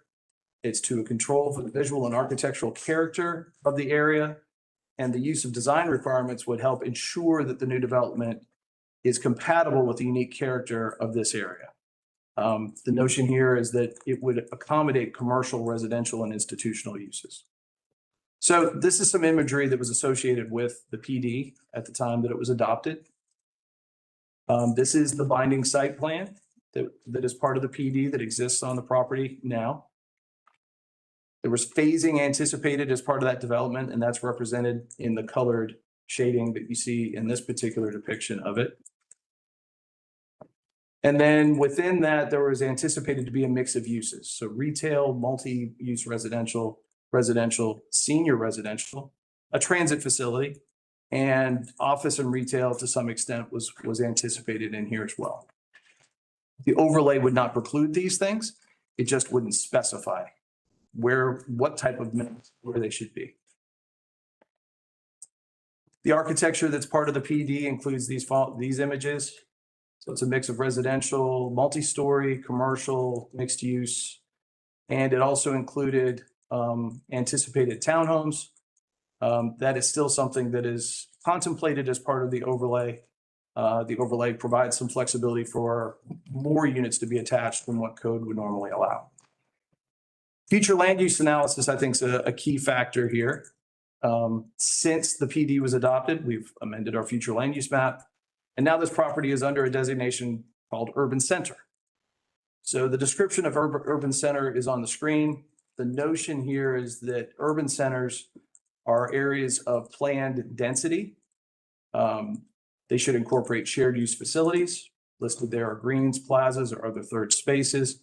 Parking would be handled at the district level rather than piecemeal. The nodes, and this was one of those areas that was described as a node, would have opportunities for mixed use, thinking vertically at the core, and then step down to a lower height to the edge. Auto-oriented uses such as vehicle repair, maintenance, drive-through restaurants, vehicle sales, those were not anticipated as part of this designation. Neither were surface parking lots. So the PD as adopted aligns very nicely with the urban center description.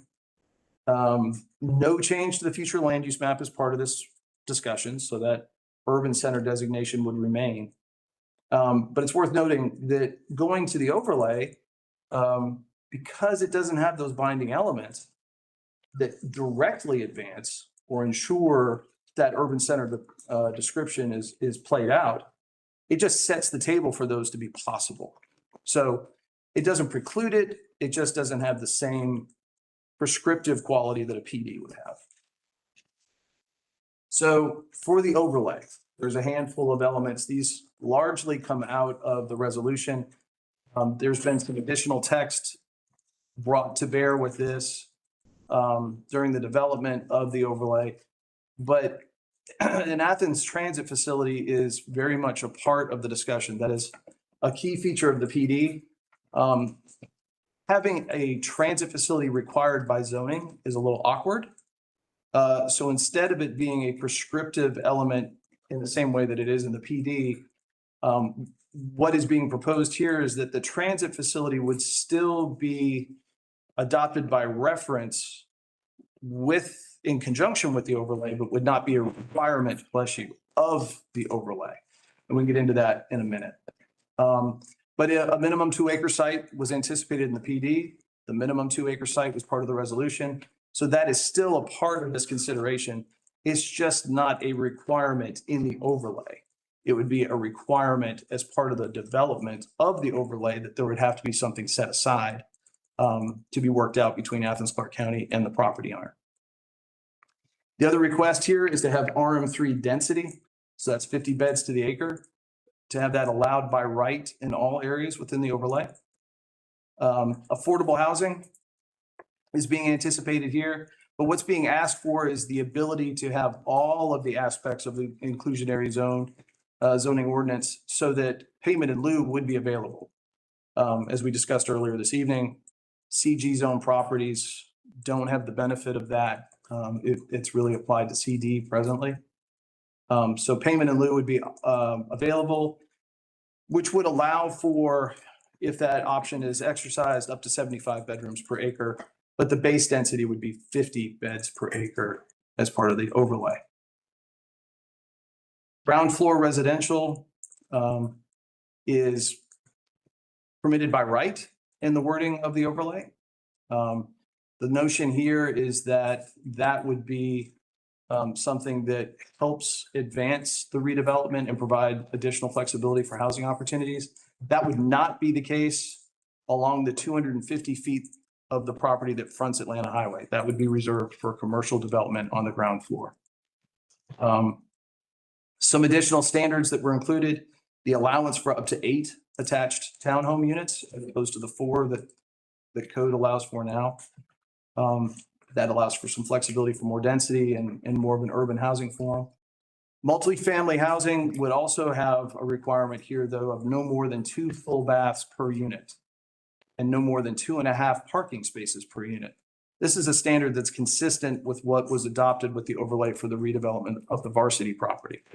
The notion behind this is that is something that is more in line with family housing, at least is in character, aligns with that rather than the ratio of 1 bedroom to 1 bathroom that you often see in purpose-built student housing. Building height. It's an interesting concept that's being proposed, and was part of the resolution also, is to allow for up to 100 feet in building height in the areas that aren't in close proximity to residential properties.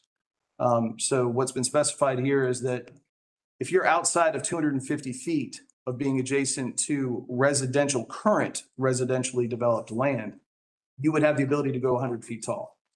If you are within 250 feet of those properties, you would be limited to 45 feet in height. So the notion of stepping into the adjacent area.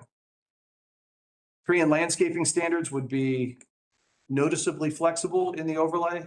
When you look at the conditions at the mall now, the existing canopy out there, if you can call it that, is pretty meager.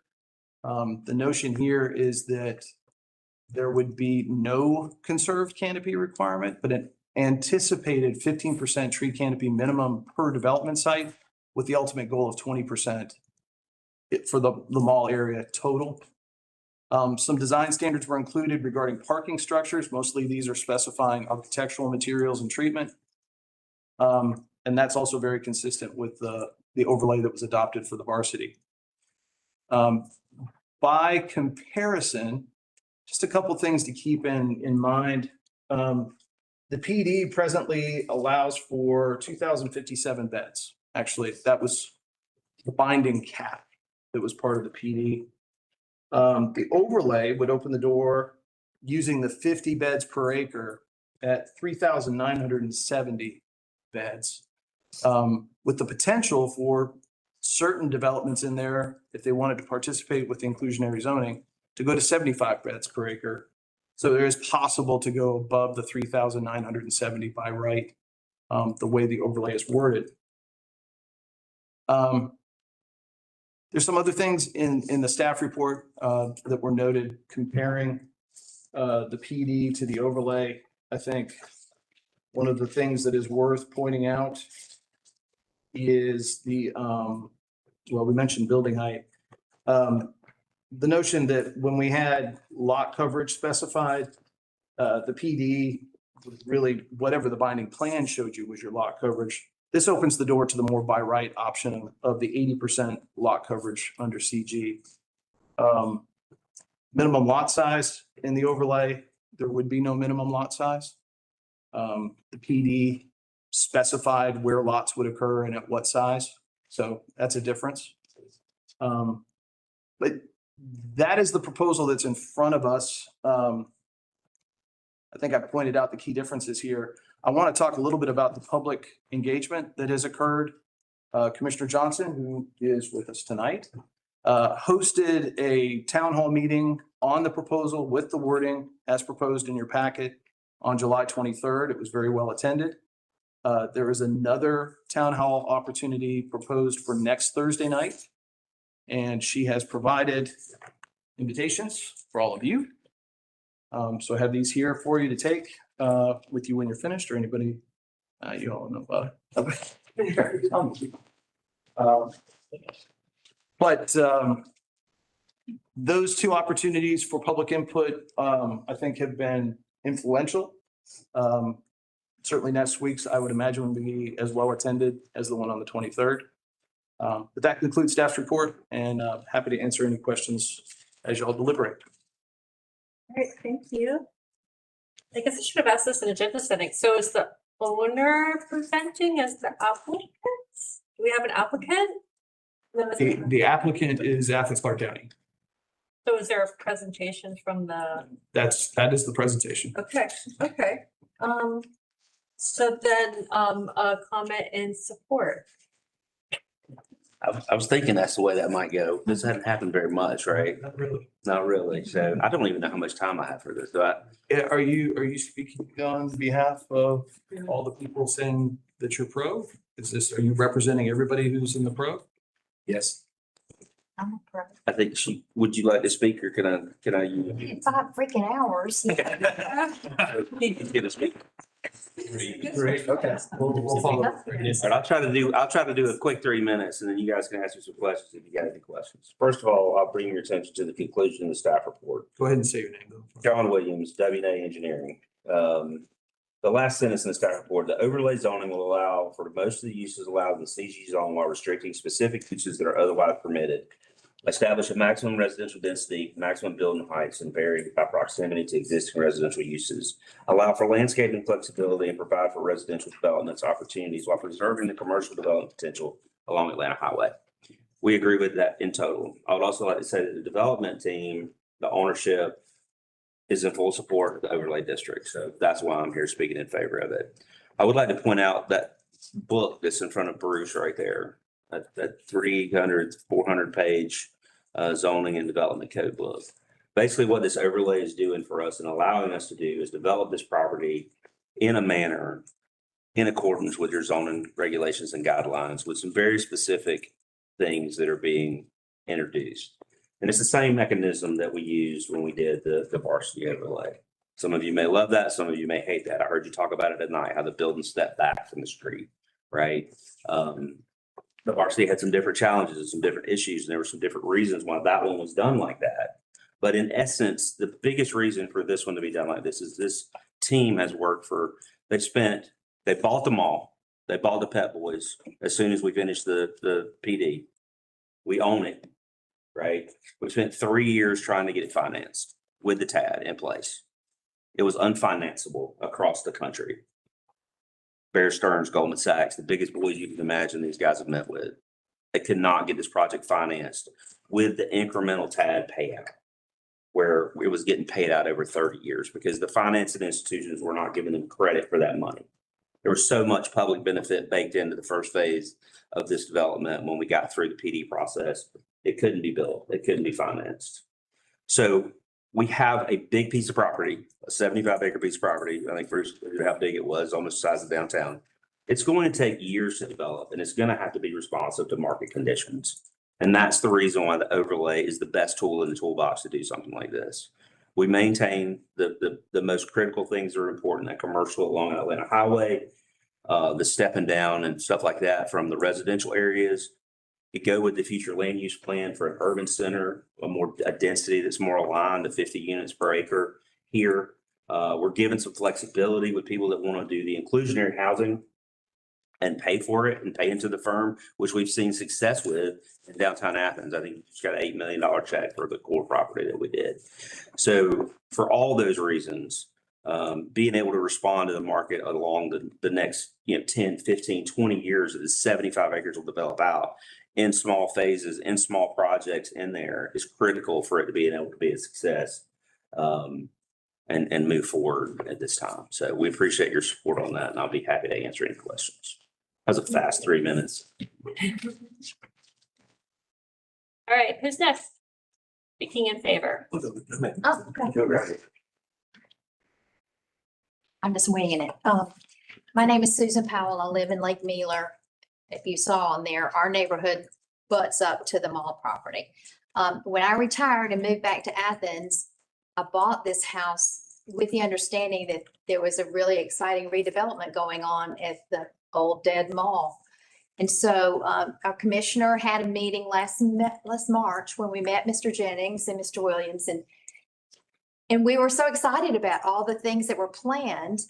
And then we saw progress, some demolition, some other things going on. And then all of a sudden everything stopped. And then of course, I don't know everything about business. I have a background in customer service. So I don't have a business or political background, but everything I read said something happened with the agreement. This private-public agreement between the mall developer and Athens-Clarke County. And I don't understand all of the parameters, but in my view, from what I've heard, and then we had this recent meeting with Mr. Jennings and our commissioner, it seems to me that Athens-Clarke County committed to something they couldn't deliver because it was supposed to be a partnership. He bought the mall. He owns it now. What's he going to do with it if he can't develop it? He can't sell it to someone else who's going to come encounter the same problems with funding with Athens-Clarke County. So for me, as a homeowner, I feel like he got a raw deal. And so I don't know who was responsible. Athens-Clarke County agreed to this money from what I understood, but yet now it's not available. Although we're going to spend what, $225 million on a new building here. I just feel like what the other gentleman said that left about cool developments, the West Side is not a cool place anymore, but it was when I was in school 100 years ago. The West Side deserves a little love and affection too. We need this mall to be developed, and the only way he can do that is if you approve this overlay and give him the power to develop it, because he owns the mall. I just learned at our meeting the other day that all this time, he's been paying for all of the security out there and all the lights and all these other things I didn't even consider. Our neighborhood needs this to be developed somehow. And as far as I understand it, this overlay gives him what he needs to get it developed, and I'd love to see your approval. Anybody else to speak in support? Anybody to speak in opposition? All right. I kind of feel like I want to kind of set the record straight because I don't know if everybody has the full story, and I don't know if anybody here can say that. I feel like it's weird saying Athens-Clarke County didn't uphold some end of the deal when this is a privately owned development, and I'm really confused about some of these statements. And I don't know if there's anybody in the audience who can. I feel like the TAD is involved in some capacity, and the PD's confinements or constraints are part of the issue. And I don't know if there's anybody here who can properly speak to that. I just want to go into this knowing what the real story is. I'll do my best. Okay. So the TAD was originally approved as a pay-as-you-go funding model. Yeah. Right? Knowing that more than likely we were going to have to come back and ask for some bonds to get the money up front to help get it financed. That bonding process, that process takes a really long time. So we agreed to go forward with the pay-as-you-go. There wasn't an appetite to do TAD bonds to fund it up front necessarily. And that's a political decision, and that's fine. But without having that TAD money up front, the financing is not feasible. Because that was helping with the deal on your end. Right, exactly. Particularly because the way the plan was structured, that we agreed to as well. There was a lot of public benefit in that very first phase. I think three roundabouts,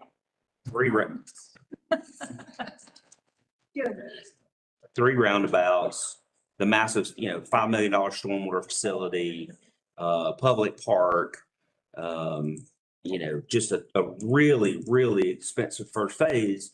So without dollars in the bucket to start with, you couldn't get it off the ground. You couldn't make it pencil.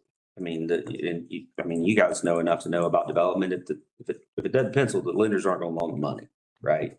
So that pay-go model was ineffective in being able to do this. And they tried. Zach and Mark and Brian. They went all over the country meeting with the largest banks in the country and presented I've been right there with them. Okay. And the whole time, let me just add to you, the whole time, to date, not including the land purchase and the carry cost, they've spent $7 million on plans and design. I mean, I've got a fully engineered set of plans ready to break ground. I mean, that went through the planning department, went through all our site development stuff for phase one. It's done. Can I ask, since you're up too, so the overlay, Yes, ma'am. where did that come from? The mayor commission did not sit down and write that, right? Where did that come from? Well, I mean, the mayor and commission passed a resolution that held the criteria that directed staff to write the overlay. I would guess would be the way I would explain it. Bruce may explain it differently. Yeah, I mean, those criteria were endorsed by the mayor and commission as the directive for So how to they write. directed you all to write the overlay. Okay. Which is the exact same way the last overlay was written. And the exact same way the Gainesville Road overlay was written, as far as I know, way back when it was done. The very first one, yeah. Yeah. was Gainesville Road. And So there's an overlay on Gainesville Road. We did the overlay at the varsity. You know, I was just curious about the processes. that was the process. Like your typical process where you guys submitted an application. That's exactly right. I mean, we were part of the conversation to develop, to help develop the overlay that, and it's a give get, right? I mean, you know, we're lowering the building height adjacent to residential, we're increasing it where it's not, we're getting ground floor residential, but we're bound to not having bed bath parity. So I mean, there's some give get in there, right? Okay, But that's how it came to pass. thank you. Yes, ma'am. Before I open up to y'all, just my 2 cents on this is like, what are we losing by? And I think it's interesting after we saw that cottage court, right? And like, my thought was separate from this. My thought was, look at all the things that our code doesn't allow, that we have to get all these variances for to have something cool happen. So now we're saying, okay, well, let's just let the mall do what it needs to do. Well, are we still getting a green space? Are we still getting some of these public benefits that we work so hard on the PD? And I get the constraints of the PD and why that was problematic, but also like, what are the trade-offs for like what we're getting with the overlay? So. Oh. I just have a quick question that I may have more later. Yeah, and it may be for y'all to answer. Bruce, you may know, is there a TAD attached to this overlay? Is the TAD gone from this project or is it still there? The TAD still exists. It's independent of the overlay. So the TAD connection, I know the TAD exists for that area. That's right. The There's TAD. nothing committed from the TAD associated with the overlay. Zero public dollars going in. TAD's gone Right. from the project now. Correct. Yeah, but the district still exists. Yeah, Right? yeah, the district. So if this overlay is approved and we go out there and build $250 million worth of development in the first couple phases, it will be filling up the TAD bucket then. There will actually be real dollars, not future dollars. Yeah. In that bucket. But is that coming back to y'all? Not in any. Like the original No, plan? not in any way. Okay, all right. For that to happen, we would have to make another application. That's what I was gonna ask. So- And, you know, whatever, I mean, let's just say we decided that we needed to put in a roundabout somewhere or whatever that was on a road and we wanted to do that. You know, after there was money in the TAD bucket that we could access, we could come back. Yeah. 5 years. You have to reapply. then. And we'd have to With money reapply. else. We'd have to reapply, do another MOU, go back to the mayor and commission, they'd have to approve it, and then we'd have access to those dollars. But $0 from the TAD bucket we're not requesting anything. It's just a wholly private development. Okay. There is no longer a development agreement. Correct. Yeah, that's what I was looking to hear one way or the other. That's right. Perfect. Bruce, can you all put up a slide that showed the description of the urban center future land use designation?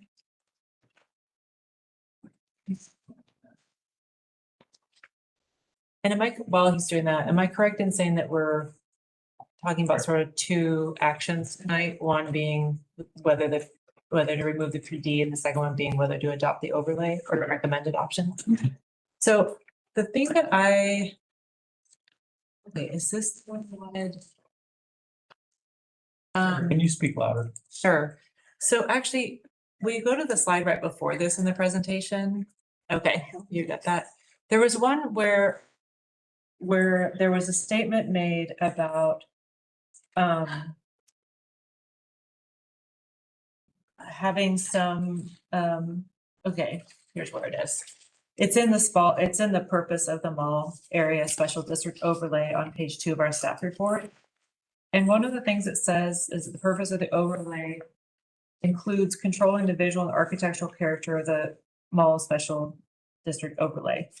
I don't really see, and then talks about design requirements, but then where is that in the overlay text? What is it, what in the overlay description on page 3 controls architecture or design visual elements? Is it just in some other development regulations? Like, I don't see that. So the actual text of the overlay are the last 2 pages of your report. I didn't see it there either. And what you have as far as standards, or standards for the design of the parking structure that I think Okay. hit on part of what you're asking about, I think. There are general sort of massing standards as related to the building height, where, you know, you have a maximum height of 45 feet tall on the edges adjacent to residential. But no, there is nothing that is prescriptive to the level of what's associated with the PD, if that's what your question is. I think so. Yeah, I'm just trying to get, it just seems like we went from, this is just a really huge swing back to, I mean, I don't see if there's anything in here, I mean, except for this 250-foot thing, which I did see that there seemed to be a, I think there's a contradiction, I think in the description on page 3 of the staff report, under building height A, it says allowance for maximum building height of up to 100 feet in areas not within 250 feet of residential property. And then on page 9,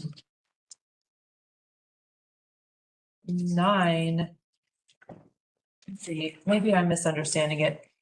Is it 250 feet within adjacent residential property or within or from Atlanta Highway?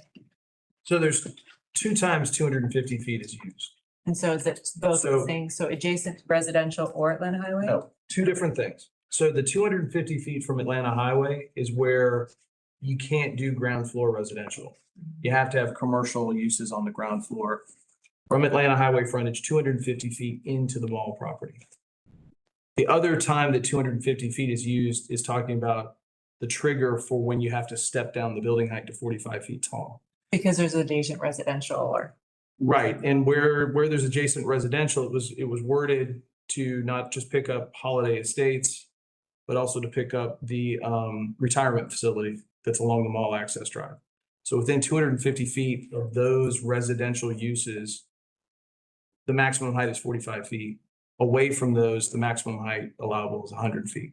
Okay. It's kind of 2 different uses. One, the 250 relates to whether you can have ground floor residential on the Atlanta Highway, and the other one is the residential adjacent. Okay. But then Yeah. if you put in residential adjacent, if you put in single family detached residential adjacent to the neighborhood, you're still only bound to the 250 feet from the property line, correct? Within the overlay, correct. So then you could have one side of the street being single family residential and the other being a whatever the max building height is, 100 feet. 45 feet. No, 100 feet. You're out. Scenario one more time. So the building height says, and this may be, Sarah, what you're getting at, that the building height max is 100 feet. However, within 250 feet of the property line of any property that is outside but abutting the mall, that's residential. So the minute you build residential in the property line, then that. No, it's not a moving target. So if you built townhome inside the overlay, you now haven't created a new 250-foot push into the site. Is that what you're saying? Yeah. No, it wouldn't do that. So you could basically have new townhomes and a 100-foot building on 2 sides of the street within the. Okay, so, and that's where you were throwing me off, 2 sides of the street. That would be a new street, potentially. Like, but yes. It'd be within the in the within the boundary of. Within the overlay, you could have a 45-foot tall building here and a 100-foot tall building here. If the 250 mark fell in between them, that's exactly right. So I think that gets to some of what your architectural standards, I mean, that you may be speaking of, where. Yeah. I just, I don't know, I just find this to be, I have a real problem with this whole thing. I think that one of our public commenters said something about the west side's not cool. Well, you know what's not cool is that this is, what was cool actually was the PD and what that could have been. And I sort of recognize that there's economic realities that maybe made that less possible. But I don't really see anything in here. This to me is a really big set of apartment buildings, kind of massively high for that area. Actually, there's nothing else around that that has that kind of height with stores for the first 250 feet or drive-through restaurants or whatever. Like this is, it just seems like it went from maybe restrictive, kind of overly restricted with the PD, although that's what PDs are, to like, you're not only can you go really high, but you can get the highest density, plus you can get a density bonus. Like, it just feel like we've talked about the mall for so many years and it took a long time. Like, I recognize that it's private property, but the mall was for sure something that had this public benefit and could have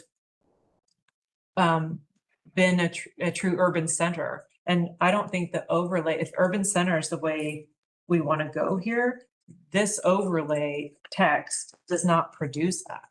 To me, it's so flexible and it's so pushes toward all residential that, and like one of the questions that came up for me as well was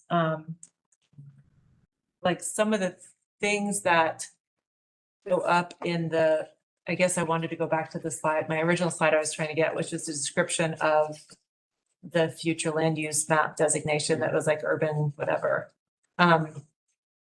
So I don't see anything in this overlay that gets at like green spaces, plazas, third spaces. Nothing like that is in here because that's just a future land use map description. That doesn't have any translation into zoning and what can or can't be built. And I know there is some of that. There are some requirements of that in some baked into some of the commercial, and like downtown zoning has that, but I just feel like I'd be real reticent to want to remove the PD until there was something better to remove it for. So I guess I'll just leave it at that. I think we went from too much public benefit to no public benefit. Yeah. Sarah really hit on one of my biggest issues is that this seems very heavy on residential. And if it's going to serve as an urban town center, there's no minimum commercial requirement as far as percentage of land that would stay commercial. If it's only at Atlanta Highway is the intention, then we end up with Zaxby's and Pet Boys and walls of apartments. So I'm okay with doing away with the PD. I understand it's overly restrictive, but to Sarah's point, I think I'd like to see some more language that makes it function, keeps it functioning like an urban center. With that commercial, if that's a percentage of commercial that has to be retained, let's say 30% of this needs to have some kind of commercial component or green space to it or third space to it. We are giving up, as Broderick said earlier, a lot of community benefit. If this is going to function as a small town, it needs to be something more than just apartments. Yeah, I guess I had some of the same concerns about the urban center fit and the sort of the loss of the public benefit. I just pulled up the map here and measured it on QPublic, approximately the site, just to get a sense of how much of the site is represented by the required commercial for 250 feet from Atlanta Highway. And the site is over 2,000 feet. So it's, 250 feet is not a lot. That's like not even a city block downtown, like I think from Clayton to Washington is probably 250 feet, right, or more than that. So it's a very, very small slice of this parcel that would be required to have any commercial. And I understand the PD is not buildable, not financeable. And I guess I tend to agree with Sarah that we need to provide significantly more flexibility than the PD provides the owner.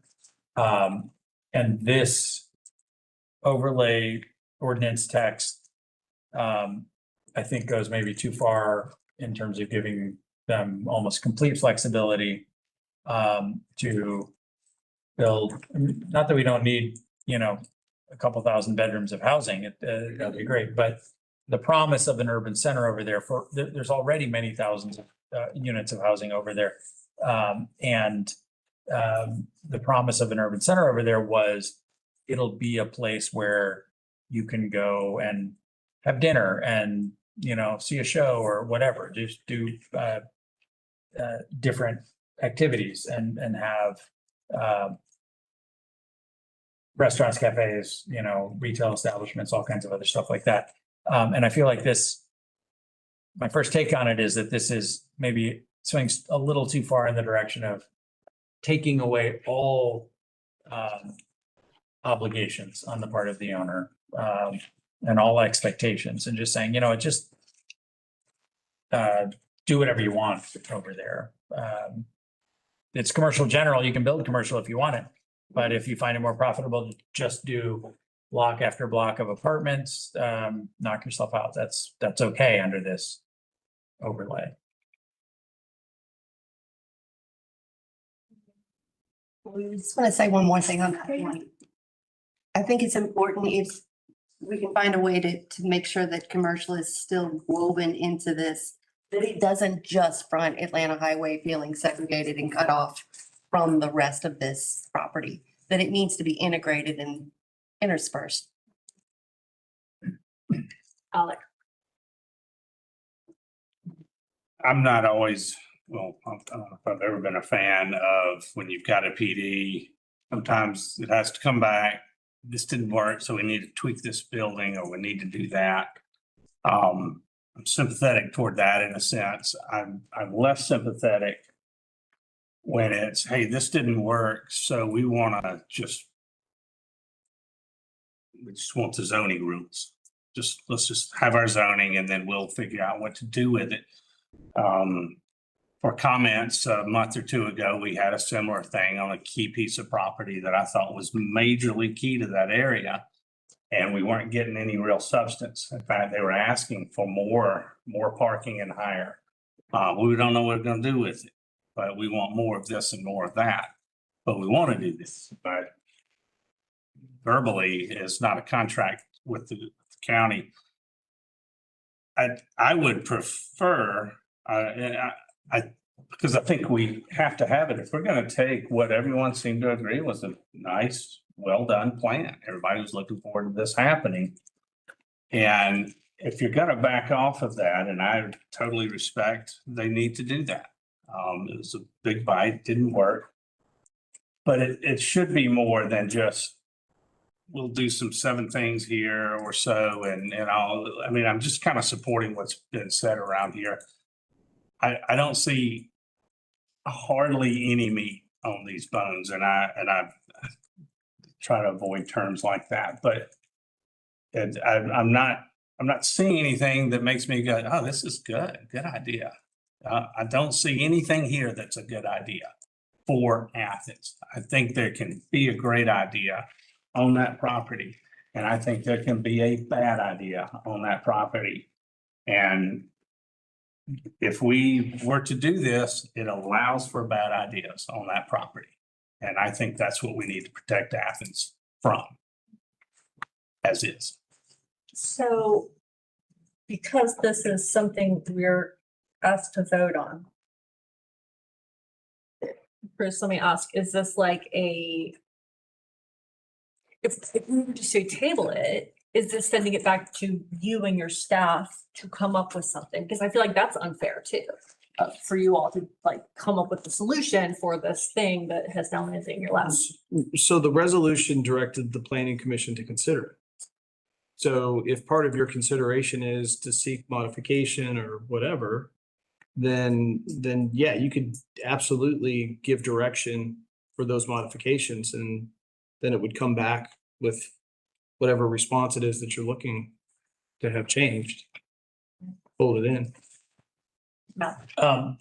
If we were inclined to do something like that, I think the best articulation of what I would like to see is right up there in the urban center definition. You know, they serve people from beyond the county by offering a mix of uses, housing and employment opportunities. They should incorporate shared use facilities such as greens, plazas, or other third spaces, et cetera. You know, like I would just ask the I don't know if we would be asking the applicant is Athens-Clarke County. So are we asking you, Bruce, and your staff to incorporate, to, you know, do another draft that focuses more on that stuff? Or is that something that would be an iterative process between you and the owner about the ideas they may have for what kind of urban center might be feasible? It's certainly been our practice to talk to property owners that are impacted by a zoning decision. So, but no, if this body gives staff a directive to develop something, obviously the more specific, the better. Then we would fold that in, we would communicate that with the property owners, the affected parties, and then it would come back to y'all. So that's how that process would flow, I would imagine. One more little thing back to future land use, it's brought up urban center.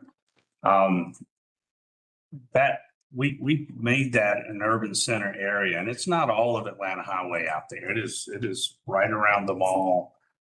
And we this went into a couple of meetings where we were like, well, do we do this? How do we do this? And the way I viewed it, and I spoke this, was I see this area, and this is from me being a born and raised Athenian all my life, that area has always brought in, and it was just mentioned as you were reading that, other counties to come in, not to necessarily live. Some might want to live. You live out in Barrow, now you want to live in Athens, or you want to go to a restaurant, was a big part of it. Not everybody wants to go all the way downtown or to 5 Points. They want to come in, and that's as far into Athens as they want to go. So we wanted to give them as much scale as possible for a lot of options, big options. And this area is far enough away from downtown to where that traffic is not going to interfere with that traffic. Few are going to be doing as much of that. But we're going to bring in money from other counties, whether it's a restaurant or they do decide to live and they want to go there. And we discussed the PD for the mall. I mean, that was just fitting perfectly right in there. We wanted to make sure anything right near it was able to tag on to what was there. So again, I feel like we're taking we talk about the guardrails a lot lately. We're just taking the guardrails off of this to potentially, they could sell that property and somebody comes in, doesn't care about anything except dollars in apartments or whatever. So not to put it on them doing anything. There's a bunch of pretty smart people that own that property right now. I think they can come up with some pretty good ideas. But the guardrails, I still think need to be there just because it's just smart business. Jen.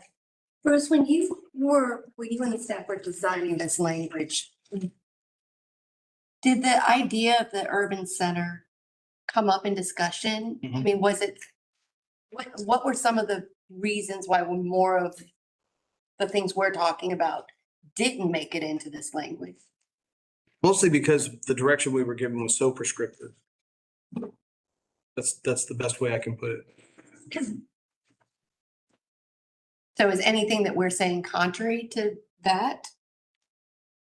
I mean, I think the questions you're asking, which haven't made it yet to a suggestion, so I'm eagerly listening to what y'all are thinking about, but the questions you're asking were things that were definitely talked about over the time that this was being considered and developed and drafts were written and that type of thing. And the directive kept coming back to the punch list of items in the resolution. I just feel like it's incredibly unfair to ask staff to create a plan for this privately owned property that has already been through its own PD iteration. Like that's where I'm getting stuck on. Like I don't want to table it and ask y'all to work on it when y'all have like our own work to do. That's where I'm stuck with. I don't know what to tell y'all. Yeah, I mean, I guess a framework for approaching it would be to look at the PD site plan, which governs 75 acres, and identify the true town center part with the greens and the, which is in the middle-ish, and maybe carve out like, oh, these 10 acres maybe ought to stay in the PD, and the rest can just be a much more loose overlay district or something like that. And that would be something that I think staff could discuss with the applicant, whether that is feasible and avoids the problem they had of front-loaded costs that were not financeable and stuff like that. Maybe, there's a core urban center part of the PD, and then the rest of it where they had townhomes or they had apartment buildings, an overlay district. I feel very comfortable with like giving them a great deal more flexibility about what the residential component looks like. So maybe it's take 90% of it out of the PD, but that core 10% with the greens and their true urban center maybe ought not to be removed from the PD. That's just a thought on, a conversation that y'all could have with the applicant who, as you said, you would be consulting with in any event, and they may think that sounds just fine, or they may have real concerns about it, and that will give you and us further guidance. So is the PD variance process really onerous? Like, could you? Like to amend the PD? Yeah. It depends on the scale of the PD amendment, whether we're talking about. So there's a couple different ways to go about it. If it's a rather modest scale, but it is changing something that's substantive, we typically bring those things through a one cycle consideration. Similar to what we do with the removal of a PD is a one cycle consideration. If it's something that's a wholesale change, you're moving everything around, you're changing the mix of uses, then that's kind of let's start over again. So it depends on what's being requested. I think in my mind, the thing that matters here is to have a North Star, to know the direction that this important piece of land is headed in. And, the developer is going to be the one to determine how to phase it. But I think the community needs to, mayor and commission needs to be comfortable with where it's going. And I don't think this gives comfort, unfortunately. So if we, I guess I'm kind of stuck where you are. Like, do we take an action on the first item, which is whether to remove the PD? Because if we approve a motion where we're removing, or let's see, if we don't remove the PD, then we're kind of done, right? We don't take action on the second thing. But if we wanted to table it to give ACC a chance to take another crack at it, we would just need to table the whole shebang, right? Yeah, I think that's right. And is what we've said by way of guidance, sufficient guidance, if we just tabled it now with direction to staff to? I think what you were describing about keeping the core of the PD, releasing the rest, was super helpful. The core, though, still is up for definition. So if the core is the green space, well, then that's one thing. If the core Yeah, I is the mean, green it's space the plus- urban set, the urban center part with greens, plazas are the third space. It mix, some mix of uses, like a mixed use area in the center where it's there's some commercial, apart from just the 250 feet is like the depth of a Burger King parcel, basically. You know, it's not very much along Atlanta Highway. And so the sort of central commercial area, mixed use area surrounding the green might be one way that, you know, an urban center could be developed on the mall. Not the only way, but I think that, like Kristen said, you know, it's not reasonable to expect you guys to figure out what the new idea should be, but I bet you the owner has a lot of very detailed thoughts of what they might want to do. And, you know, I think that conversation between you and them might provide some clarity. But that's the guidance though, is to keep that core feature. Core urban center features, yeah.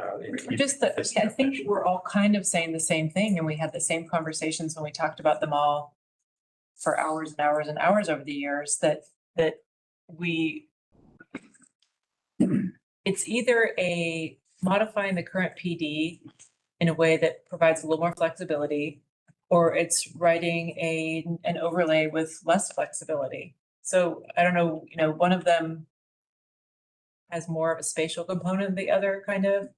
And I think that's really, I mean, I think it's great that we have a commissioner here too, and that these public engagement opportunities are happening, because I think what's a little bit challenging for us is to sort of understand the larger context and what the mayor and commission, you know, what they were going for exactly. And so I think we don't necessarily know, I don't know if we know what the best mechanism is to get there, but I do feel like we're all pretty in agreement about what's missing here. So I just don't know if it's an amendment to the PD or another crack at the overlay language, but yeah. Okay. I kind of feel like that's up to you all to figure out what you think might work best. But the North Star is this narrative, the future land use description. Yeah. Just to kind of Yeah. match the comments I'm hearing. Okay.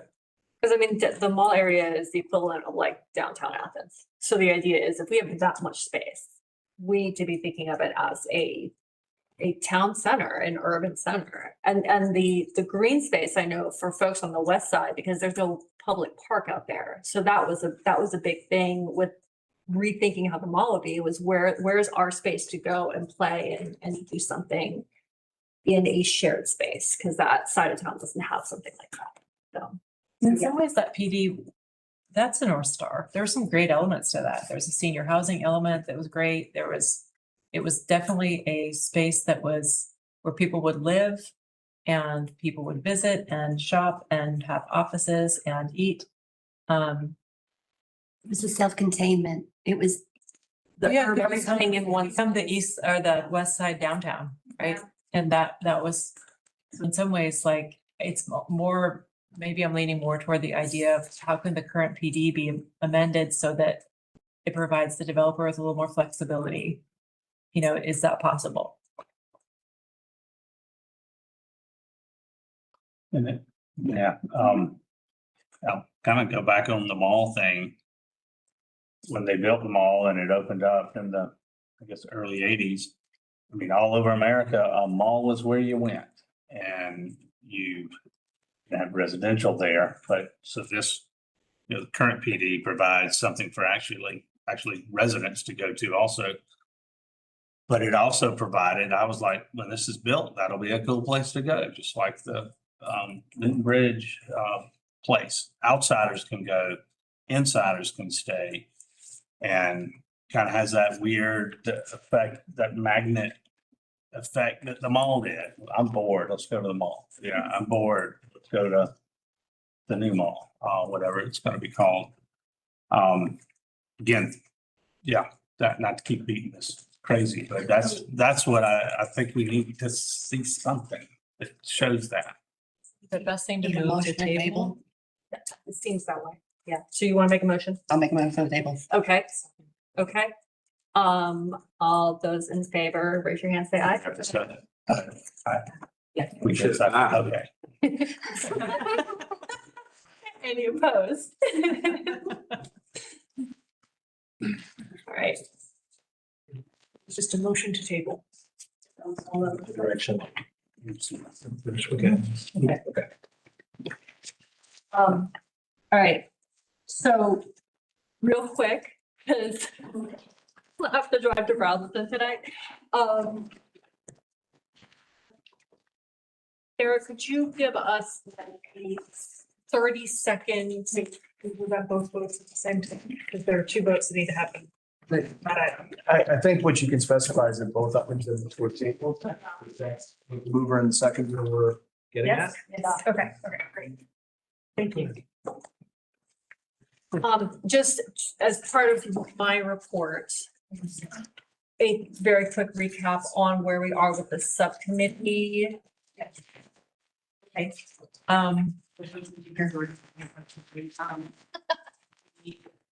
Continue to meet regularly. Two of our first items came up for a vote in front of the mayor and commission on Tuesday.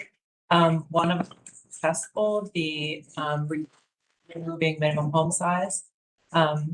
So in essence, that will allow people to build a house that is as small as building standards and life safety issues will allow. And then the ADU text amendment was denied. We had hoped it was going to come back to us, be remanded back to us so that we could work on it more. And so I think we learned a lot in that process of what our expectations would be. I think we expected it to be more iterative than it was. So lesson learned, and we are moving forward to the next item. And so to that end, because of what happened with ADUs, we really wanted to have more guidance from the mayor and commission as far as like, do they really want other sets of things that we were going to be working on? So I was going to ask you all for two things.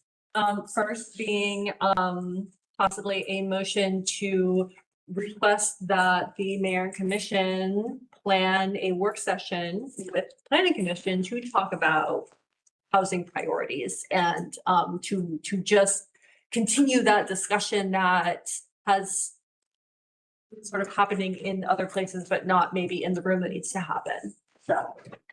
Okay, that makes sense. Okay. Second. Okay. All right. Question or all in favor, raise your hand, say aye. Aye. Aye. All right. And then the other request was regardless of, I mean, hopefully the mayor and commission will like to schedule something with us, but in the meantime, the idea of us as planning commission holding our own work session for the public to come in and take comment on how people feel about parking minimum or or whatever other townhouse, whatever other possible solutions that we might be able to find within our. So.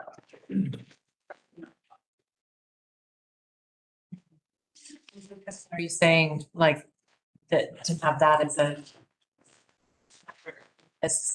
special meeting? Yes, yeah, so a special planning commission work session focused on housing solutions. I think that's a great idea, and I would suggest that maybe the work, well, what we don't really know is the timing, like if we request the meeting with the commission, a work session with them, we don't really know if they're going to say, yeah, that'd be great in October or January, right? So maybe we could get an answer on that first and then decide kind of when and how to have the special planning commission meeting, or do you think we just plan it anyway? Or maybe we could set a certain time frame, like maybe within the next 4 months or something like that. And then that way, hopefully we've heard from the mayor commission, and if we haven't, then we can just go and do our own party. Yeah. Okay. But whatever. Do you have an idea about how this planning commission work session with the public would have done it before? Like, do you have an idea how it would have run? When was the last time we had a planning commission work session? It was a while ago. It's been a while. Work from home. The joint work session? Well, we had a joint work session, but you're just talking about planning commission having a off-cycle get together and tackle a subject. Yeah. Short-term rental. Input? With public input, yes. Yeah. I mean, I think it's been a couple years at least. Well, yeah, I guess it was a couple of years ago, but yeah, it was short-term rental. Yeah, yeah. Yeah, a special topic of the. Gotcha. Was that a burden to staff? Was there a consultant that helped with that? No consultant. Was it a burden to staff? It's not very consultant. Don't you worry about it. Yeah, I can do anything. Kristen, 12, we made it to 12. They'll love us. About the planning hour. Yes, You do. yeah, I think just sure it's on the record. Yeah, I mean, we have a quorum problem right now. Nope. Okay. We're right at it. So I would make a motion that we request a planning, kind of special off-cycle planning commission meeting. A work session. Session, but it would be with public input, right? With public input, before the end of the year. Second. So just quick discussion. I promise it's quick. All right, so, but we still want to play that with what the mayor and commission gives us as a thought to work with them first. I would want that clear to the mayor and commission. We're not trying to just go to, the heck with y'all. No, our preference is to meet with the mayor and commission. Yeah. But. We could still do both if we We can chose. do both, exactly, because the whole idea here is to just offer opportunities for public. Yeah, okay, And hopefully the public input session would occur after the mayor and commission work session when we have the benefit of guidance. Exactly. What the mayor and commission would like us. That would be ideal, yes. I'm good with that. All right, all those in favor, say aye. Aye. Right. All right, that's all I got. You gotta do. Did you have? Do you want to say anything? The only thing I wanted to note was, other than the text amendments, the action taken by the mayor and commission on items that you sent forward. The rezone request and future land use map change for Whit Davis Road was denied. So both the future land use was denied, the rezone was denied. The special use, 7 South Village was approved. The special use at 1960 Barnett Shoals was approved. And the change to the wording of the zoning condition for 1125 Newton Bridge Road was approved. There you go. That, I have no other reports. Thank you. Yes, Second. all right, all in favor? Aye. All right, thank you.